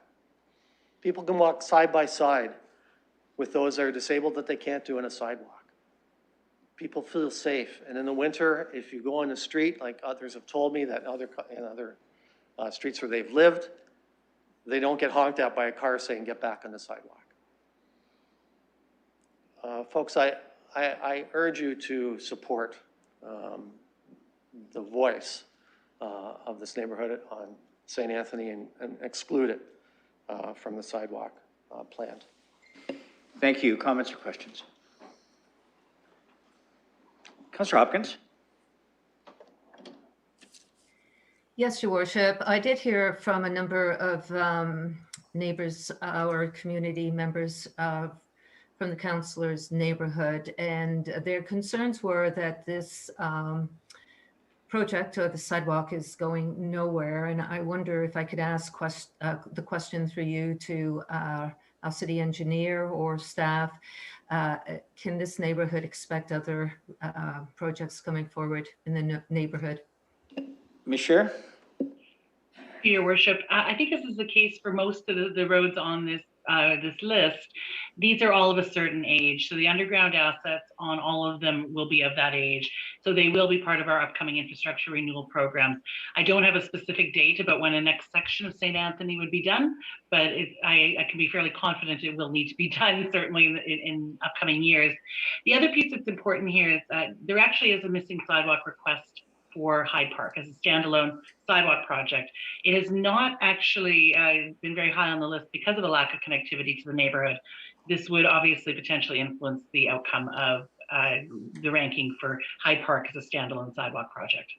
Councillor Hopkins? Yeah, thank you for that. I think the community will be very interested in it. I know Hyde Park Road quite well. I know it needs lots of work. It's needed work for a long time, and good to know that this project coming forward will bring the other projects up. Thank you. Thank you. Other comments or questions? Seeing none, we'll call the question.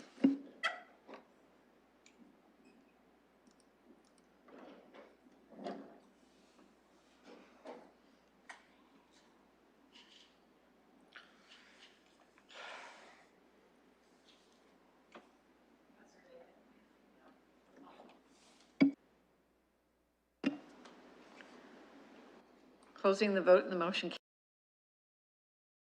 Thank you. Back to you, Councillor Lehman. Thank you. I'd like to have the same motion but applied to Tarbar Terrace, if that's possible. So noted. Do you have a seconder for that? Councillor Hillier? Go ahead, Councillor Lehman. Thank you. So, many of the same arguments presented to you apply to this street as well. This street goes atop Oak Ridge Optimist Park. Valletta runs along the bottom of the park. Valletta is where there's transit and schools. And I've learned from everyone that's spoken to me, everyone goes down to Valletta through the 2 paved pathways through the park, and they will continue to do so if there's sidewalks put in. I've heard from, again, everyone on this street that they do not want to lose the feel of this street with trees that have been growing there for 50 years. We know that trees planted 14% don't survive. It takes a generation to get back to what they had. I'd like to touch on another point here, and that's with local democracy. We don't like it when higher government takes local control from our city, as we've seen with ranked ballots. I think we need to respect doorstep democracy by allowing people who live on or near a street that would be significantly altered to have a substantial voice on how their local environment should be. And they're a good judge of how future residents would like it.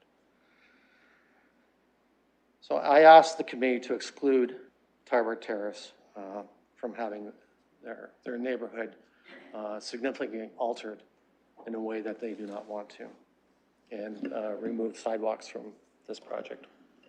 Thank you. Comments, questions? Councillor Lewis?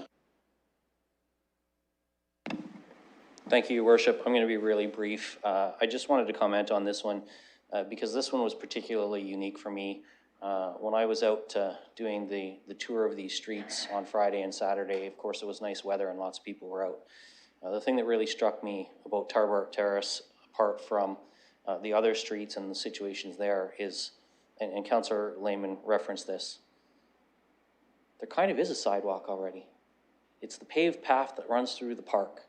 And that's where I saw families using the sidewalk on the weekend. There's not a sidewalk around the Crescent. And even if there was, they're not likely to use it because the destinations are all laid out along a paved path. Now, does that need to, do we need to ensure that there's winter maintenance in that location as, you know, as a concession to the fact that there's not a sidewalk.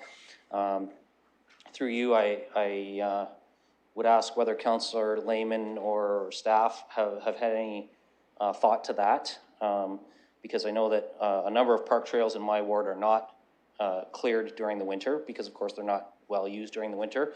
Some are, and I appreciate the work that staff does on that. But through you, I'm just looking for comment in a situation like that. How would the winter maintenance question be addressed? Let's go to Ms. Scher for this. Thank you, Your Worship. I'm actually going to ask Mr. Stafford to weigh in on this, as he is responsible for maintenance of multi-use pathways and trails. Go ahead, Mr. Stafford. Thank you, and through you, Your Honor. This is a street that, or a pathway system that would meet the criteria. So we would look at utilizing this for a winter pathway system. Again, it's maintained to a recreational trail status. So I just want to remind the council of that, though. Councillor Lewis. Okay, thank you. That was my only question on that one. All right, thank you very much. I have now Councillor Turner. Thanks, Your Worship. So Councillor Lewis makes my arguments for me all the time. When we build infrastructure, people use it. And he pointed out exactly what happens when we build pathways. So it's important to do that. Second, I'd like to just kind of rebut Councillor Lehman's argument about local or doorstep democracy. We have municipal government, we have provincial government, we have federal government. We have policies and procedures and infrastructure and services that we provide to all Londoners. So providing the opportunity for a block to opt out of something isn't a question of whether that infrastructure is there to service that block. It's there to service all Londoners. And when we grant exemption in each of these circumstances, it creates a significant slippery slope. It puts these wedges in over and over and over again. But that infrastructure may in part be for the people who directly abut it. It's really for the people who transit that neighborhood and move across from it. St. Anthony's, I was going to bring up the same point. The connectivity, that's a pretty major street as it winds through and connects Riverside to Hyde Park. Being able to create those connections, if you don't put one in the first place, you will never get a connection, because then we'll say, okay, next time something comes up, well, we can't connect something because there's nothing there to connect to. You've got to do a first one sometime in order to have something to connect to. So it's a really, really specious argument every time we hear there's nothing to connect to. So anyway, I know where this one's going as well, but I needed to chime in on both those subjects. Thank you. Other comments or questions? I see Councillor Cassidy's hand up. Thank you, Your Worship. I just want to add to what Councillor Turner just said, and I know it was the last street, but this is exactly what happened on the last street. There's a project that Ms. Scher spoke about being requested for Hyde Park Road, and part of that would have hinged on connecting to the next street. And now there will be no connection on that street. And so the people that are asking for the sidewalk might not get it. So yeah, saying there's no connection is kind of disingenuous if we're not going to put the connections through. Thank you. I have Councillor Helmer, please. I've summoned up the will to try one more time. This is right by a park, I don't know, 2-3 schools. If you're not going to build a sidewalk on this road, I mean, what sidewalk are you going to build a road on? Thank you very much. Councillor Van Hulst. Thank you, Your Worship. So Tarbart Terrace is this is the neighborhood I grew up in, and I had a close childhood friend who lived there. I spent a lot of time on that street. I noticed there is the park, and around it is Tarbart Terrace, and then circling Tarbart Terrace are another complex of streets, and those have sidewalks, though. So the Deer Park Circle and Valletta. So there are places to walk, and if you're on Tarbart Terrace, it's usually because you want to be on Tarbart Terrace. As a matter of fact, it's not the it's not the fastest way to get to anywhere. I think anyone, well, as I said it, if you're on Tarbert Terrace, it's probably because you want to be there and you're not traveling someplace else, which would provide you a better route in terms of cars. So there's my comment looking at the maps and recalling this from memory. Thank you. Thank you, Councillor Squire. Just a quick comment on the issue of connectivity that I don't think has been raised before. One of the things that happened before this London Plan section came in, streets were being rebuilt in areas that I represent, like Orchard Park, Sherwood Forest, without sidewalks because it wasn't sort of in the London Plan. So this idea that there would eventually be connectivity everywhere in a neighborhood as we moved along may not be entirely accurate if those streets were rebuilt without sidewalks before the London Plan section came into effect. That's all I wanted to say. Thank you. Any other comments or questions? Seeing none, we'll call the vote.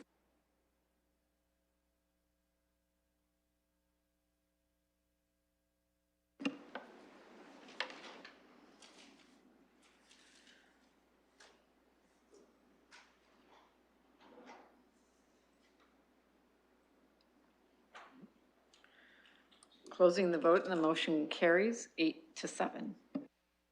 Thank you. Over to you, Councillor Pelosi, please.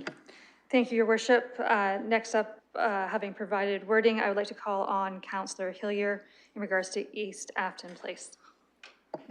Councillor Hillier, do you have a motion? Yes, thank you very much.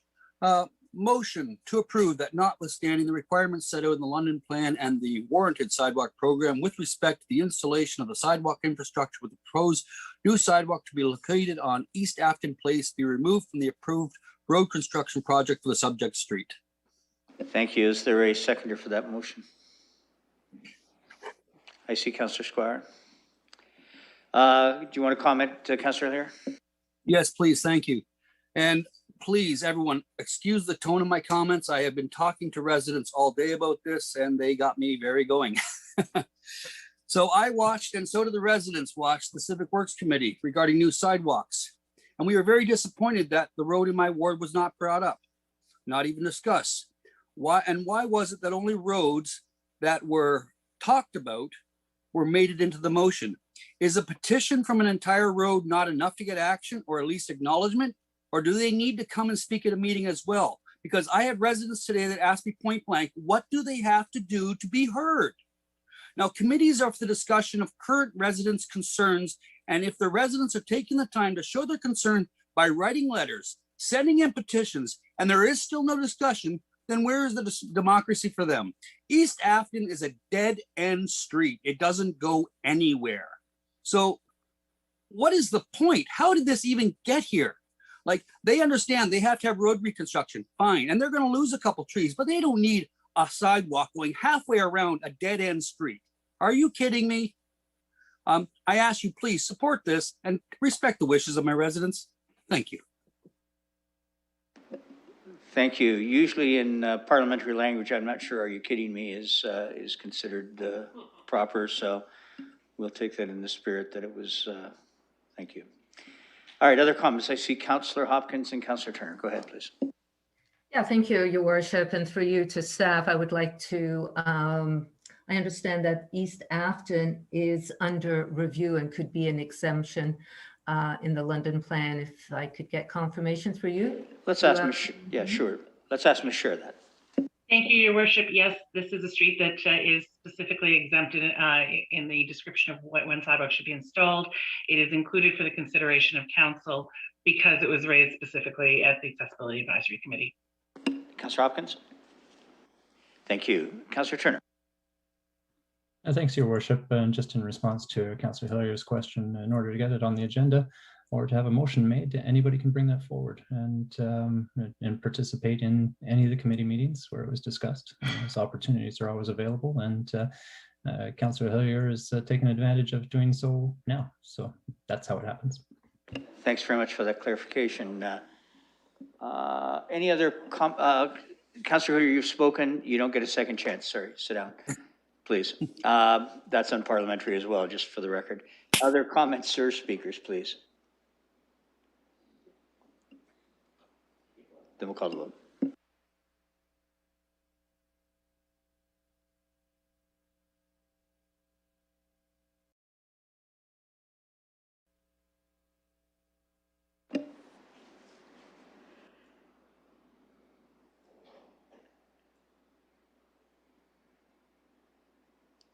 Councillor Sully.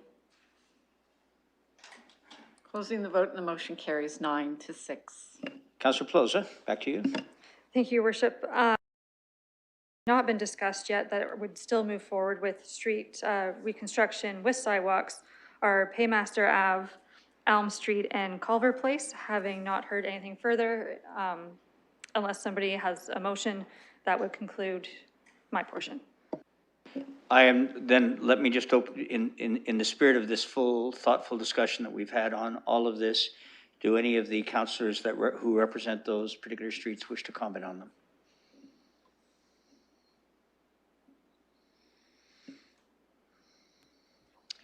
Councillor Van Holst? Is there a specific street you're looking to comment on? Yes, sir, I'll make a comment. First, I would like to ask a question. Sorry, I think so what we'd be looking for us to be able to discuss is a motion to move that forward. Or a motion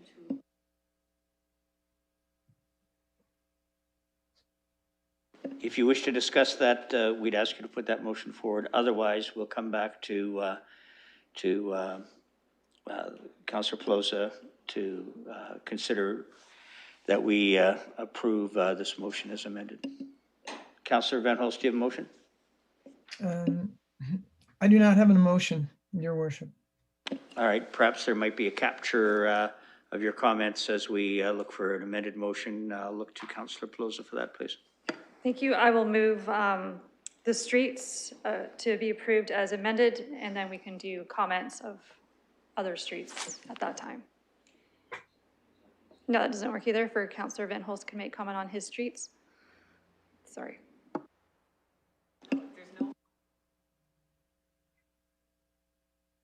We're just looking for the clause as amended. That's what we're asking you to do there, if that's your wish, Councillor. Okay. Yeah, I'll approve it.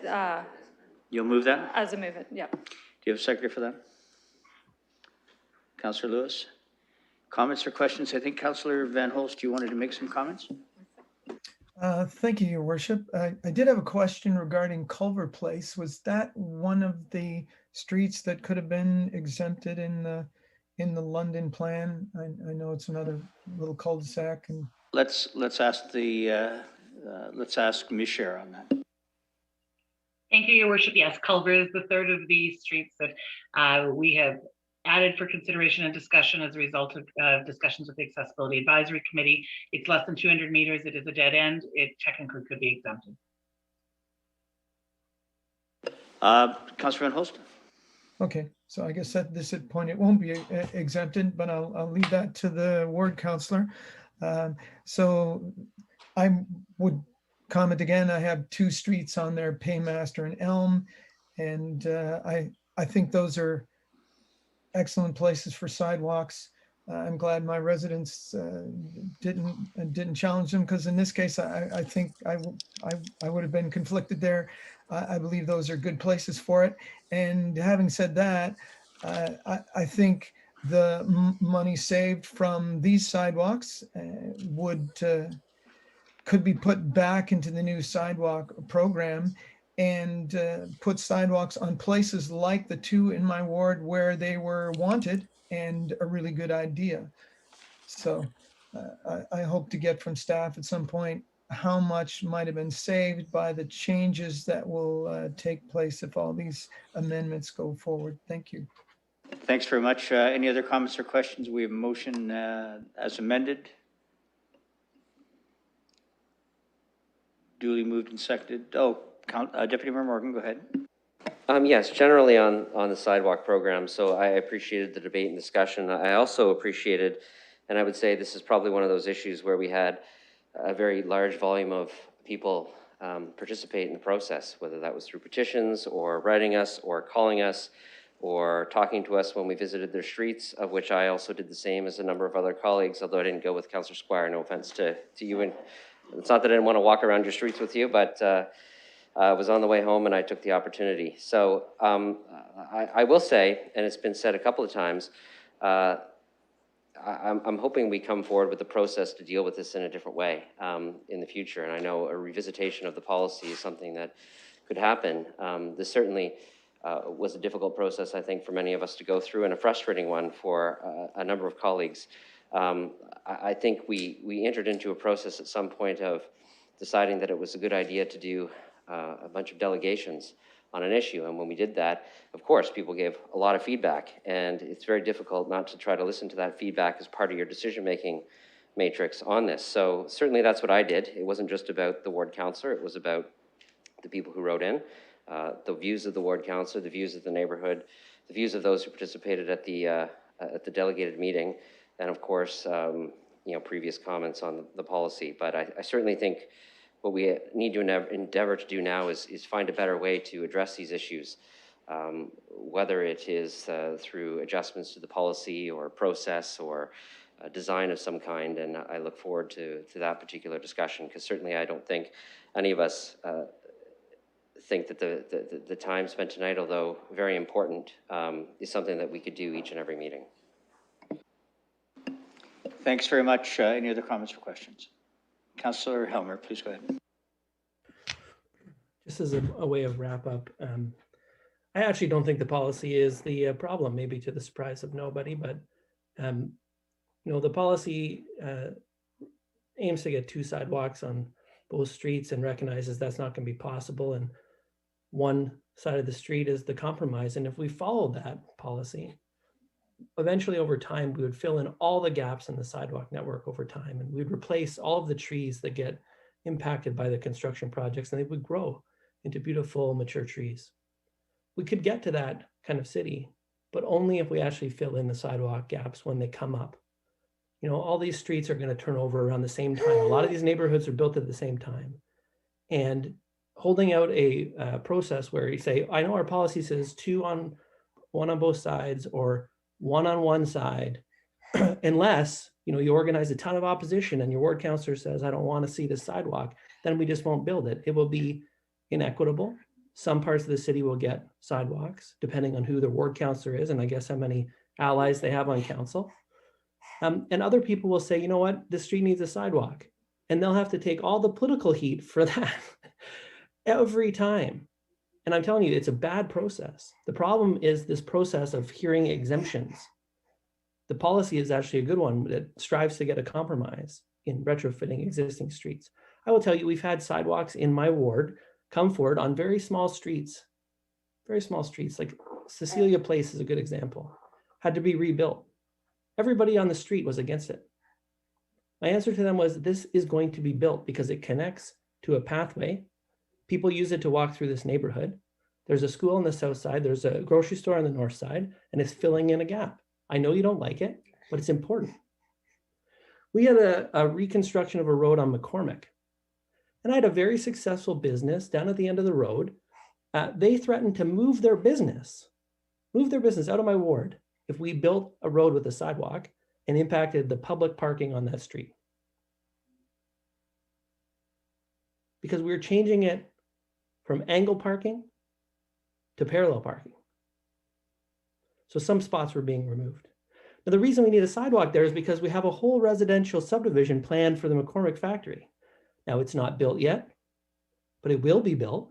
And when it's built, there's going to be a need for a sidewalk on that street. People are going to need it to get down to the future rapid transit. So I told them, no, the sidewalk is going in. It is possible to say no when people are opposed to things. It is possible to stand up and say, there's accessibility need here for some people. And how many people have to beg for a sidewalk before you'll build it? How many times do you want to repeat this process? I'm not mad at any of the residents who say, I don't want sidewalks. I think they're actually very thoughtful, kind people who are trying to do the right thing. I am only frustrated with the councillors who keep repeating this process.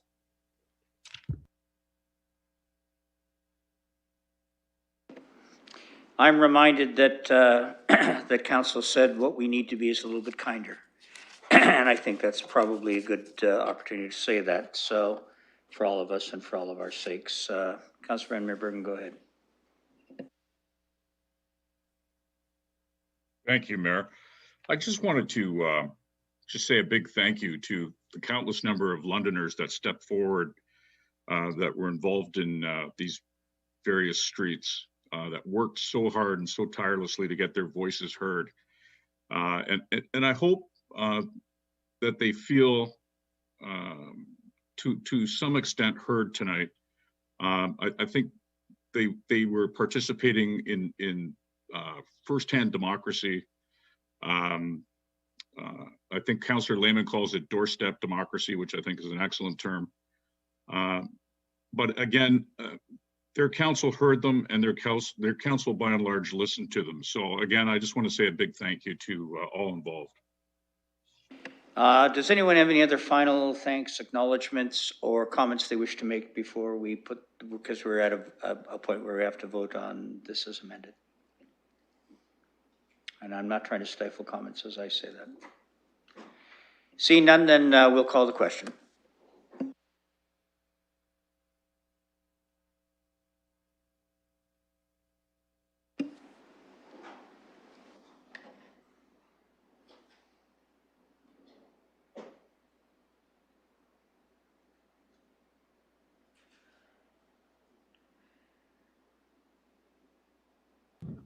Your worship, just for clarity. Yes. 3.1 amended be approved. Just clarifying exactly what that means again. I'll turn that back over to the clerk. So the original A and B parts of the clause 3.1 were approved earlier, and now there's been a number of amendments to remove streets. And so we have to now approve 3.1 with the amendment, which includes all of those streets that were added. Councillor Schreiner, you're good? That's helpful, thanks. Thank you.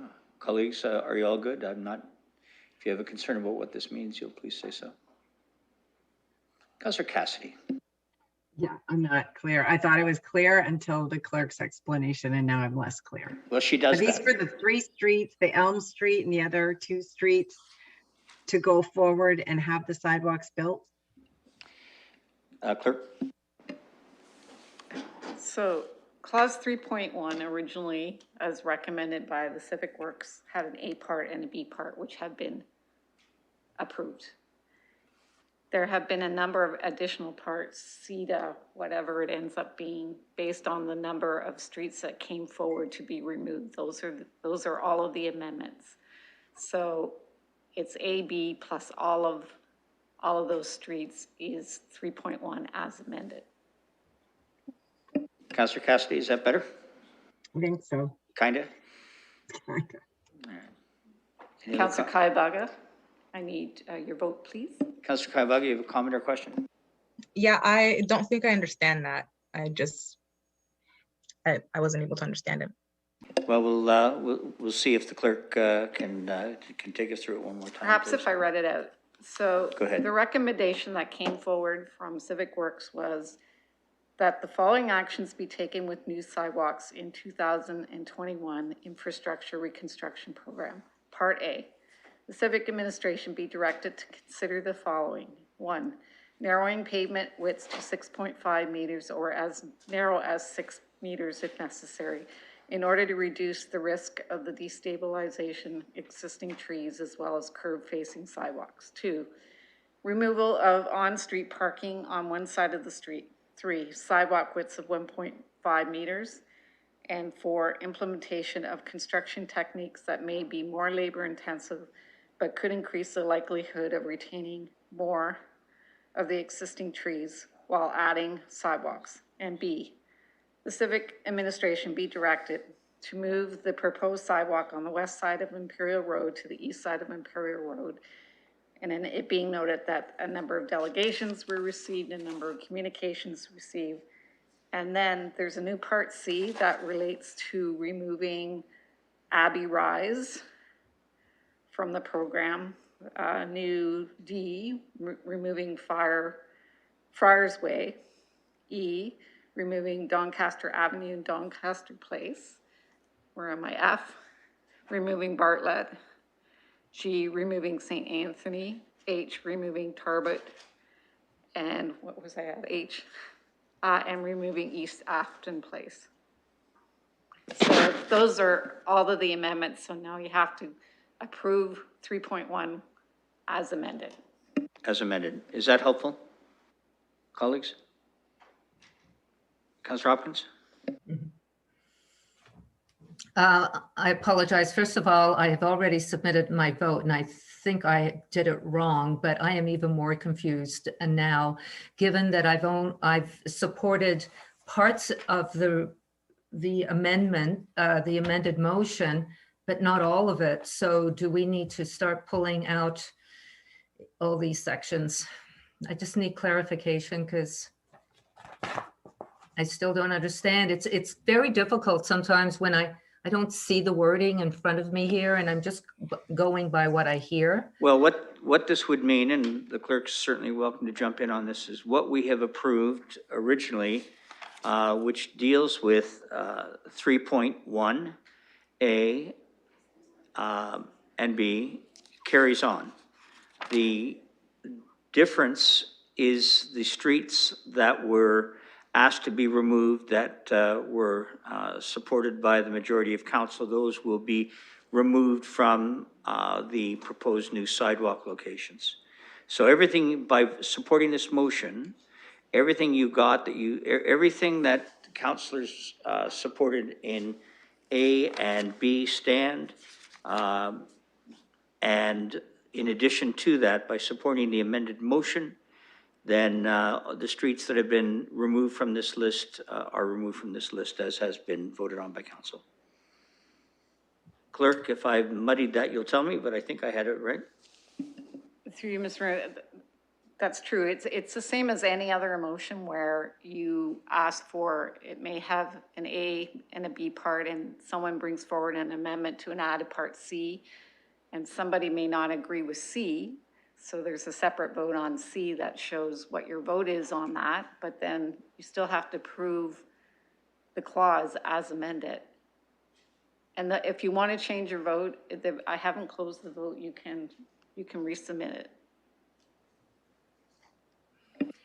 If I may, Your Worship, Go ahead. just my confusion here is I supported A and B and did not support C and onwards. So do I need to start pulling the changes or? Clerk? Through your worship, no, because you've already voted separately on the clauses that you didn't agree with.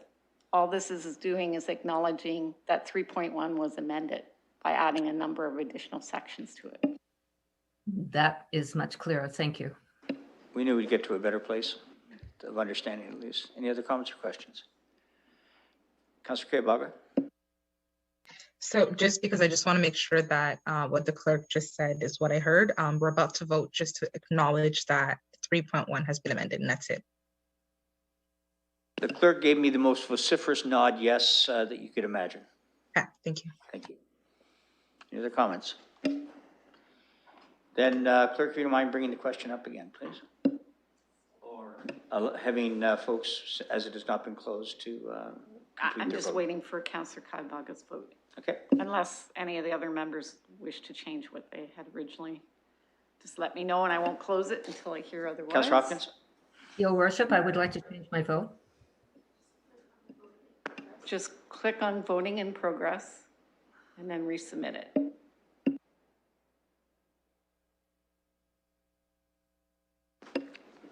Good.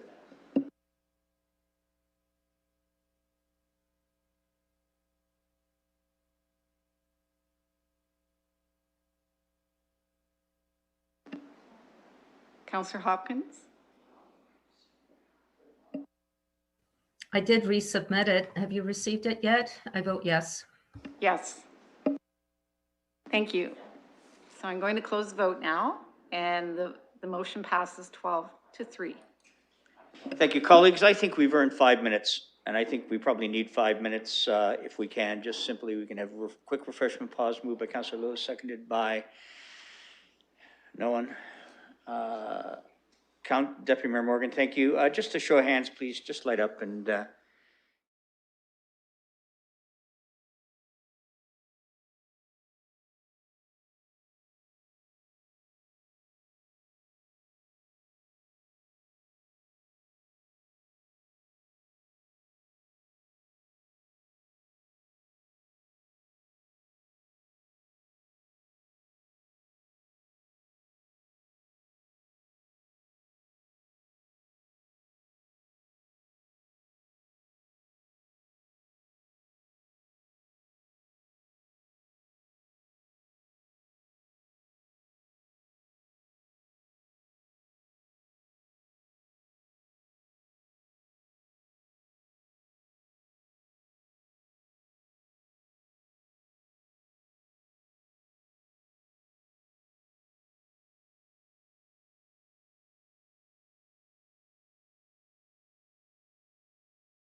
Colleagues, can we light up, please?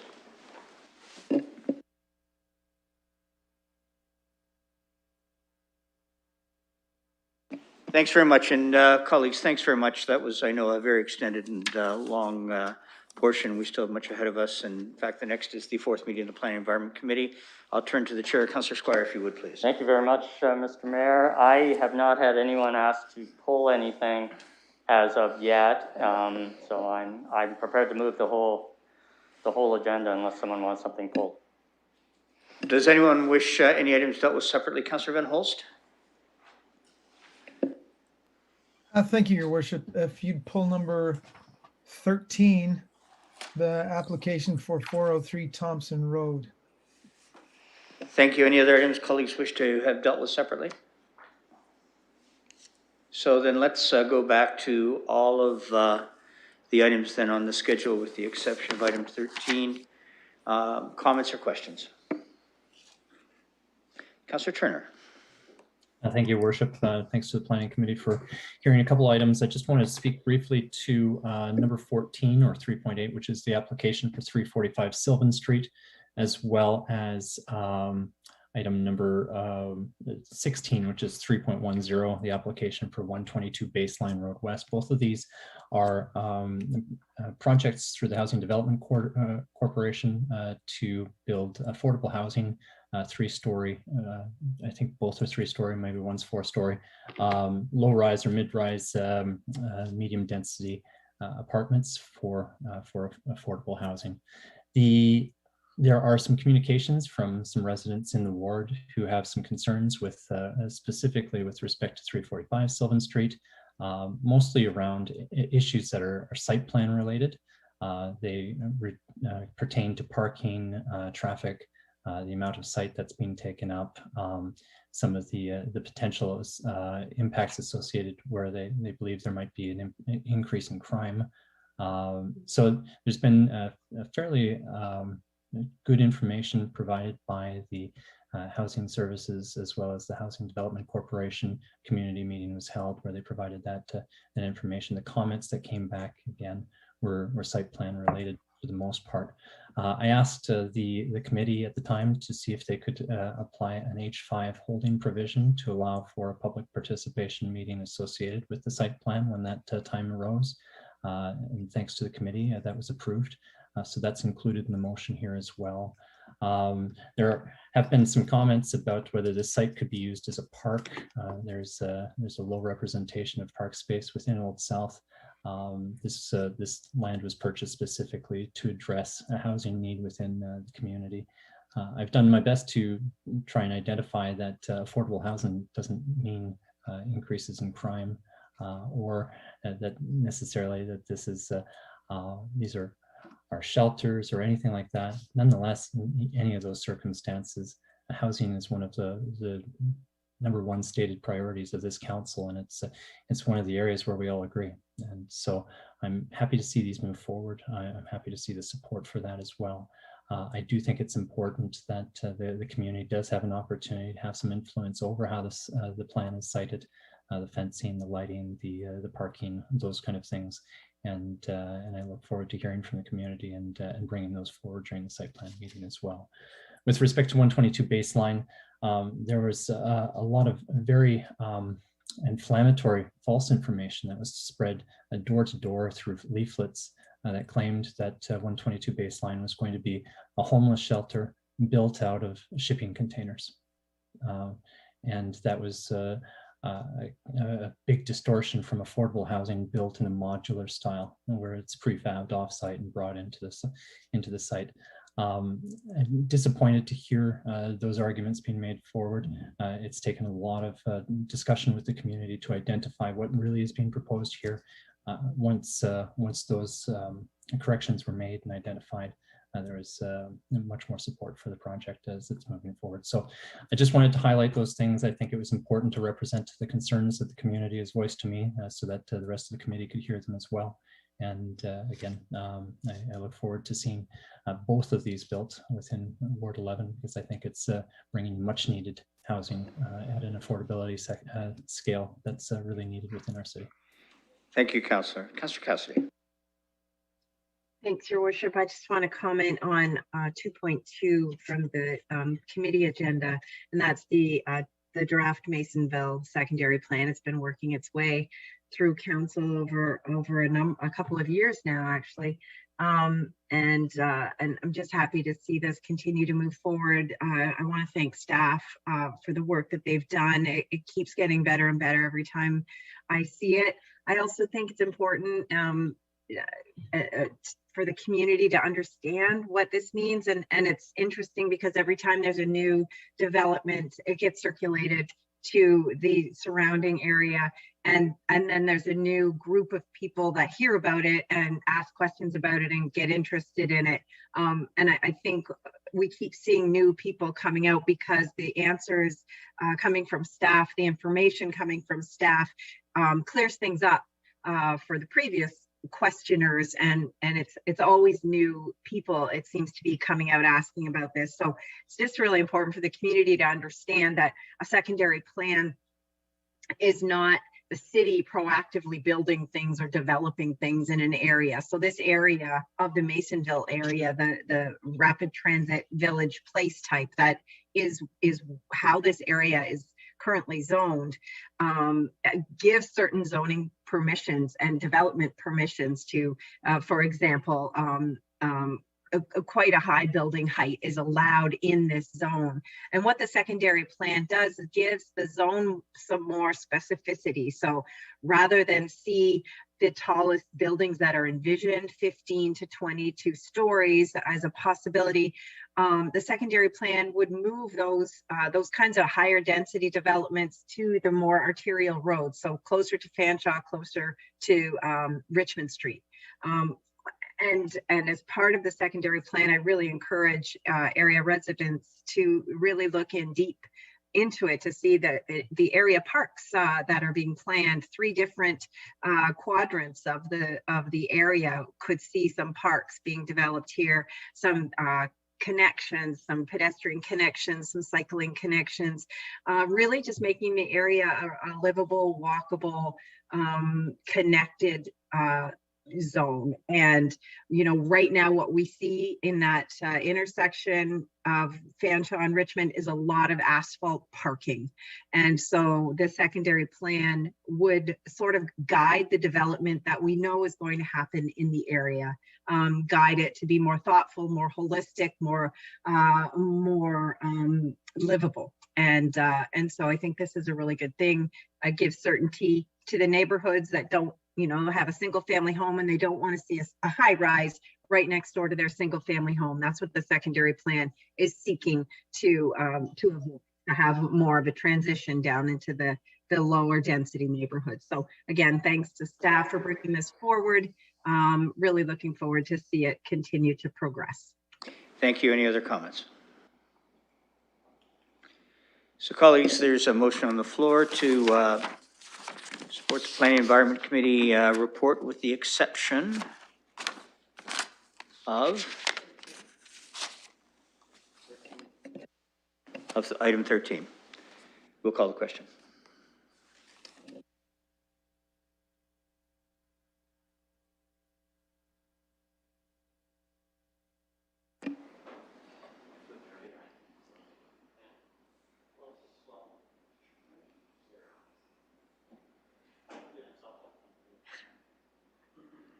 Closing the vote, and the motion carries 15-0. Councillor Squire. Sorry, I'm prepared to put item 13 on the floor. I know Councillor Van Holst had concerns about that, so I think he wanted to address those and vote on it separately. It will be voted on separately for sure. Councillor Van Holst, do you have any comments? Yes, thank you, Your Worship. My constituents were very concerned about this particular development happening in the area of Thompson Road and King Edward. The concerns are that the area has a great deal of low-income housing already. We're proposing 44 units here in a low rise, and within 300 meters of this location are 22 others somewhat like it. And we also have just next door a a commercial plaza that has been struggling for years. The challenge is that with the units being put in here, we're approving units that are much smaller than are generally required. And there's going to be 44 of them. There's only 14 parking spaces. So I think, and I can ask staff to confirm, but we're expecting that the people moving in here and the report referred to specific users of this place, but I believe they're going to have a lower than average disposable income, and that's not going to help build up the neighborhood. And my concern when I first found this out is to ask, since all the units are the same, they're small, not even one bedroom bachelor apartments, about 300 square feet, I think. I asked what was the plan for this, and it was just business as usual. And I'm very concerned about the neighborhood and the impact of this. And so I'd look to staff for some comments on that. And maybe the answer to this question from the planners is this: by putting this unit in here, is this an act of integration of low-income people into London, or is this an act of segregation? So that's my question. And then, Councillor, I normally don't qualify people's words, but the reference to segregation, I'm quite challenged by that. I think that we would be. I might ask if you have a change of reference. Could you use it, please? Okay, Your Worship, I'll withdraw that if it's offensive. That was analysis that was given to me. Somebody suggested that was happening here, but I think the challenges are real here. We need to help this neighborhood already needs some assistance, and I'd like to see that we've got something in place that's going to provide that help. Thanks very much. Any other comments or questions? Councillor. Mr. Mayor, I have my hand up. I'm sorry, I couldn't quite see that. Councillor Sleep, please go ahead. Oh, you were, I'm sorry, point of order. Were you not finished, Councillor Van Holst? I thought you were. Oh, I'd hope for a response from staff. What kind of plan is expected for helping me? Okay, that's that area. Okay, thank you. That's on me, Councillor Van Holst. Councillor Slee, I will come to you next. I thought you had a concluding statement. Staff, do you wish to respond to that, please? Through you, Your Worship, it's Mr. Yeoman. I'll do my best to provide a response. The preliminary plans that have been provided by the proponent include a considerable amount of on-site amenity space to assist with the residents and provide opportunities for accommodations and community building on site. To the parking concerns that were raised as part of the committee deliberations, committee included a request of the site plan approval authority to explore additional opportunities for parking as the proposal develops as well, and we'll continue to advance that with the Housing Development Corporation. Just as a reference point, Councillor Van Holst, if you wish, but you have one more minute, but do you have any other questions or comments? Oh, okay, thank you, Your Worship. Well, I think this may not be the best located. That was the kind of consensus of the neighborhood. So I'll vote against this for that reason. Thank you. Councillor Slee. Thank you, Mr. Chair. And, I try to, listen as much as possible as I can. And I really encourage my colleague to maybe review the comments that was made here today. I think when we talk about low-income housing, and some of the words, whether there's intent or not intent, I think it's always important to really kind of promote it in a community where everyone feels welcome, and the focus remains about building our city up and building others in our community. And I also want to point out that if you look at neighborhoods, for example, Highbury and Huron, Councillor Helmer and myself, in that part of town, people will say that there's some financial difficulties for a lot of those people in those communities. But I can tell you from speaking to business owners that some of those businesses on Highbury have one of the best returns, have some of the best success, because those people support local businesses and those people put their money. Yeah, they might have to work 50, 60 hours. They might have to work a little bit longer than other people might have to, but they're still great contributing members of society. And that's all I want to say today. Thanks very much. Any other comments or questions? I might ask the Deputy Mayor to take the chair. Yep, I've got Mayor Holder. You know, colleagues, I spoke to this issue previously at committee, and I want to make it really, really crystal clear. And I know we as council all believe this. So I'll say it from my perspective, knowing that I know you all believe this. But my London includes all Londoners. And it doesn't matter to me what their financial perspective and situation is. It doesn't matter to me the color of their skin or how they started or where they ended up. I think we as Londoners, the strength of this community, the strength of our city is that we do that. That we look to all of us with opportunity and as equals. That's it. It's not more complicated than that. And any suggestion somehow that any Londoner would not be somehow welcome in any other part of London would not be my London. And it wouldn't be yours, I know that. So I want to make it absolutely clear that, you know, I was about to give a shout out in the prior comments from Councillor Turner about the Sylvan and the baseline road initiatives. And I say to the city, bravo, because I think that's great for London. I think this is important for London, and I would hope that all colleagues will support it. Thank you, Deputy Mayor. Thank you. I'll return the chair to the mayor. I have no. Any other comments? Let's call the question, please.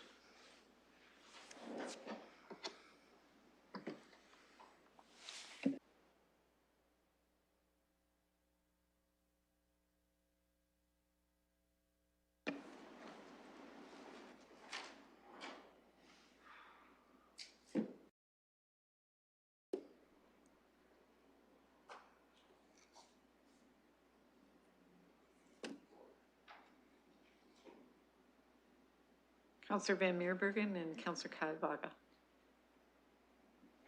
It's still loading on my part.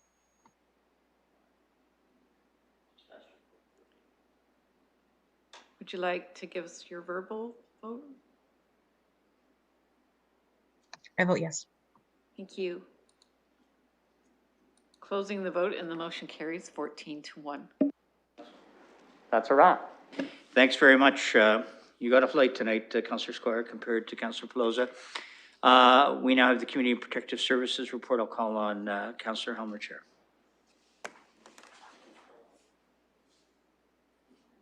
Thank you. I am aware of at least one item that is suggested to be pulled, which is item 14 at 3.3. This is the property standards bylaw review. Councillor Lewis has indicated to me that he has some kind of motion related to that. So we'll pull that separately. I'm not aware of anything else. Thank you. Councillor Van Hulst, do you have something you'd like to have dealt with separately? Yeah. Tow truck bylaw. Yeah, please give us the reference for the benefit of those who are watching. Thank you. Number 15. Or 3.4. Thank you. Tow truck business and improvement yard storage business license Got it. bylaw. Got it. Any other items that anyone wishes to have dealt with separately? Any other comments or questions that you have with respect to all of those items, with the exception of the two that are to be dealt with separately? Again, 3.3 and 3.4. Seeing none, we'll call the question. Oh, excuse me, Councillor Lewis, I apologize, you slipped in there. Thank you. Thank you, Your Worship. Just really briefly on the consent items, and this is specific to item 13. It also relates to item 14, although that's been pulled to be dealt with separately. I just wanted to bring to colleagues' attention that there were 2 communications received by our committee, and in fact were circulated to all of you on March the 2nd from Lifespin. And I was made aware earlier this evening by representatives from Lifespin that they didn't see it in their package. I have spoken to the clerk, and she is going to work to correct the record and make sure that those are reflected appropriately in the minutes. But I did just want to bring colleagues' attention to that, because I know Lifespin put a great deal of work into their submissions. We did all have a chance to see them before the Community and Protective Services Committee meeting, and you would all have received them in your inboxes as well. So I just want to thank Ms. Thompson for bringing that to our attention, and let her and others who might be watching know that we have received them, and we will make sure that the appropriate steps are taken to make sure the record reflects that. Thank you. Other comments or questions? I'd like to call on the Deputy Mayor to take the chair for a moment. Yep, I have the mayor. Thanks very much, colleagues. Under item 3.1, the update on the United Nations Safe Cities and Safe Public Spaces, I want to say well done. I'd like to acknowledge staff for the tremendous effort that they have put in with respect to the update for this report. They have worked, I think, incredibly hard to make sure that we will ultimately have a policy that I think London can be proud to not only support but represent. I'd like to acknowledge Ms. Wilcox as well for her particular efforts. I know we've acknowledged in this as well, and Lisa Trudell from Inova in terms of their efforts, but there are so many people that went into the, put efforts into this, and I just want to say thank you to them. Back to you, Deputy Chair. Great, I'll turn the chair back to the mayor. Any other comments, questions before we put this to a vote? Seeing none, we'll call the question.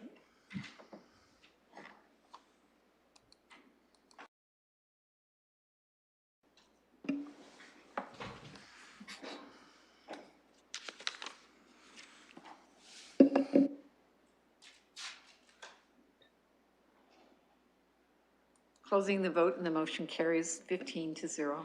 Councillor Hummer.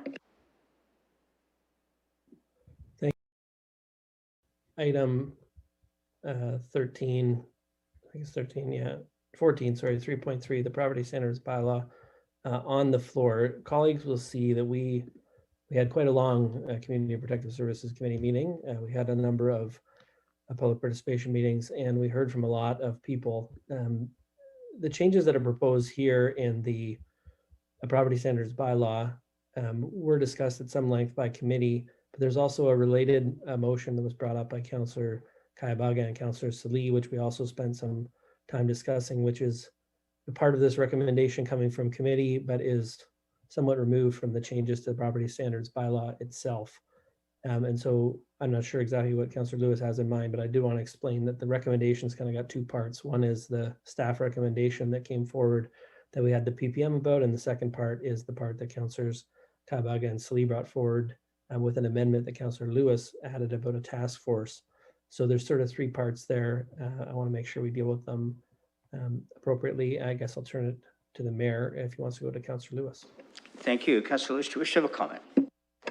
Thank you, Your Worship. I do, and I'm going to try and be as concise and as articulate to make clear what I'm looking at here for everyone. Councillor Helmer's right. We had a very substantial meeting. We had a lot of public engagement on this. And I fully support both what Councillor Salee and Kayabaga brought forward and the addition of the task force in terms of looking at some other steps we can do. The reason I asked for this one to be pulled was specific to the property standards bylaw review that was undertaken by our staff. And I did actually go back and rewatch a segment of the meeting on YouTube to confirm, because we have received a number of communications since then from stakeholders who say there was no public engagement. We have some concerns, and what I'm hearing from a number of them is that they're really sort of concerns around language and specificity in terms of some of the references to heritage items and definitions of things being matched up in various repair systems, and so they just want to have a stakeholder engagement. I know that Mr. Katolik at the committee meeting did indicate that because of COVID, there really hadn't been a stakeholder engagement piece done on this. So through you, I would like to first ask, and I'm not sure if he's actually with us tonight, if Mr. Katolik's here. I know we've been receiving communications. Have staff received some communications on this as well? And does he still think that if a stakeholder engagement was done, that we could turn this around pretty quickly and bring it back to council in short order. Mr. Katolik, you're on the line. Yes, through you, your worship. For purposes of fairness and transparency, civic administration would be open to a quick referral back and report back, so we can consult with both the tenant associations, landlord associations on their issues. And I would recommend that we report back to either the April or May CAPS committee. Thank you. Thank you. Councillor Lewis. Thank you, Mr. Katolik. So with that, and I have to admit, I don't even know if I have a seconder because I've been working on this afternoon. I'd like to just make a referral that this item be referred back to Civic Administration to undertake a stakeholder consultation and report back to us on May 11th to Community and Protective Services with the results. And we'll see if there's a seconder for that. Well, you have a couple, but I recognize Councillor Squire first. Comments, questions? So if I can just finish on the, now that I know that I have a seconder for the motion on the floor. Carry on, Councillor. I don't really want to hold this up. I think there's some really good improvements to the property standards bylaw that staff have brought forward. I'm particularly encouraged by the ability to impose amps in what I'm going to call a little more aggressive manner and do a little bit more enforcement around things like pest infestations. But I've also heard from people on both sides who say, well, it's not quite right. And so I think if we just give a very brief period for those consultations to happen and then bring it back, we can still have this in place in quick order. So I hope that colleagues will consider this brief referral. We'll get it back on May the 11th, and then the results from that can be determined by council at that time. Thank you, Councillor. Other comments or questions? Councillor Squire. Similarly, I've had an opportunity and I've had contact with both landlord associations and people who advocate for tenants, particularly Lifespan. They do want to have that opportunity, and it is unusual, I have to say, for this bylaw to come without having that consultation with the relevant groups in the community. It's one thing to have a public participation meeting where you try to sort of speak from the gallery, or in this case, wherever people were. It's another thing to actually be able to sit down with staff and bounce back and forth ideas that they won't change the substance of the bylaw, but will probably enhance it for moving forward. And then it will make the whole process of the task force easier, because you won't have the first piece of business of the task force being amendments people want to make to a bylaw that's already been passed. So I think this is very efficient. I think it's the right thing to do, to hear from people on all sides with regard to this. Thank you. Councillor Helmer. Could you just clarify through the mayor, perhaps to Councillor Lewis, are you referring A, B, and C, the proposed changes to the property standards bylaw, or the whole recommendation from the committee, which includes the direction of staff about review and the task force idea? Councillor Lewis, do you wish to respond? For clarity, yes, I'm just talking about the referral on the bylaw itself. I think where we landed at committee on the licensing report and the task force, I was happy with where those landed. So I'm only looking at the property standards section. Councillor Helmer. Thank you. And I know that April and May were both mentioned by Mr. Katolik. I wonder what the advantage is in waiting longer. What is the timeline if we're going to meet the April deadlines, Mr. Katolik? Mr. Katolik? Yes, through you, your worship. It would be rather condensed if we were to report back in April. And my understanding that the agenda is quite large for April. It would probably make more sense to have a more wholesome discussion with a variety of tenant associations and landlord associations and report back in May. Councillor Helmer? Okay, I'll think about that. I mean, I can talk to the chair of the committee about the April agenda. Sorry. I'm asking because, you know, the desperation that a lot of people brought to the discussion was not lost on me. And, you know, we brought forward a number of these changes as proposed changes and ideas over a year ago. And I'm very cautious about extending it, you know, 2 months if we could do it in 1 month. I just don't think this is an issue where we should be going slower rather than quicker.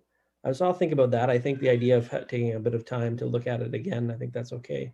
I appreciate where Councillor Lewis and Squire are coming from, but I don't want to wait longer than we have to. Pardon me, Councillor, were you looking for a response from Mr. Katolik on that, on your comment there? Nope. Good enough. Thank you very much. Any other comments or questions with respect to this?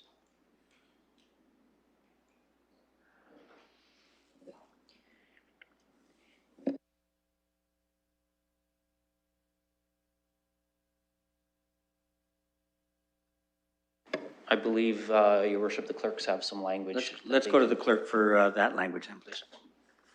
Through you, Mr. Mayor, we did have some language, but we're amending it now. And I believe the referral is for parts A, B, and C of the clause, which has to do with the 3 bylaws, be referred to the May 11th, and then we would need a motion to approve 3.3 as amended. It might be cleaner to put D and E separately and vote on them, and then we'll do one at the end and approving the clause as amended, if that helps. I'm getting nods. Is there clarity around that, colleagues? I think it'll be helpful to call that up.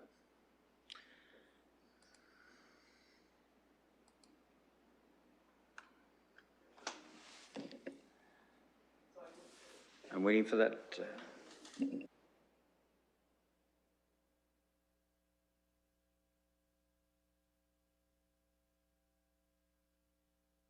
We're just working on the, just cleaning up that language.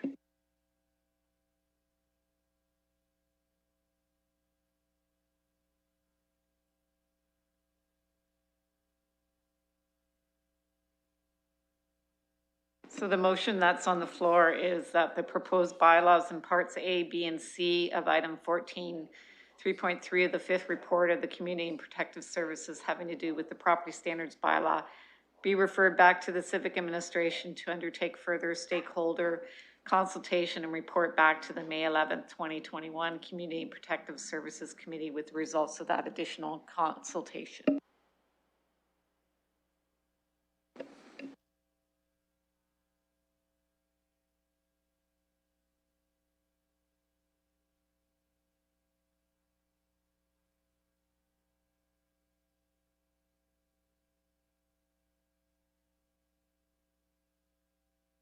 All right, so any comments or questions about the language that's on the screen now? Seeing no more discussion, we will call the vote.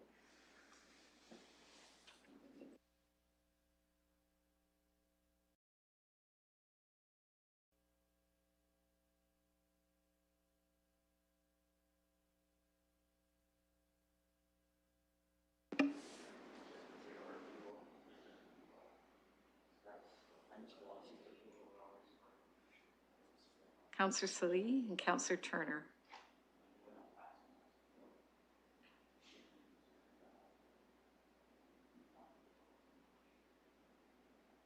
Closing the vote and the motion carries 15-0.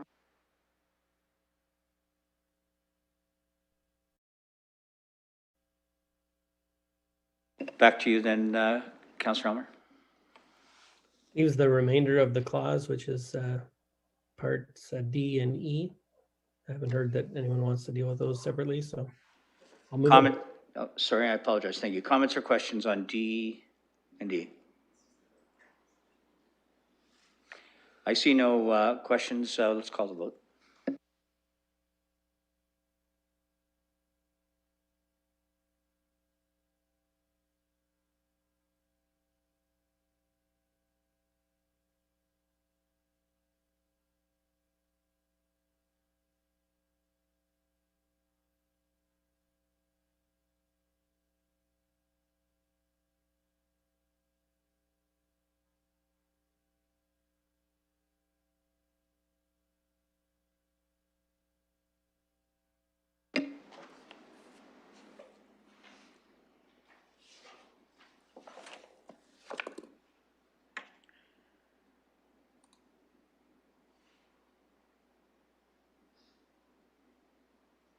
Councillor Van Meerbergen.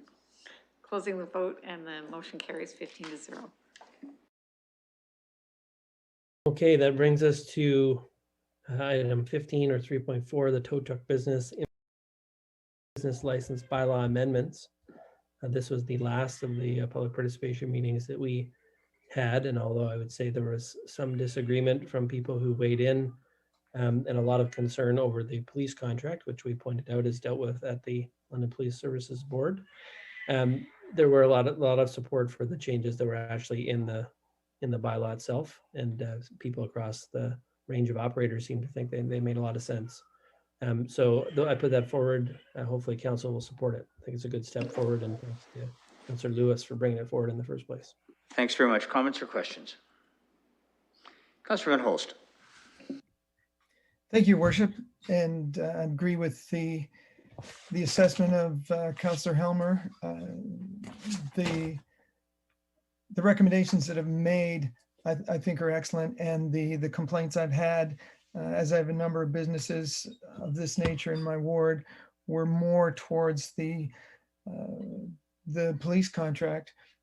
However, I'm also wanted to ask about the possibility of revoking the tow truck business licenses. So there's a license fee where licensing these businesses. I see and have seen some unethical behavior in terms of this business, and I wonder if that becomes apparent for a particular licensee, if those licenses could be revoked. I think that's a question, Mr. Katolik. Yes, through your worship. Under the business licensing bylaw, the license manager has the powers to revoke and suspend business licenses if there are non-compliance with federal, provincial, and local bylaws. And we will apply the same protocol as we do to other businesses to this specific industry. When a license is revoked, suspended, or amended with conditions, the licensee has the option to challenge those decisions of the license manager to the hearings officer. Councillor Van Holst. Okay, thank you very much. And would some of those possibilities be in the event of continually padding the bills for towing with items that were with services that weren't charged? That would be a question. Mr. Katolik. Through your worship, yes, there will be maximum toll rates and maximum impound fees set through administrative regulations, and compliance has to be adhered to in that regard. Okay, thank you. Yes, thank you. And I'm pleased that the compounds will be licensed as well, because then we'll know where they are, and I believe residents will have the opportunity to know where they are as well. Noticed something that's happened recently. There's one towing company and a body shop as well, had a car dropped off, and someone took a number of their business cards along with them, and then when they towed someone, they would pass that business card along so that somebody thought someone else had towed their car, and then they couldn't find out where it was, and that might have delayed them picking it up, and so it extends the impound fees. So that it's kind of disappointing to hear that those kinds of things are happening in this business, and I hope that the efforts that we're taking here will make a difference. Thank you. Thank you. Any other comments or questions? Councillor Lewis. Just briefly, your worship, I want to thank everybody for their patience on this one. It's taken a while. I want to particularly thank the folks out in the industry who engaged with us on this and helped make it better along the way. And I realize that it's still not where everybody would like to see it. I think it was Councillor Cassidy earlier in the meeting who referenced perfect being the enemy of good. I think this is a good start. Will we need to take a look at it in a year or two and see if it needs any tweaks? Of course we will. But it's been an item that was in the news as recently as yesterday, where assault charges were laid because a fight broke out over whose toe it was. And we have a situation right now where we don't have regulations that address this. This will start to correct that and hopefully alleviate some of those problems. So I want to thank colleagues and those in the public who have engaged on this already. And we'll see how this starts and adjust as we need to from there. Thank you. Any other comments or questions? Seeing none, this has been moved by Councillor Helmer. We'll call the vote.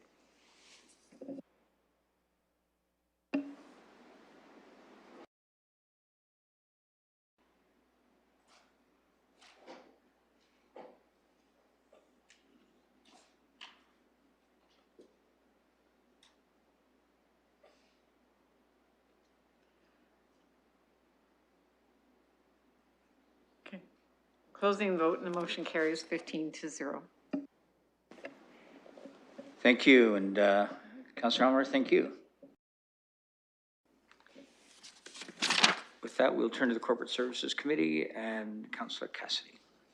Thank you, Your Worship. I have been asked to pull item 11 from the council agenda, 2.9 from the committee report. I have not been made aware of anything else. Does anyone wish any other items to be dealt with separately? Seeing none, it's been put on the floor by Councillor Cassidy. Any discussion on the items with the exception of 2.9? Councillor Hopkins. Yes, thank you, Your Worship. I would like to make a comment on number 7, which is the report from AMO, and this is my report that I brought forward.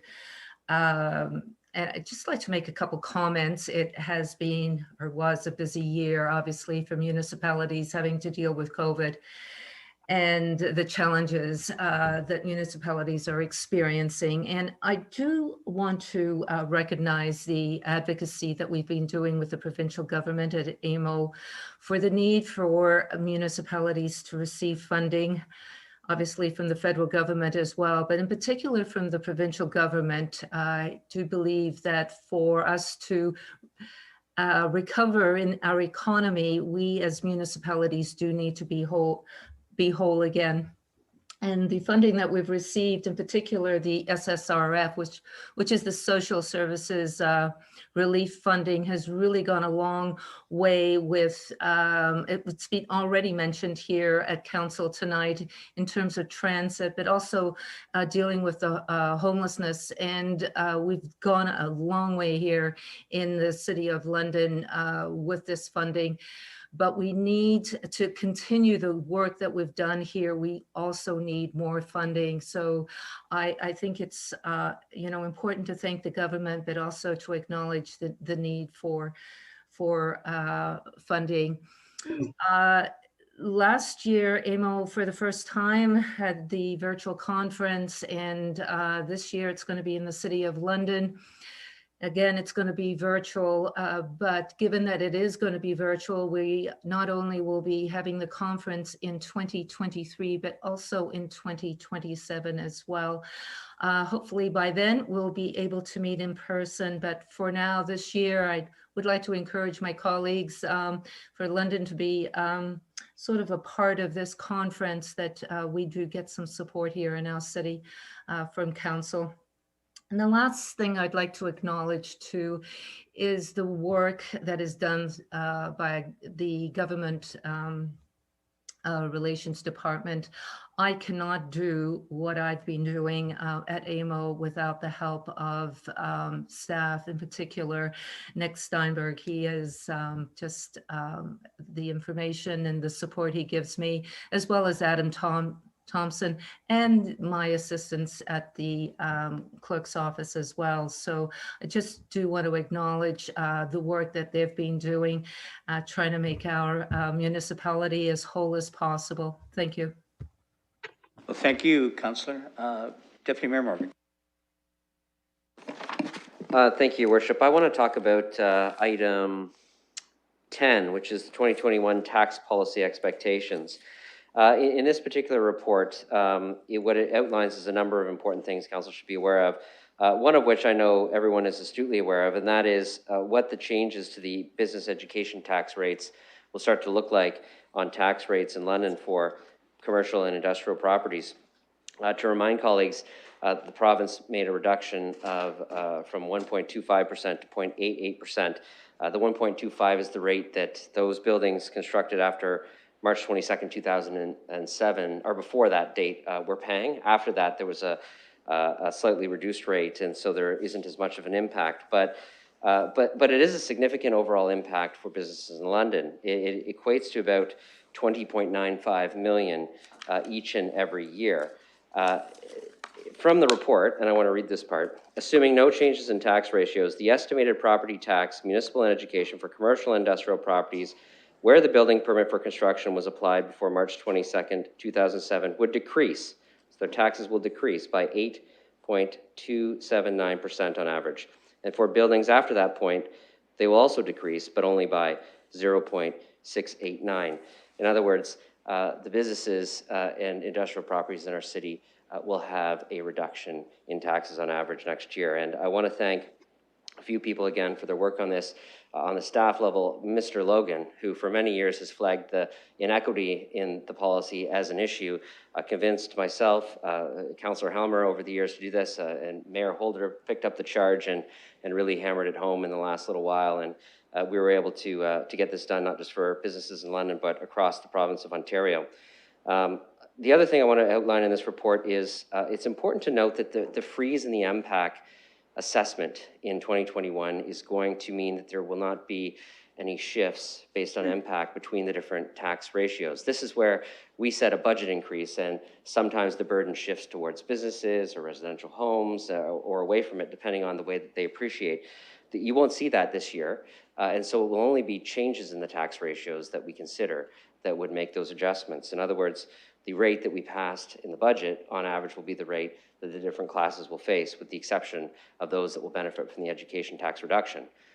Because of the MPAC freeze too, the education tax impacts won't shift between cities, and so we would be unlikely to see a benefit from that. On the horizon, it's really important to know what's going to happen in the future. This MPAC freeze is a one-year freeze. How the province is going to come out of that situation is important to us, because we certainly don't want to see any significant jumps or shifts between tax classes as we get back to a more normalized MPAC assessment regime. Anyways, I wanted to draw attention to that report. I thought it was important, and certainly recognize some of the good work over the years of our staff and those who've been involved. Thank you very much. Any other comments or questions? Seeing none, it's been put on the floor by the chair. And with the exception of the 2.9 review of ward boundaries, we'll call the question.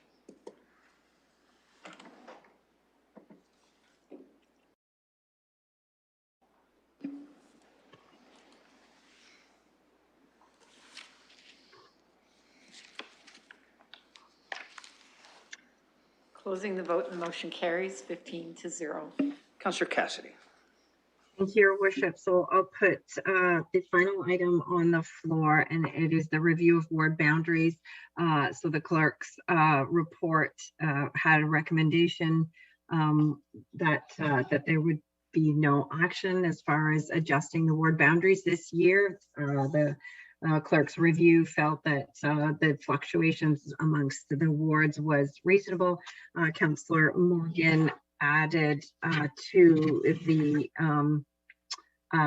the motion, in addition to receiving the clerk's report, the motion is what was voted on at committee, that there be a report back on contemplation of a different model involving 10 wards. So that's the motion. I'll put that on the floor, and I would reserve my comments on the motion itself for later, for wrap up.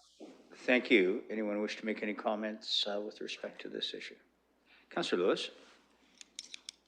Actually, Your Worship, Councillor Pelosa had her hand up first, so I'll yield to her first.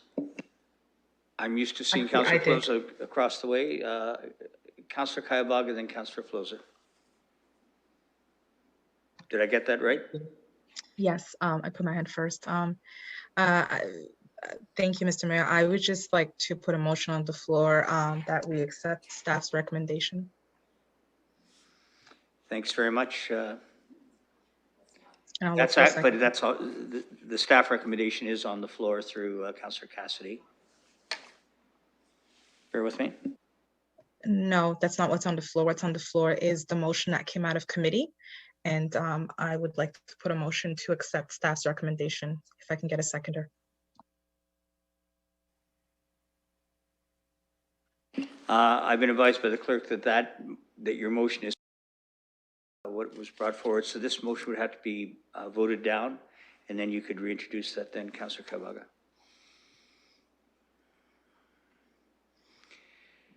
Any other comments for now? Well, I'll wait until I can move that motion, but that's the motion I wanted to move. All right, thank you very much. Councillor Pelosa, please. Thank you, Your Worship. I had texted Councillor Cassidy in advance asking that this one be pulled.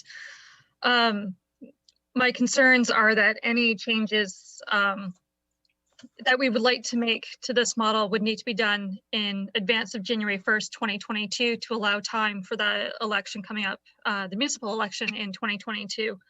My concerns with Part B that I would like called separate when it's time of going to 10 wards would reduce representation around the horseshoe, also recognizing how many agency boards and commissions that we're called upon to serve can be quite extensive for those of us who step up and take those opportunities, recognizing as well with this provincial government and changes to conservation authorities, we're going to have more councillors serving on those authorities as citizen appointments will not be permitted unless we go through a process.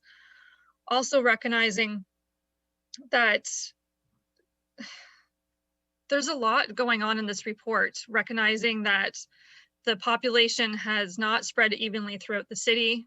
For myself in Ward 12, 2018, I was 7th for population. Right now I'm 3rd, and there's no signs of that slowing. So we do need some reevaluation of population to be spread out more evenly. Just, I believe that can wait until after 22, recognizing we're in a pandemic and residents are already reaching out to ward councillors, and this conversation can be a difficult one that I just don't feel this is the time at this moment to have it.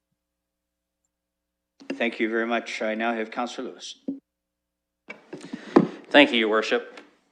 Certainly, the first thing I want to say is that when it comes to the 14 model, I respectfully disagree with the clerks and support the motion that came out of committee that some boundary tweaks are necessary even if we stay at 14. And I don't have to look any further than the Deputy Mayor's ward where he has over 12,000 more residents than I do. And there are some inequities across wards. I also though want to address a narrative that I've heard raised by some in the community since the committee passed this. And I want to say this respectfully because I hear their concerns. But I'm hearing a narrative that getting a report back on what 10 could look like, because that's what we're talking about tonight, is a report back with more information on what 10 could look like, is going to have a negative impact on gender representation and diversity. And I took some time to look at the data.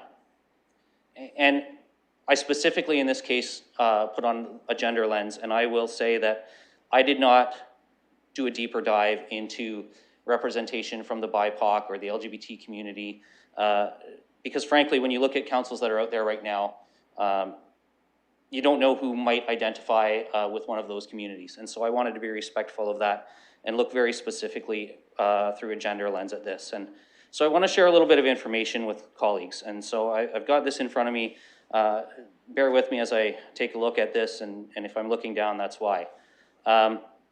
First, there's been a narrative that it's harder for women to win in larger wards. Well, I do have to point out that in London, the history doesn't bear that out.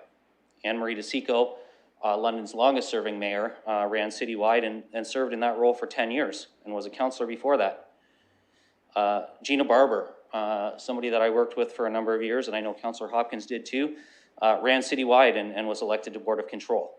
And if we look at our own council right now, Councillor Cassidy has been elected twice in the second largest ward and has won under both first past the post and ranked ballot systems. And by the way, I would certainly acknowledge to colleagues, I think ranked ballots and how we elect people has a much bigger impact on diversity than the size of a council.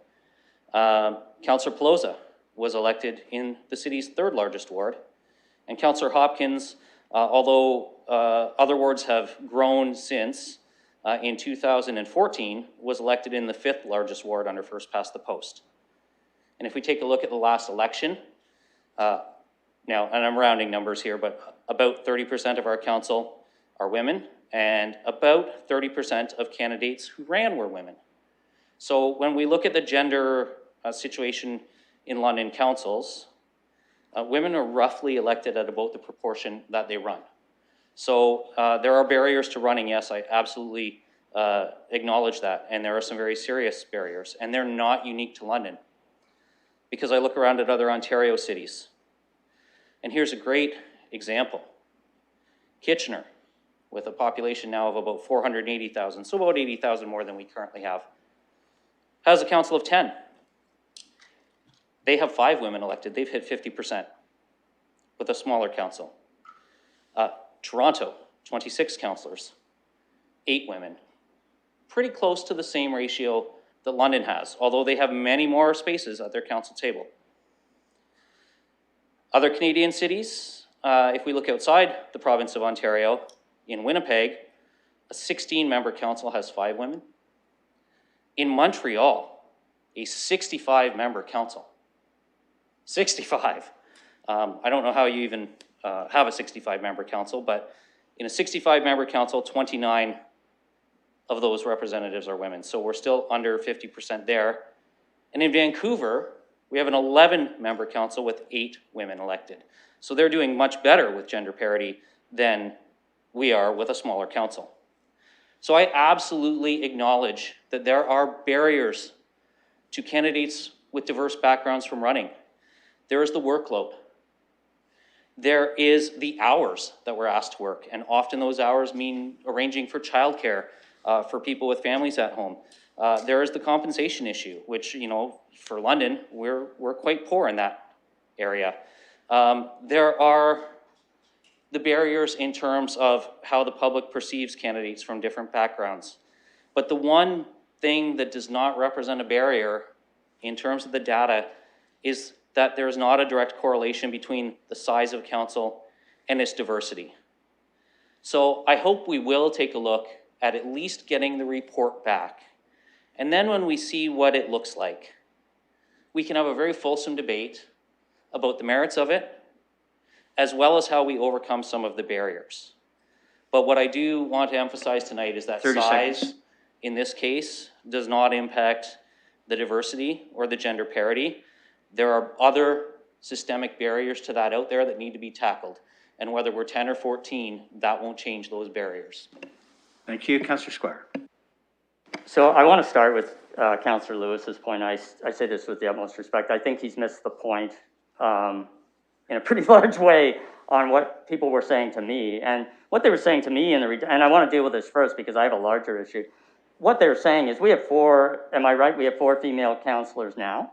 So if we went to 10 and they all get reelected, we'd have a better percentage of women elected on that council. Okay, but what people are talking about is the size of the council provides more opportunity for everyone to get elected. So I can't believe that what Councillor Lewis just said doesn't support what he seems to be arguing. Because if we just cut our council to 10 today and had 4 women on, we'd be much more diverse. But maybe with the 14-member council, we'd have 5 women or 6 women. So it's just, that's the kind of argument that I hear that I'm sorry, I can't just let that one go. But my larger issue, first of all, and I may take more time, and I'll tell you why I may take more time. And I've already talked to the deputy mayor about this. This motion should not have been made without notice. This is not a matter that should have come just at his last moment that he thought, here's something I'm going to throw on the agenda. This is a big deal. This is big. This is changing the fundamental way of how we elect people. And I was sitting at home in my pajamas doing my law work, which I'm able to do. And at 12:40 p.m., when the meeting started at 12, I get this motion saying, hey, somebody's bringing a motion to take council to 10. Now, it's his birthday today. So that's as much as I'm going to say. But I was mad for an extended period of time. Extended. And you know what? It's his birthday today, so that's all I'm going to say about that. And I recognize what Councillor Turner said, that technically he doesn't have to give notice. But here's my challenge. You know, this should be a public process. This should not be a political process. And we have now made it a political process, and it's going to be a political process throughout, because the people that should be deciding how big our council is are the people that elect us. They should be deciding. It's not for me to tell the people I represent, hey, guess what? You know, I represented you, but now I got a lot more people. You're going to have less representation. That's important, that they be the ones to lead this conversation. You know, we have a governance committee. And I remember Councillor Van Holst here came here one day and said, I'd like to direct the governance committee to look at a 10-person council. And we said, yeah, you got to go right to the governance committee, present that there, and then it'll come back to council. We've just bypassed the public policy process for making this decision. And I hope we all realize that.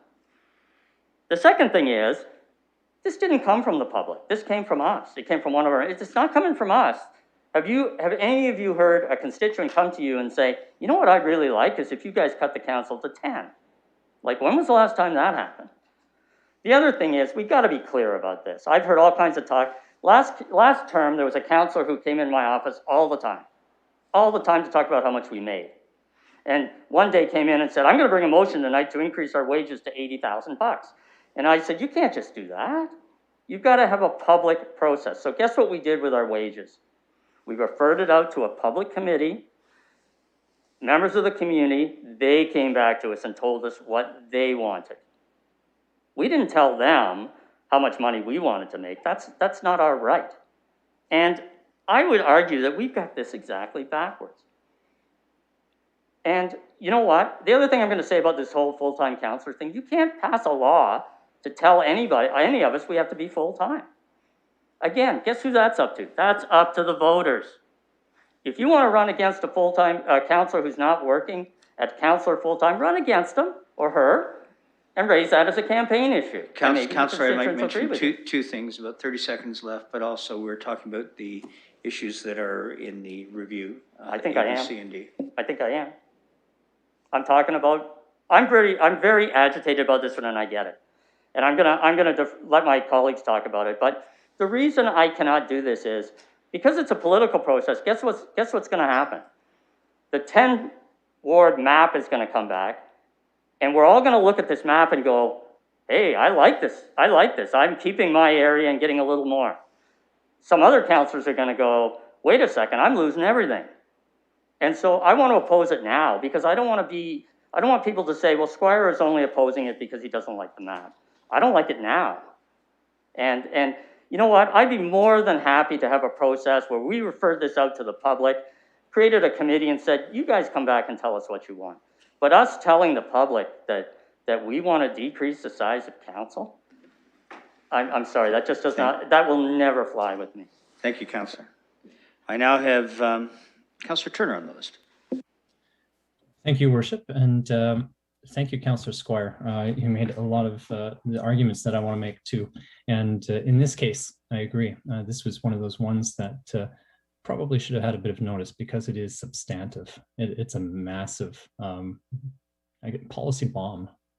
It just lands on our lap, and and I'm the same way. For the past few weeks, I've been kind of stewing about this, going, where did this come from? There's a lot of things that as counselors we need to be fast experts on, but this is actually something that I spent a lot of time studying.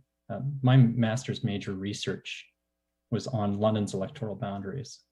So excuse me for a little bit because I might move into professor mode a little bit for here. But one of the really important contexts, and counter to what Councillor Lewis had said, and very much in line with what Councillor Squire had said. A couple of weeks ago, Councillors Helmer and Salih both announced that they would not be seeking re-election. And in that announcement, they said that they wanted to make room for women and diverse people of color so that there's more representation around the council table. We don't accomplish that by removing the chairs. If we want more diverse representation at council, we have to make sure that we have those communities represented. And when we make the wards larger, we dilute that. I was very involved in the ward boundary redistricting from 7 wards to 14 wards. One of the challenges with 7 wards were they were massive. They were wagon wheel spokes that went from the core of the city out to the edge of the city. And the voter turnout disparity was huge. Downtown voter turnout was around 20%, if that. And out in the suburbs, voter turnout was around 50%. So if you've got a 55,000 person ward, you've got limited campaign resources and limited time, what neighborhood are you going to spend more time canvassing? The one where every other door has a voter, or the one where 1 in every 5 doors has a voter? And the worst part of that is once you get elected, where do you make policy? For the vote-rich neighborhoods or the ones that aren't? Well, there's a strong correlation between income and voter turnout. And there's a strong correlation between home ownership and voter turnout.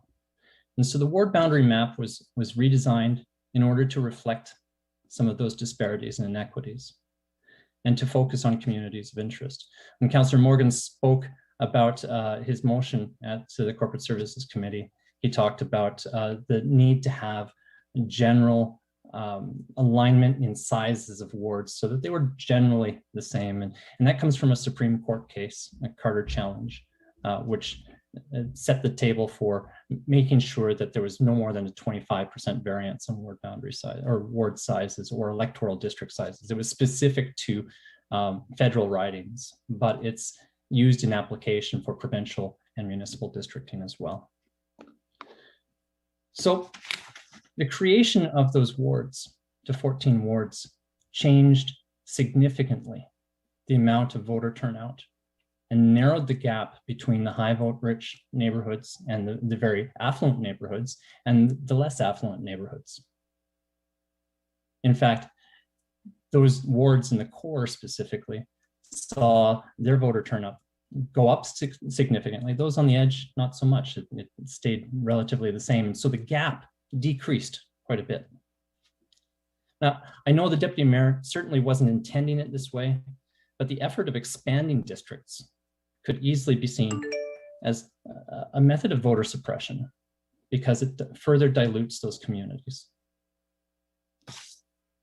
I don't agree that the review is needed. I agree with what the clerk's report said, but I can understand the need and question to be able to look at the rebalancing of 14 wards to make sure that there's a general evenness between the ward sizes. And I do recognize that there's some changes between those. 30 seconds, Councillor. Fair enough. I may need to ask for an extension. But as Councillor Squire identified, if you really want to go through something like this needs to be put to the people. It needs to go through task force. It needs citizen participation. It needs review from governance. It needs a mandate. This is very backdoor through the process of the way we would do redistricting, especially if we were to look at a smaller ward size. As the population grows, we should be adding wards, not decreasing them. If you take a look at what they're doing federally, whenever the population grows, they add to it. That's the situation we're in here. We should identify what a ward size should be. And then as the population grows, reflect that size and make that size rather static and build around that instead. So I'm not quite sure what this is looking to accomplish. If it's a question of the length of council meetings, well, I think we do a pretty good job of that if you take a look at any committees with just 5 members on it. So whether we've got a smaller council or not, I don't know if that's going to make any difference to the meeting length or the amount. I'll ask you to wrap up, Councillor Turner, if you could. How ironic. Huh? And the other one is cost. It doesn't save any money. It's negligible in terms of the total budget. So I urge you to defeat B and defeat it now because this is a dangerous motion, and I strongly disagree with it. Thank you. I have Councillor Hopkins, please.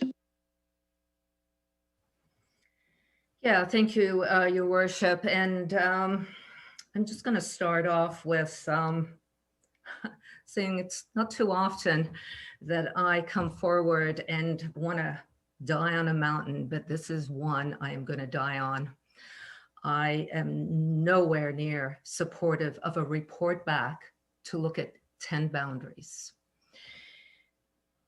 And I don't want to repeat some of the reasons why we should not be doing that. It's already been explained why, but I get agitated, like Councillor Squire, when it comes to the community process, the engagement. When I ran for council, I ran on civil engagement. This report back is the opposite to what I ran on my campaign, and I'm sure all of us, to some extent, ran on civic engagement. I appreciate Deputy Mayor Morgan's motion in terms of, I reviewed the tape, and I can understand maybe the boundary wards, the 14 wards might need to be tweaked. That's fine.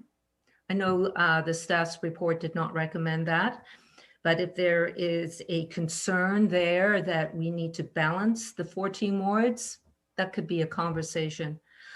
I am very concerned here what we are doing. This is not democratic. I heard a committee that we should be democratic. This is the opposite, where we, council, are making these decisions. We're setting up ourselves to have that conversation and decide on 10 wards. When we have made changes to our governance, we've always done it through a consultation, a public review, a working group, not made up of us, made up of the public. That is the democratic process. And I just get overwhelmed almost to think that we can just do this. And when I hear comments like, well, what other municipalities are doing? Well, we've got Canada. We can look at all kinds of municipalities in Canada and pick and choose and go, oh, well, they're doing it over here, so we should be doing that. I would encourage my colleagues, let's just look at the province of Ontario. Look around all the municipalities and what they're doing. And when we are comparing ourselves to them, we should be comparing apples to apples. There are counties, there are single tier municipalities, double tier, regional, all set up with different populations and different councils. And I would suggest the research that I have done, that if we are looking for a municipality with a smaller council, the only one I can come up with is Toronto. And we know what happened to Toronto. In fact, they're appealing the decision that was put upon them by the provincial government to have a smaller council. So I would very much not support anywhere near a report back. I'm sure the work that's going to go into that is going to be quite extensive. And again, it should go to governance. It should go through, if we seriously consider the process, that is where we go. I agree. I've heard Councillor Van Holst come a number of times.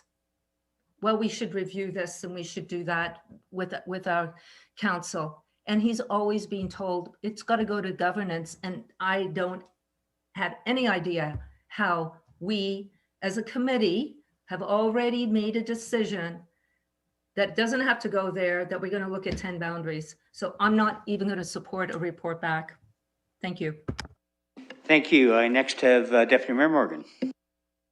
Thank you, Your Worship. I probably could have called a point of order or personal privilege several times, but I wanted to hear what my colleagues had to say. First, let me be pretty clear. If you listened to the tape of the meeting, you will have known that I spent 90% of my time on what is the core issue, and that is the issue of the need to rebalance the existing wards. I also developed a motion that could be separated into parts so colleagues could debate, amend, look at, change, vote against the parts that they don't like. The suggestion that we are creating a different ward structure by asking the clerks to report back is not true. It's not factual. By the way, the motions that I brought forward were precipitated by a report that the clerks brought forward on the compensation of the wards and their recommendation not to proceed. I disagree with that recommendation. It should come no surprise to colleagues. I voted against the last time we did it because I didn't think it was going to solve the problem. But I'm going to talk about that piece in a second. I want to address the 10 ward piece. So that was something else I added into the motion because, and the reason for it, is it's come up multiple times on previous councils. Councillor Cassidy, Deputy Mayor at the time, Hubert, Councillor Ridley, we're all interested in pursuing this. And I thought, hey, you know what? If we're going to get reports back, why not get a report back on something that's been discussed before and we could see it? Now, what would happen with that report back and what would the process be? We're not making any decisions here. We would see both the redistributed 14 ward boundaries and the contemplated 10 ward boundaries, at which point we could refer to governance or a public process. We can't even change the ward boundaries of the current structure without a public participation process and a public participation meeting. It's required if we're going to do that sort of thing. So no one is doing anything here without the public's consultation or involvement. That all comes before us. So if you don't want to get a report on 10 wards, it's pretty easy. You vote against B. If you want to get a report on 16 wards, you add your own amendment and you get that report back too. Whatever you want to see, councillors can see. It's up to them to amend the motion to do so. There was a suggestion made by Councillor Kaibag at the meeting that wasn't seconded to get a report on more wards. Probably should have seconded that at the time. You know, I didn't, and I would certainly do so if someone's interested in looking at another model. However, let me talk about what I feel is the core issue with this report, because I don't want it to get lost. So the 10 wards, you've heard the debate. People have their opinions on that. I don't think there's a problem getting a report back, but colleagues can vote how they want. I do not want to lose C in our discussion today. I do think that there is an issue with the size of our wards as they currently stand. I will give you some examples of the imbalance. I myself got 6,117 votes in Ward 7. That's more than all the votes cast in Wards 1, 2, 3, 4, 6, 13, and 14. It's a big ward. It's got 37,000 people. And do I mind representing those 37,000 people? Absolutely not. I think it's great. I think it's great to have that many people to represent. I think it's a great ward to be. It's a growing ward. But I cast one vote on behalf of that group. One vote. And effective representation says, as Councillor Turner talked about a little bit, that we can't let the weight of different councillors' votes get out of proportion with each other too much. How far do we let it go? Should I have 50% of the city and cast one vote out of 14? When you start to get it out of balance, it starts to erode the representative ability of those individuals that I represent, not me, that I represent, to have a fair and equal representation across the city. So I do think we need to make a change. There is great disparity between the wards. I know it is not the 25% that the Supreme Court threshold made, but we are not bound, nor is there legislation at the municipal level that says that is a requirement to follow.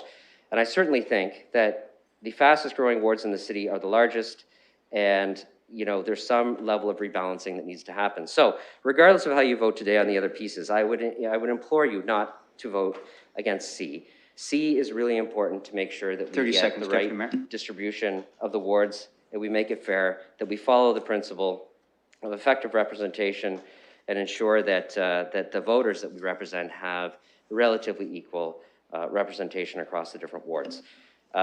With that, I'll leave it to other colleagues. I know there's others on the speakers list, but I certainly did not want it to get lost on my colleagues that the main focus of my debate at the committee was this piece. I don't want that to be lost. 10 wards, getting a report back. I don't have a problem with it, but certainly colleagues can vote that part down if they don't want, and they can amend it if they want to.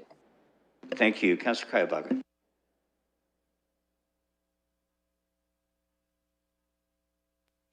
Thank you, Mr. Mayor. I didn't realize that I kept my hand up, but lots of the comments that I wanted to make were already made, and just happy to support what Councillor Squire said and Councillor Turner said as well.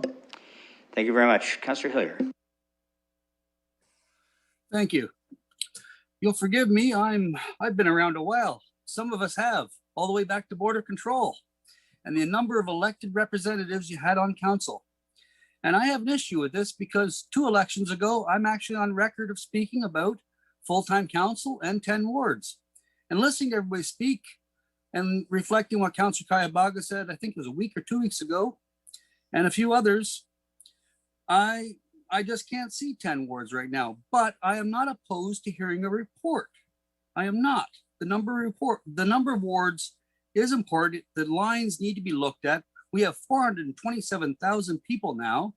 Just today, I had a gentleman contact me and he said, I live in the country. He lives out in the rural areas of London and he doesn't feel he gets proper representation because their voices don't feel to be heard. And he'd like to know, would there be a chance for a country ward? Personally, I don't think there's a possibility. They don't have the numbers, but it is something that could be discussed at a committee. So I would like to see the report. Thank you. Well, thank you. Councillor Van Holst. Well, thank you, Your Worship, and happy birthday, Deputy Mayor. I'd like to sing for you, but I won't. The issue at hand here is this is interesting. I think this actually came from the idea of a full-time council. Now, I'd just bring you back to our work together on this most recent multi-year budget. We spent most of the week working through really challenging issues, and I thought we did great work. And as I look at things, as I see what we accomplished that week, I think that Londoners may not be served as well by a part-time council, we'll call it. And so I think that's where this issue came up. What if we had a full-time council? And this was back last term. It was said, well, if we had a full-time council, people would have to be paid more and it would cost more.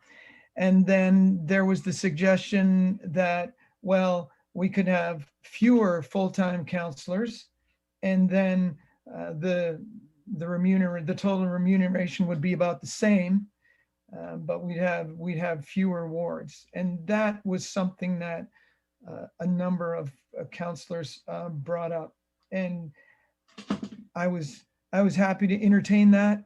I was more interested in the efficiencies of a full-time council and what could be accomplished if we're here working most days through the challenging issues that we face.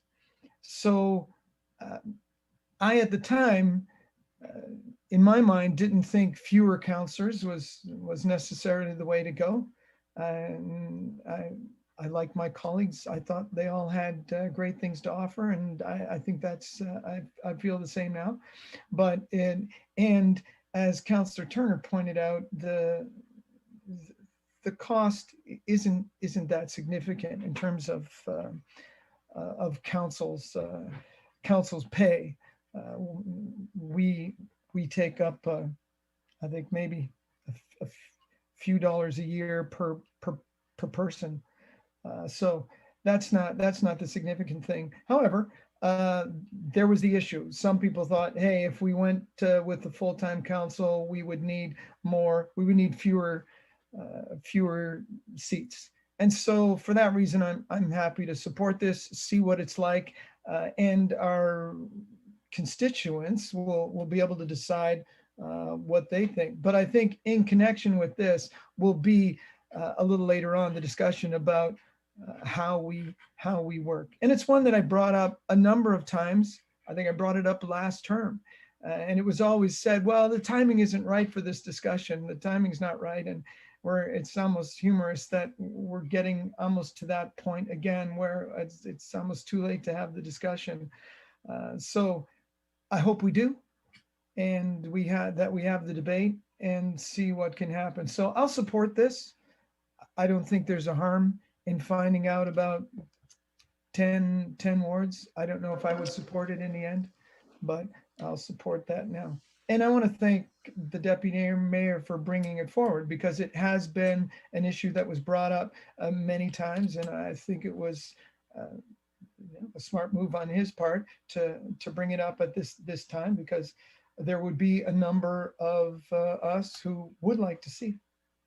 Thank you. Councillor Hummer. Thank you. So I shared some of my colleagues' anger when I heard this was being discussed at committee, and I was kind of caught off guard, and I felt like I'm sure Councillor Squire feels many times when I do the same thing to him. I don't know if it's 10:36 at night or what, but I'm less angry now, and I feel, despite the fact that I really strongly disagree with the idea of the 10 wards, that we're piling on a little bit onto Deputy Mayor Morgan, and I'm just going to talk about why I don't think we should do it. And I don't think it's he's not trying to do something bad, and I don't think his way of approaching it, frankly, other than maybe giving more notice and doing it earlier, because it's something that affects the ward boundaries, that would have helped, I guess. But I do think it's something we have to discuss. Unfortunately, that's the system that we're in. At the federal and provincial levels, they have figured out independent commissions that look at the distribution of ridings, and they have it in legislation about how these things will be apportioned. And they've taken the politicians out of it. And honestly, it's a better system for determining ward boundaries and riding boundaries.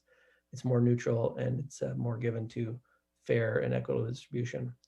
I'm concerned about kind of inventing a problem that doesn't really exist. Like, we're really busy right now with all the stuff that's going around that we have to deal with right now. Like what's happening with the pandemic? How are we supporting people in recovery? What's happening with all these major construction projects? Like, we're in the middle of a big crisis. And honestly, I don't have the bandwidth to tackle something like how many boundaries should we have and how many wards should we have? And let's have a discussion about that, when I think the problem we're talking about is actually a pretty minor one between, the area that has the biggest number of residents and the most number of electors, and the areas that have the smallest. And I would agree there is a bit of a problem there, but we have been fixing it over time. We made some minor adjustments in the past. I think after the next census, frankly, is when we should be dealing with the bigger adjustments to the 14 ward system. And I do think there's a very significant risk, and I'm just going to be very straightforward about it, with coming forward with a 10 ward model and then saying, well, there's no harm, and if we don't want to do it, we won't do it. The risk is that the province will just force it on us, just like they did with Toronto. Here's the map. It's 25 wards. Where'd you get it from? Oh, the provincial and federal boundaries. Oh, and do you want it? No. Oh, well, here you go. You have it anyway. Even in the middle of the election, that happened, and it's gone to the Supreme Court of Canada. So it's not as though this is like a far-fetched possibility. Say council voted, I don't know, 9-6 or 8-7 to adopt a new ward model or not. And then the province just said, well, here's 10 anyway, because we think it's going to save money, or whatever the reasons are for supporting that kind of concentration of power. I just don't think the concentration of power in fewer elected officials is something we should be doing. We switched to the 14 ward model back in 2006, I think was the first election, right? And we had something like 25,000 people per ward on average then. And now we're up like over 30. And 10 ward model would take us to something like 43,000. That's a very big difference from 25,000. And I think there's value in having the smaller wards where you can be a bit more direct and in touch with people, hear from them directly. Even when you're canvassing, it's not such a huge area to cover. And I hear where Councillor Morgan's coming from, representing the area with the biggest number of residents. That is unfair. And, I think we have to adjust it over time. I don't think even adjusting the 14 ward model is a good idea right now. I would just leave it. It's within the threshold. And I think generally stability when it comes to the ward boundaries is a pretty good idea. So adjust them over time. Don't make any more adjustments than you have to. Make sure you're achieving those equity principles in terms of the distribution, the effective power of the electorate. But I don't see a good rationale for going down to 10. It's a very big drop from 14 to 10. And I just don't think it's something we should take on right now. Wait till after the census before even doing the adjustments to 14. So I'm not going to support either of those ideas. I think the staff recommendation to just leave this alone for now was the right thing to do, and that's what I'll support. Any other comments or questions, colleagues? I'd ask the Deputy Mayor to take the chair. I have the mayor. Thanks very much. As the only full-time member around the Horseshoe, I have a perspective on this. I look at what's in front of us, colleagues, and there's a part of me that says, what's the harm in getting information back?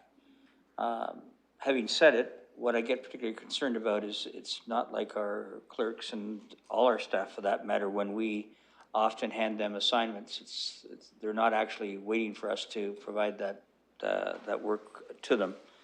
And I'm mindful that they get stressed, but I'm particularly conscious of what Councillor Pelosi said when she said it's not like we don't have enough to do. But I want to speak to one issue that relates to that.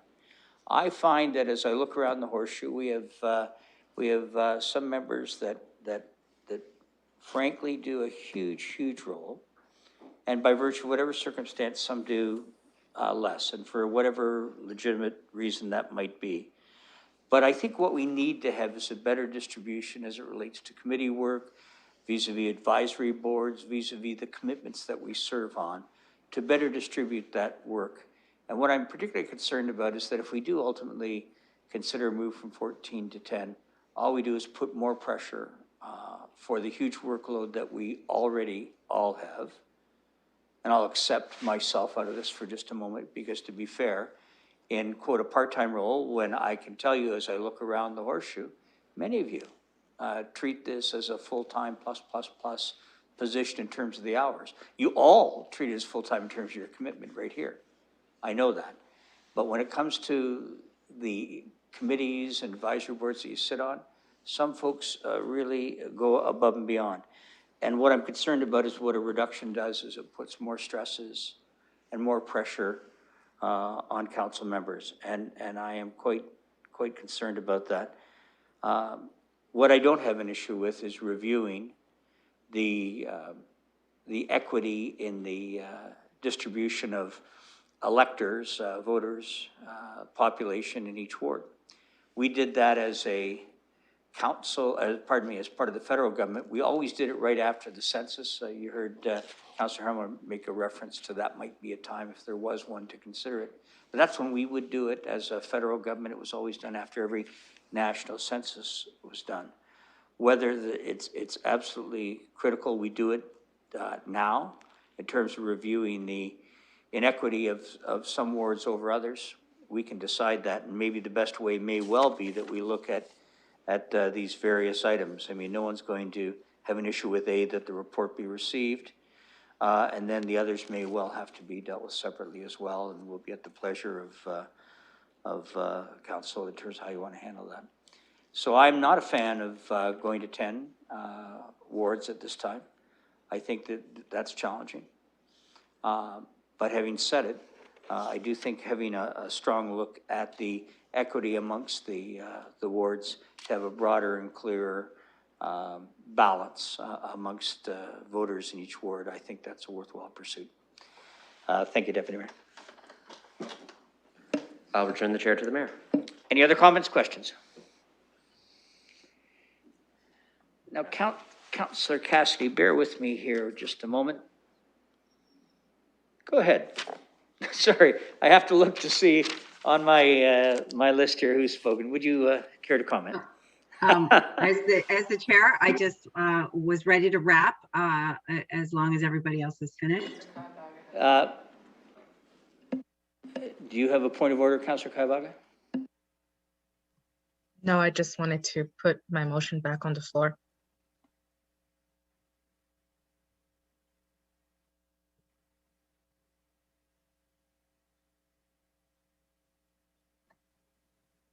Can you hear me? Yes, I can. I'm just conferring with the clerk because there was some question about the motion being contrary. So we're trying to see what the potential workaround on this is. Bear with us a moment.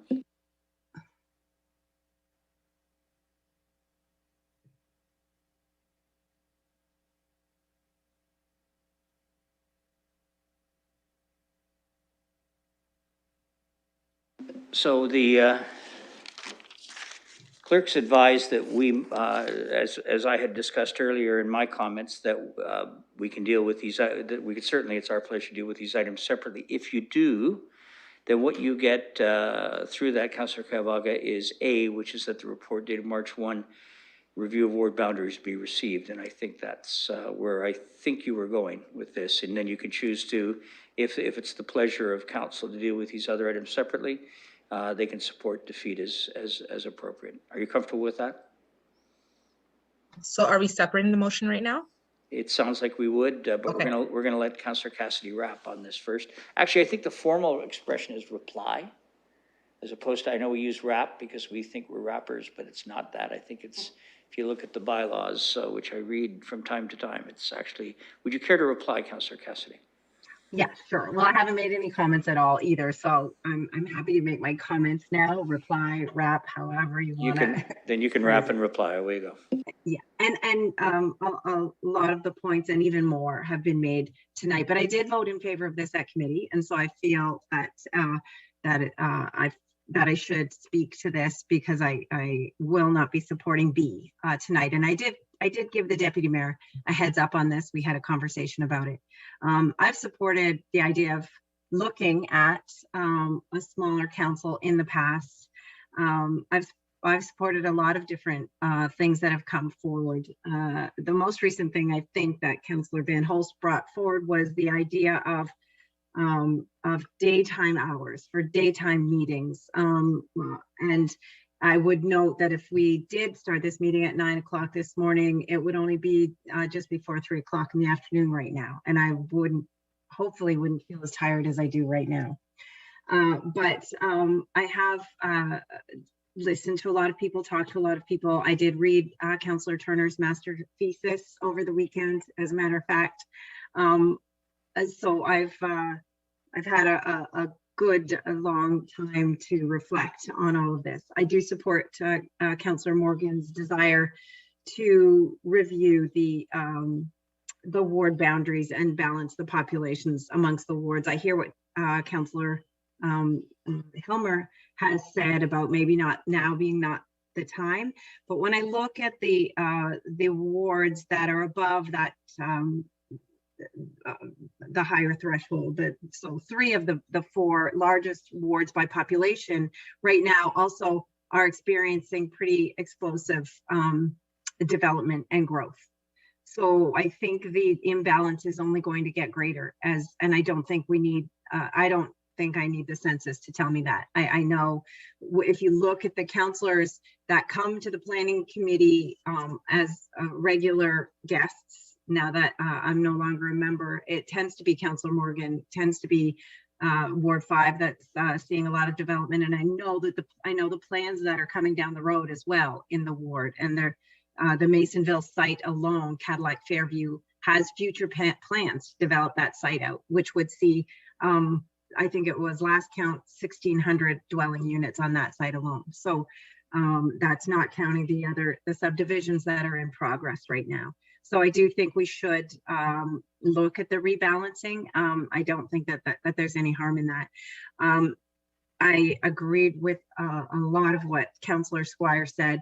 This is a big motion, and we probably did need more time to look at this and study this. And maybe I wouldn't have voted the way I did. I can't say for sure, but maybe I wouldn't be changing my vote right now, but compared to my committee vote. We did strike a task force and an independent citizen-led compensation review task force. And now we have a policy in place for how the salary, the stipend, the remuneration of councillors will be adjusted going forward. So it's set in place. We still have to vote on it and all of that, but it's a very neutral policy that's tied to the median full-time income in the City of London. And that task force took almost 2 years, I believe, to come back with a recommendation to council, and they did extensive public engagement. And the reason they took so long is they didn't feel like they got enough feedback the first time, so they reopened it again and did more public engagement. So that's the kind of thing I agree that probably should take place when we're talking about this sort of thing. I do want to address a comment that that Councillor Lewis made about Kitchener.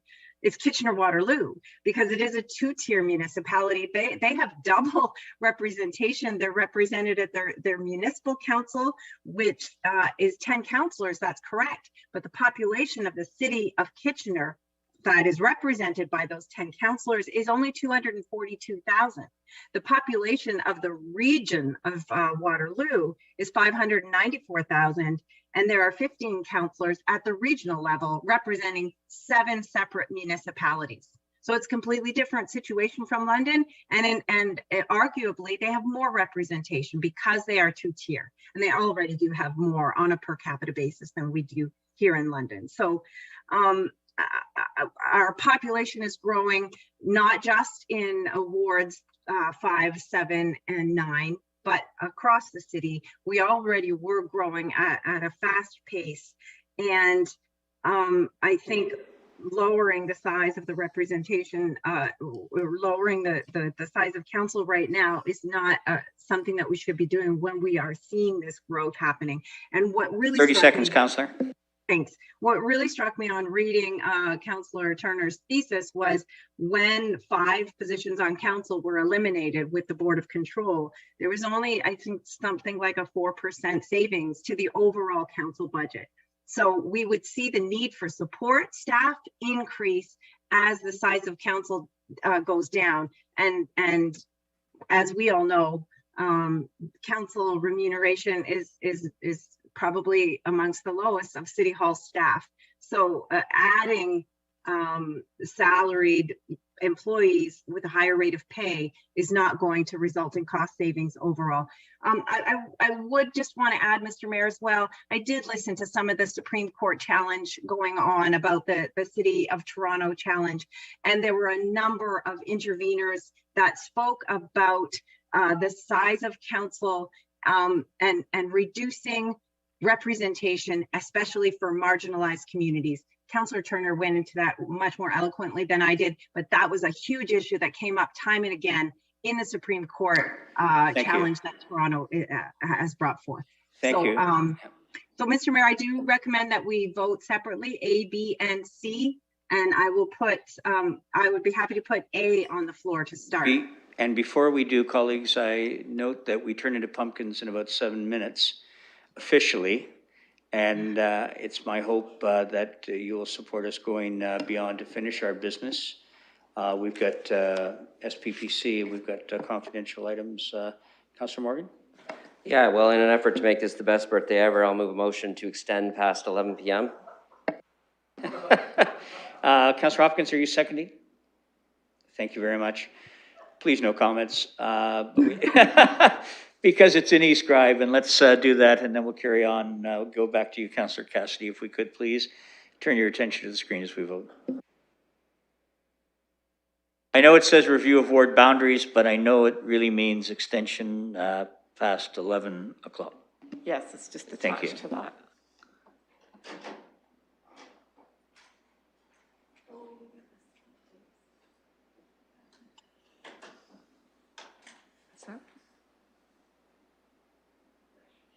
Councillor Helmer? I'm in favor. It's not coming up on East Drive for me. Thank you. Closing the vote, motion carries 15-0. And colleagues, thanks for not having an extended discussion on that. I'm going to turn that over to Councillor Cassidy, if I could, please. Okay, so I'll put A officially on the floor, and that's to receive the clerk's report. Any further comments or questions simply to receive this report? Sorry for the adjective. Seeing none for A, we'll call the question.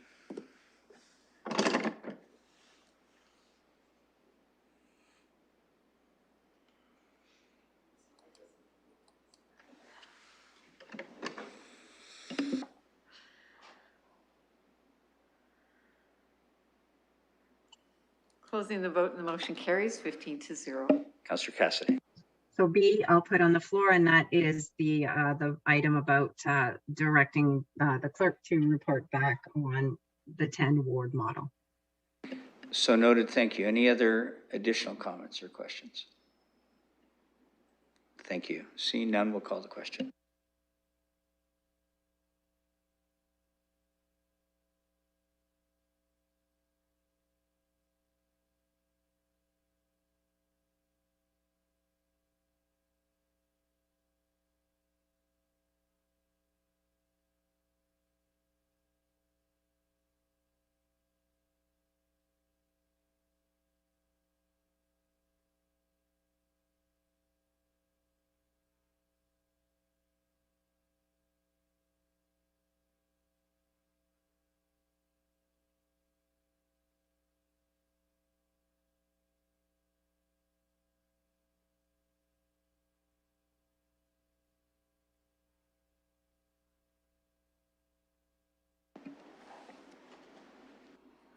Closing the vote in the motion is lost, 5-10.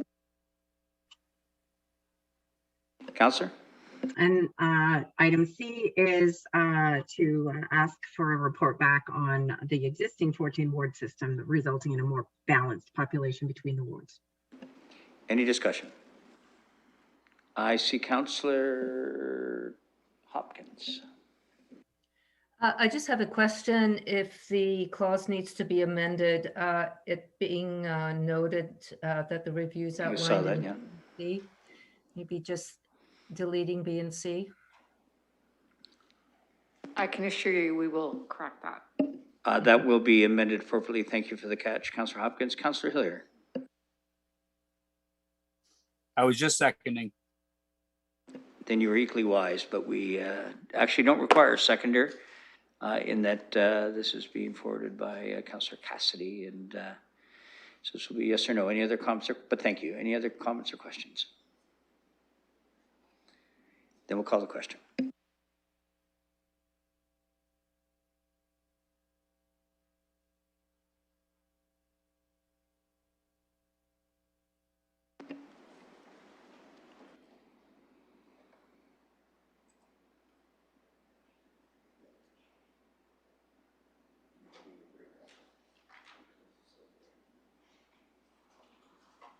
Councillor Cassidy and Councillor Kaibaga.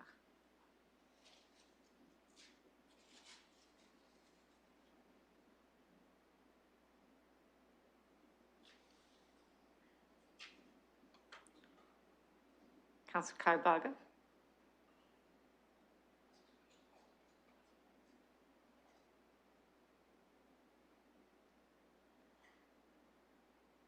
Closing the vote and the motion carries 11-4. Thank you. Is that it for you, Councillor Cassidy? Yes, Your Worship, that's my report. Thank you. Well, thank you as well. I appreciate that. Colleagues, we have the sixth report of the Strategic Priorities and Policy Committee. I'll turn this over to Deputy Mayor Morgan, please. Yes, it looks like there were no disclosures and everything passed unanimously, so I'll put the whole report on the floor. Does anyone wish any of these items dealt with separately? Any comments or questions then? Seeing none, we'll call the question.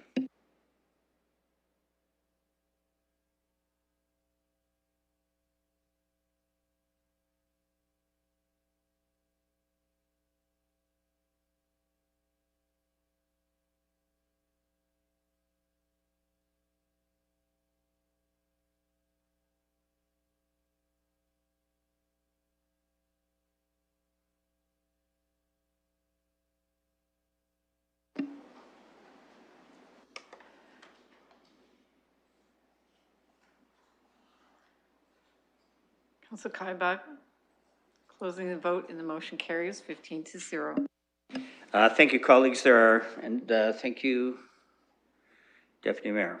There are no deferred matters. I'm not aware of any inquiries nor emergent motions.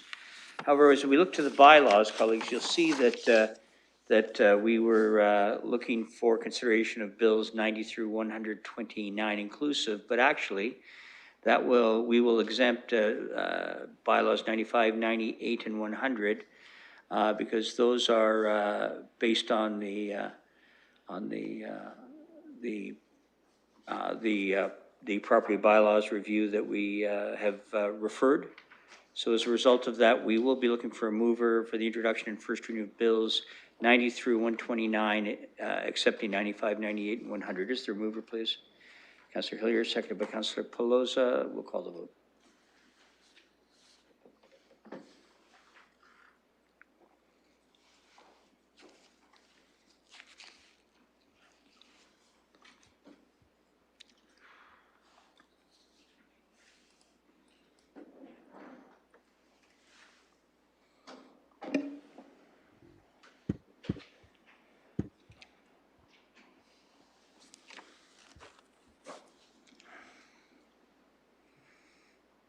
Closing the vote and the motion carries 15-0. Colleagues, I'll look for mover and seconder of second reading of bills 90 through 129, accepting 95, 98, and 100. Again, the property standards bylaw review bylaws that are being exempted. Do I have a mover, please? Councillor Helmer, seconded by Councillor Hopkins. Any discussion? Councillor Helmer? I want to make sure that we're going into closed session at some point. Yes, I promise we will. Okay. This is the process we take through, and then we go into closed session, and then we will have a few bylaws to deal with at that time. Thank you. Yep. Councillor Cassidy. Thank you, Your Worship. I just want to comment on Bill 110 and Bill 111. 110 is the barns that are up there on Sunningdale Road. We declared them, two of them, heritage properties, and they're part of a plan of subdivision up there right now. There is a restaurant plan for one and a cafe plan for the other, and I believe this change to the heritage designation is part of the plan to allow these barns to move forward and to preserve the integrity of the interior part of the barn while allowing some renovations to take place on the exterior. I believe that's what is happening here, because there's some deterioration because of the weather and everything. So this is really exciting. Happy to see this go forward. And also Bill 111, the changes, I know this was about expropriation, but again, it's another important step in moving this project forward. That's a really, it's dangerous in intersection the way it is. It's extremely busy, extremely congested, backups in all directions. So another step in the process to get that intersection improvements, those intersection improvements happening. So great to see this. Thanks very much, Councillor. Any other comments? This has been moved and seconded. Then we'll call the question.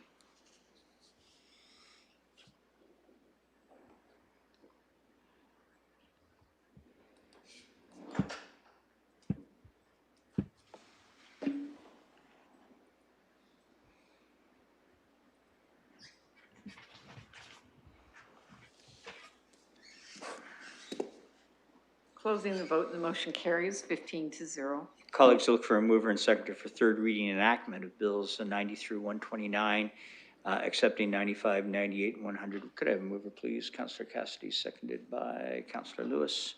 Let's call the vote.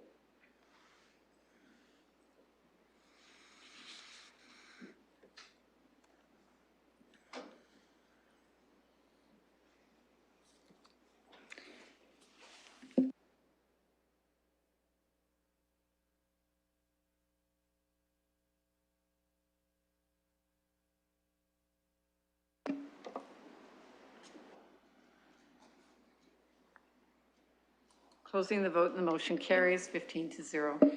Thank you, colleagues. So before we look for a mover and seconder to go into closed session, I'll just call on the clerk to advise the public the items in general that we'll be dealing with. Clerk. Thank you, Mr. Mayor. We're going into closed session to discuss the 5 matters that are listed on the public agenda. The first one is litigation or potential litigation and advice from our solicitor. 4.2 and 4.3 and 4.4 are property matters, and 4.5 is a personal matter. And with that, I'll look for a mover to go into closed session. Councillor Lewis, seconded by Councillor Lehman. We'll call the vote.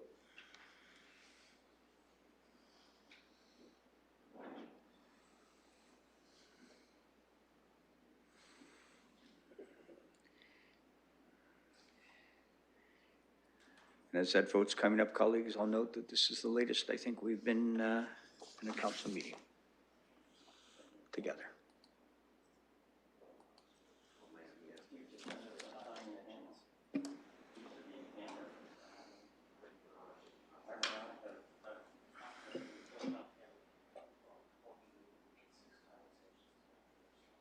Councillor Van Meerbergen. Closing the vote, and motion carries 15-0. Colleagues, just give us a couple of moments while we make the adjustment to closed session, please.